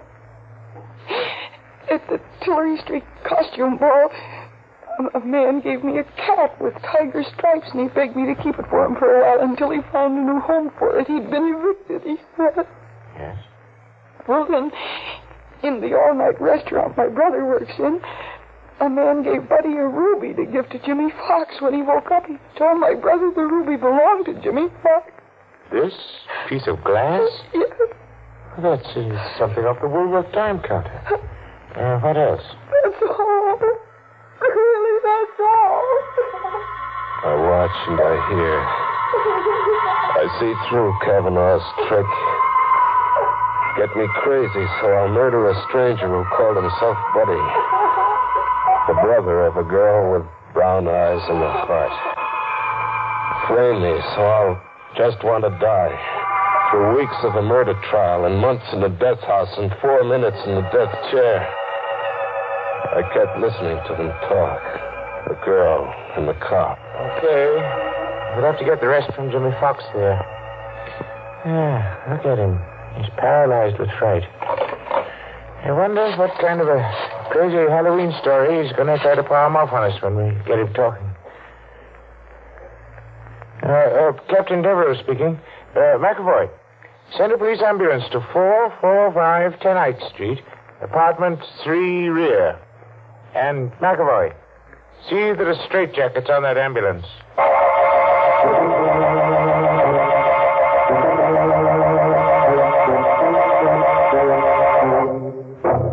Well, quite a chase. It got so poor Jim didn't know whether he was coming or going. Nuts. What got his goat most was the way he kept seeing animals everywhere. Very confusing to a guy on the lam. Yeah, it got so he couldn't tell who's zoo. Patron of radio's outstanding theater of thrills. Suspense.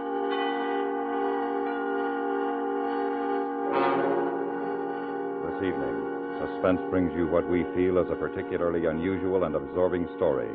No actors other than Mr. William Conrad will appear in its presentation. It's a study in terror which has few equals. So now, starring Mr. Conrad, here is tonight's suspense play by A. M. Burridge, The Waxwork.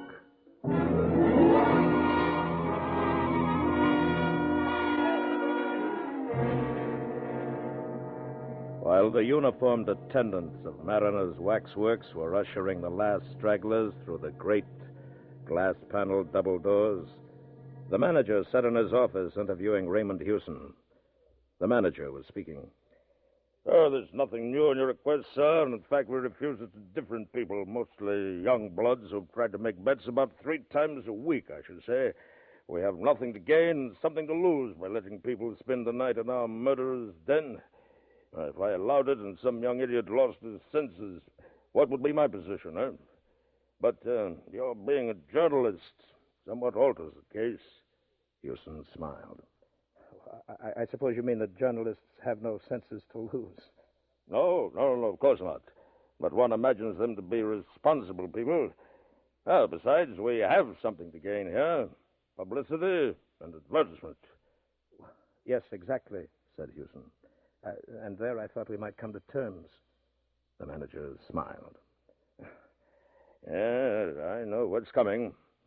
You want to be paid twice, do you? You know, it used to be said years ago that Madame Tussaud would give a man £100 for sleeping alone in the Chamber of Horrors. Well, I hope you don't think that we've made any such offer. What is your paper, Mr. Hewson? Well, I'm freelancing at present, sir, working on space for several papers. However, I would find no difficulty in getting the story printed, I'm sure. The Morning Echo would use it like a shot. A night with Mariner's murderers. No live paper could turn it down, sir. Yes.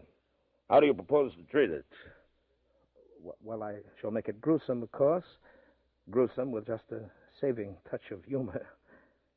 The manager nodded and offered Hewson his cigarette case. Very well, Mr. Hewson. You'll get your story printed in the Morning Echo, and there'll be a £5 note waiting for you when you care to come and call for it. But, first of all, you realize it's no small ordeal that you're proposing to undertake. I'd like to be quite sure about you. I'd like you to be quite sure about yourself. I own I shouldn't care to take it on. I should hate having to sleep down there, alone, among them. Why? Asked Hewson. Oh, I don't know. Isn't any reason, I suppose. I don't believe in ghosts. If I did, I should expect them to haunt the scene of their crimes or the spots where their bodies were laid, instead of a cellar which happens to contain their waxwork effigies. Well, it's just that I couldn't sit alone among them all night with their seeming to stare at me in the way they do. After all, they represent the lowest and the most appalling types of humanity. Well, the whole atmosphere of the place is unpleasant. And if you're susceptible to atmosphere, sir, I warn you that you're in for a very uncomfortable night. Hewson had known that from the moment when the idea first occurred to him. His soul sickened at the prospect. But he had a wife and a family to keep. So here was a chance not to be missed, the price of a special story in the Morning Echo, with a £5 note to add to it. Besides, if he wrote the story well, it might lead to an offer of regular employment. The manager smiled at him and rose. Well, I think the last of the people must have gone by now. Oh, there is one condition I'm afraid I must impose upon you, sir. I must ask you not to smoke. We had a fire scare down on the murderer's den this evening. I don't know who gave the alarm, but whoever it was a false one. Fortunately, there were very few people down there at the time, or there might have been a panic. Now, if you're ready, we'll make a move.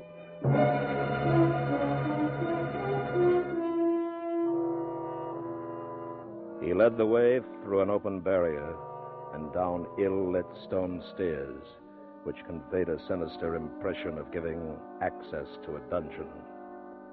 In a passage at the bottom were a few preliminary horrors, such as relics of the Inquisition, a rack taken from a medieval castle, branding irons, thumbscrews, and other mementos of man's cruelty to man.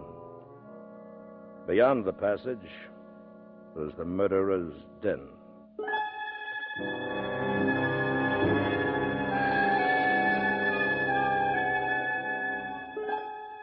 It was a room of irregular shape, with a vaulted roof and dimly lit by electric lights, burning behind inverted bowls of frosted glass.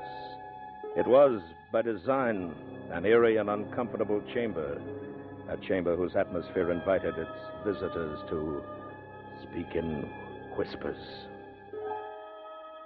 The waxwork murderers stood on low pedestals with numbered tickets at their feet. Recent notorieties rubbed dusty shoulders with the old favorites.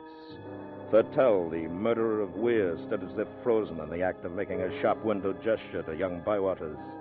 And there was Lefroy, the poor half-baked little snob who killed for gain so that he might ape the gentleman. Within 5 yards of him sat Mrs. Thompson, that erotic romanticist hanged to propitiate British middle-class matronhood. Charles Peace, the only member of the vile company who looked uncompromisingly and entirely evil, sneered across a gangway at Norman Thorne. Brown and Kennedy, the two most recent additions, stood between Mrs. Dyer and Patrick Mahan.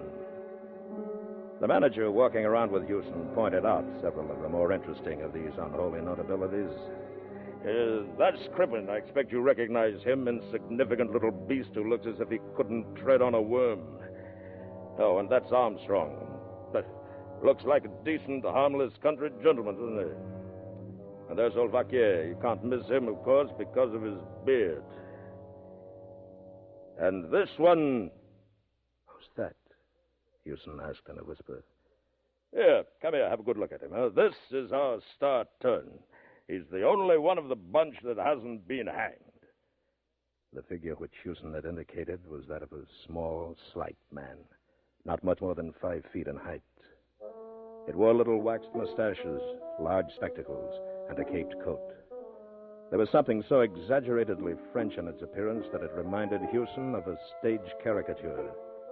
He could not have said precisely why the mild-looking face seemed to him so repellent, but he had already recoiled a step, and even in the manager's company it cost him an effort to look again. But who is he asked. That, said the manager, is Dr. Baudet. Houston shook his head doubtfully. I think I've heard the name, but I forget in connection with what. The manager smiled. You'd remember better if you were a Frenchman. You know, for some long while, that man was the terror of Paris. He carried on his work of healing by day and of throat-cutting by night. Why, he killed for the sheer devilish pleasure it gave him to kill, and always in the same way, with a razor. After his last crime, he left a clue behind him which set the police upon his track. Oh, but he was much too clever for them. When he realized that the coils were closing about him, he mysteriously disappeared. And ever since, the police of every civilized country have been looking for him. There's no doubt that he managed to make away with himself, and by some means which has prevented his body coming to light, 1 or 2 crimes of a similar nature have taken place since his disappearance, but he is believed almost for certain to be dead, and the experts believe these recrudescences to be the work of an imitator. It's queer, isn't it, Mr. Houston? How every notorious murderer has imitators. Houston shuddered and fidgeted with his feet. I don't like him at all. What eyes he's got. Yes, this figure's a little masterpiece. You find the eyes bite into you, huh? Well, that's excellent realism, then, for Baudet practiced mesmerism and was supposed to mesmerize his victims before dispatching them. Indeed, had he not done so, it's impossible to see how so small a man could have done his ghastly work. There were never any signs of struggle. I thought I saw him move, said Houston with a catch in his voice. The manager smiled. You'll have more than one optical illusion before the night's out, I expect, sir. Well, I'm sorry I can't give you any more light because all the lights are on. For obvious reasons, we keep this place as gloomy as possible, Well, Mr. Houston, good night.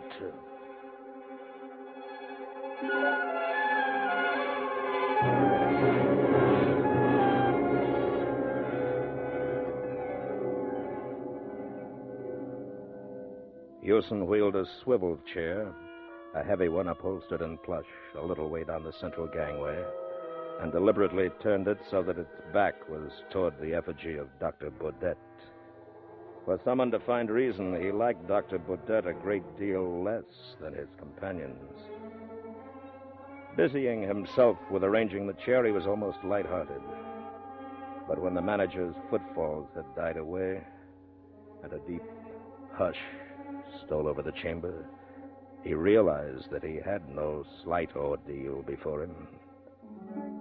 The dim, unwavering light fell on the rows of figures which were so uncannily like human beings that the silence and the stillness seemed unnatural and even ghastly. He missed the sound of breathing, the rustling of clothes, the 101 minute noises one hears when even the deepest silence has fallen upon a crowd.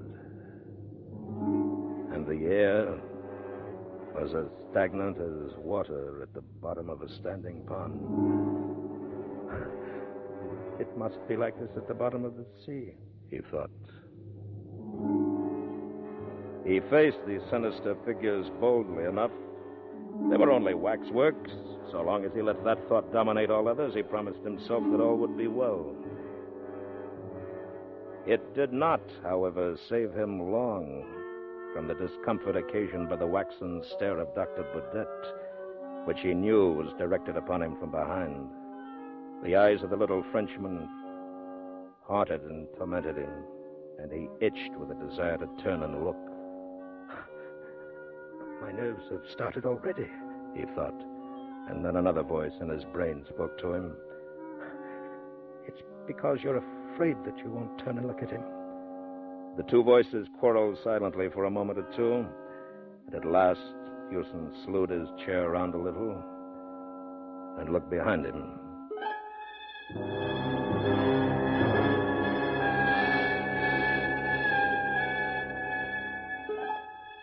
Among the many figures standing in stiff, unnatural poses, the effigy of the dreadful little doctor stood out with a queer prominence, perhaps because of a steady beam of light beat straight down upon it. Hewson flinched before the parody of mildness which some fiendishly skilled craftsman had managed to convey in wax, met the eyes for one agonized second, and then turned again to face the other direction. He's only a waxwork like the rest of you, Hewson muttered defiantly. You're all only waxworks. They were only waxworks, yes. But waxworks don't move. Oh, not that he had seen the least movement anywhere, but it struck him that in the moment or two while he'd looked behind him, there had been the least subtle change in the grouping of the figures in front. Crippen, for instance, seemed to have turned at least 1 degree to the left. Or, thought Hewson, perhaps the illusion was due to the fact that he had not slewed his chair back into its exact original position. Oh, but there were Brown and Kennedy, too. Surely one of them had moved his hands. Hewson held his breath for a moment, and then drew his courage back to him as a man lifts a weight. He took a notebook from his pocket and wrote quickly, Memo, deathly silence and unearthly stillness of figures, like being at bottom of sea. Hypnotic eyes, Dr. Baudet. Figures seem to move when not being watched. He closed the book suddenly over his fingers and looked around quickly and awfully over his right shoulder. He had neither seen nor heard a movement, but it was as if some sixth sense had made him aware of one. He looked straight into the vapid countenance of Lefroy, which smiled vacantly back as if to say, It wasn't I. No, of course it wasn't he, or any of them. It was his own nerves. Or was it? Then why all that silent unrest about him? A subtle something in the air which did not quite break the silence and happened whichever way he looked, just beyond the boundaries of his vision. He swung round quickly to encounter the mild but baleful stare of Dr. Baudet, and then without warning he jerked his head back to stare straight at Crippen. He'd nearly caught Crippen that time. You'd better be careful, Crippen, and all the rest of you. If I do see one of you move, I'll smash you to pieces. Do you hear? He ought to go, he told himself. Already he'd experienced enough to write his story, or 10 stories for the matter of that. Well, then, why not go? The Morning Echo would be none the wiser as to how long he'd stayed, nor would it care so long as his story was a good one. Yes, but the manager, one never knew. Perhaps the manager would quibble over that 5-pound note which he needed so badly. He wondered if his wife were asleep, or if she were lying awake and thinking of him. She'd laugh when he told her that he'd imagined.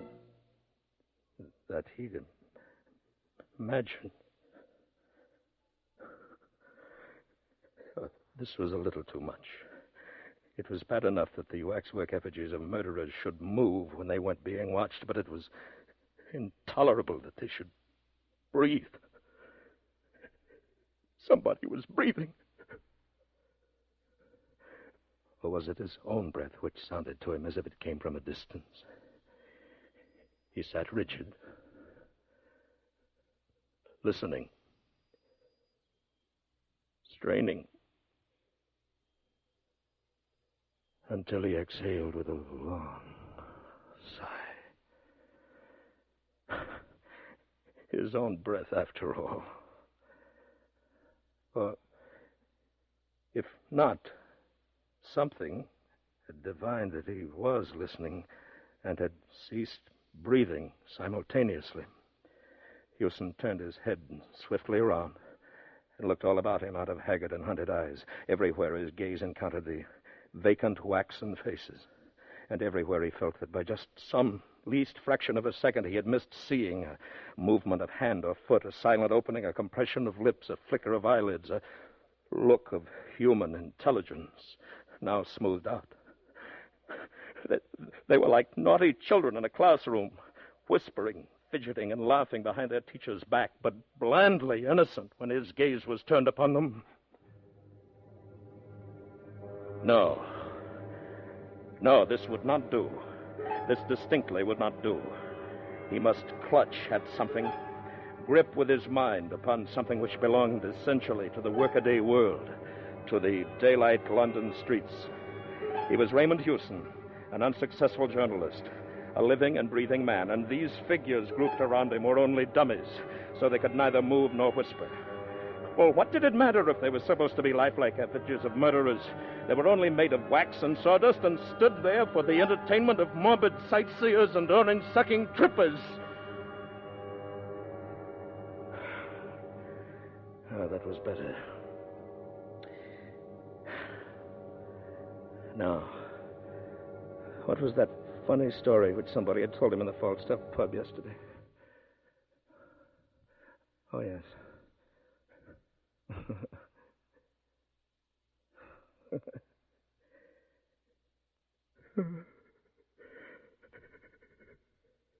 He recalled part of it, but not all. For the gaze of Dr. Baudet urged, challenged, and finally compelled him to turn. Hewson half turned, and then swung his chair so as to bring him face to face with the wearer of those dreadful hypnotic eyes. His own eyes were dilated, and his mouth at first set in a grin of terror, lifted at the corners in a snarl, and then Hewson spoke and woke 100 sinister echoes. You moved! Yes, you did, you moved! I saw you! You moved!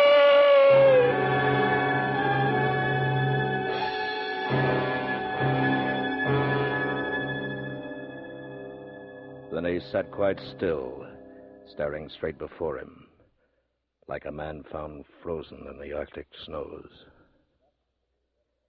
Dr. Baudet's movements were leisurely. He stepped off his pedestal with the mincing care of a lady alighting from a bus. The platform stood about 2 feet from the ground, and above the edge of it a plush-covered rope hung in arc-like curves. Dr. Baudet lifted up the rope until it formed an arch for him to pass under, stepped off the platform, and sat down on the edge, facing Hewson. Then he nodded and smiled and said, Good evening. I need hardly tell you that not until I overheard the conversation between you and the worthy manager of this establishment did I suspect that I should have the pleasure of a companion here for the night. You cannot move or speak without my bidding, but you can hear me perfectly well. Something tells me that you are, shall I say, nervous? My dear sir, have no illusions. I am not one of these contemptible effigies miraculously come to life. I am Dr. Burnett himself. He paused, coughed, and shifted his legs. Pardon me, but I am a little stiff. Please, let me explain. Circumstances with which I need not fatigue you have made it desirable that I should live in England. I was close to this building this evening when I saw a policeman. Regarding me, I thought a little too curiously. I guessed that he intended to follow and perhaps ask me embarrassing questions, so I mingled with the crowd and came in here. A coin bought my admission to the chamber in which we now meet, and an inspiration showed me a certain means of escape. I raised a cry of fire, and when all the fools had rushed to the stairs, I stripped my effigy of the caped coat which you behold me wearing, donned it, hid my effigy under the platform at the back, and took its place on the pedestal. The manager's description of me, which I had the embarrassment of being compelled to overhear, was biased, but not altogether inaccurate. Clearly, I am not dead, although it is as well that the world think otherwise, no? His account of my hobby, which I have indulged for years, although through necessity less frequently of late, was in the main true. For you see, the world is divided between collectors and non-collectors. With the non-collectors, we are not concerned, eh? The collectors collect anything according to their individual tastes, from money to cigarette cards, from moths to matchboxes. I collect throats. He paused again and regarded Hewson's throat with interest, mingled with disfavor. I am obliged to the chance which brought us together tonight, and perhaps it would seem ungrateful to complain. From motives of personal safety, my activities have been somewhat curtailed of late years, and I am glad of this opportunity of gratifying my somewhat unusual whim. But you, sir, you have such a skinny neck.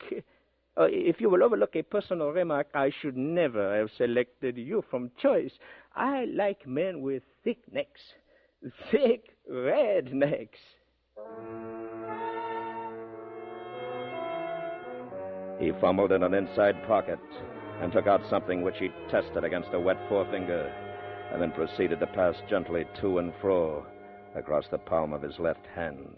This is a little French razor.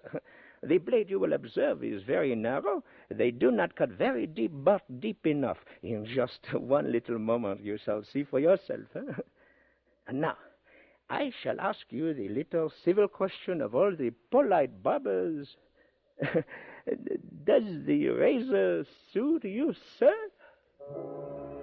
He rose up, a diminutive but menacing figure of evil, and approached Hewson with the silent, furtive step of a hunting panther. You will have the goodness to raise your chin a little, eh? Oh, thank you. And a little more, just a little more, eh? Thank you. Merci, monsieur. Merci, merci. Merci.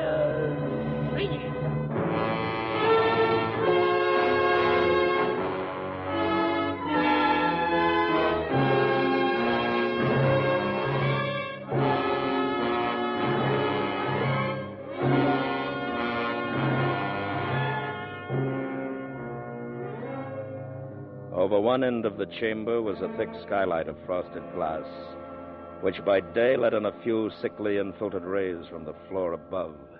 After sunrise, these began to mingle with the subdued light from the electric bulbs, and this mingled illumination added a certain ghastliness to a scene which needed no additional touch of horror. The waxwork figures stood apathetically in their places, waiting to be admired or execrated by the crowds who would presently wander fearfully among them. In their midst, in the center gangway, Hewson sat still, leaning far back in his swivel chair. His chin was up tilted as if he were waiting to receive attention from a barber. And although there was not a scratch upon his throat, nor anywhere upon his body, he was cold and dead. Dr. Baudet, on his pedestal, watched the dead man unemotionally. He did not move, nor was he capable of motion. But then, after all, he was only a waxwork.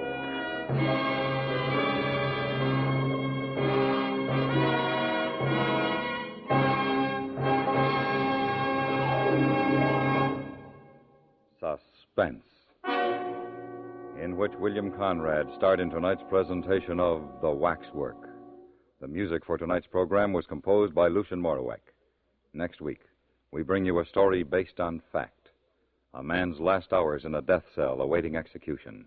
We call it The Phones Die First. That's next week on Suspense.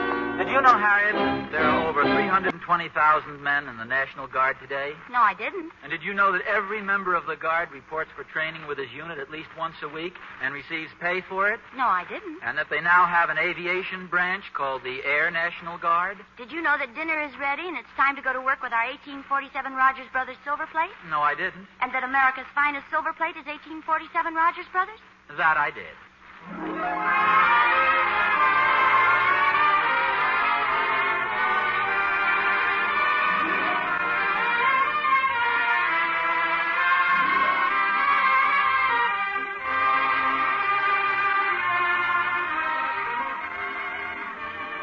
America's finest silver plate is 1847 Rogers Brothers.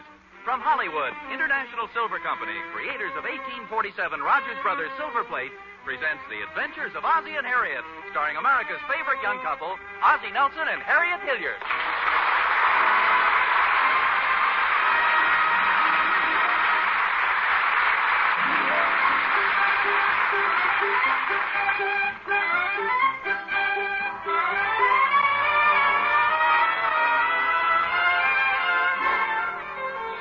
There's excitement in the air. A mysterious change has taken place in the vicinity of 1847 Rogers Road. Remember the friendly old elm tree in front of the house? Well, it doesn't look friendly anymore. The full moon shining through it, and on one of the bare branches, there's a big black owl. And the old dependable weather vane on top of the garage. Gee, it looks different now. I'm not sure if it's a weather vane or not, the way the shadows fall. Could be a witch on a broomstick. Oh, it's spooky out tonight. In the Nelson kitchen, there's an atmosphere of feverish activity and excited preparations. What are you looking for, David? We're trying to find some paper bags, big ones. Well, look in the bottom drawer there. There, that's a good one, Ricky. Yeah, but what do I do with the potatoes? No, not that drawer, Ricky, on the other side. Hey, what's going on out here? We're getting some paper bags. Sound like you were taking the kitchen apart. Halloween, boy. We're going to have fun tonight, Pop. Yeah, looks plenty spooky out to me. What do you have there, dear? Oh, I was just rummaging around upstairs a bit, and I thought the boys might make a costume out of these old work pants. Gee, Pop, they're pretty dirty. Not only that, dear, they're covered with paint. Well, what do you expect, Harriet? I wore them when I painted the breakfast nook. I think you did a better job on the pants than you did on the breakfast nook. How about you, Ricky? Would you like to be a painter? We could get you a white cap and stick a couple of brushes in your belt. Golly, Pop, those pants are pretty big. Oh, I don't know. Let's see how they look on you. Here, step into them. Put your foot in there. Yeah. Now the other foot. Now pull them up.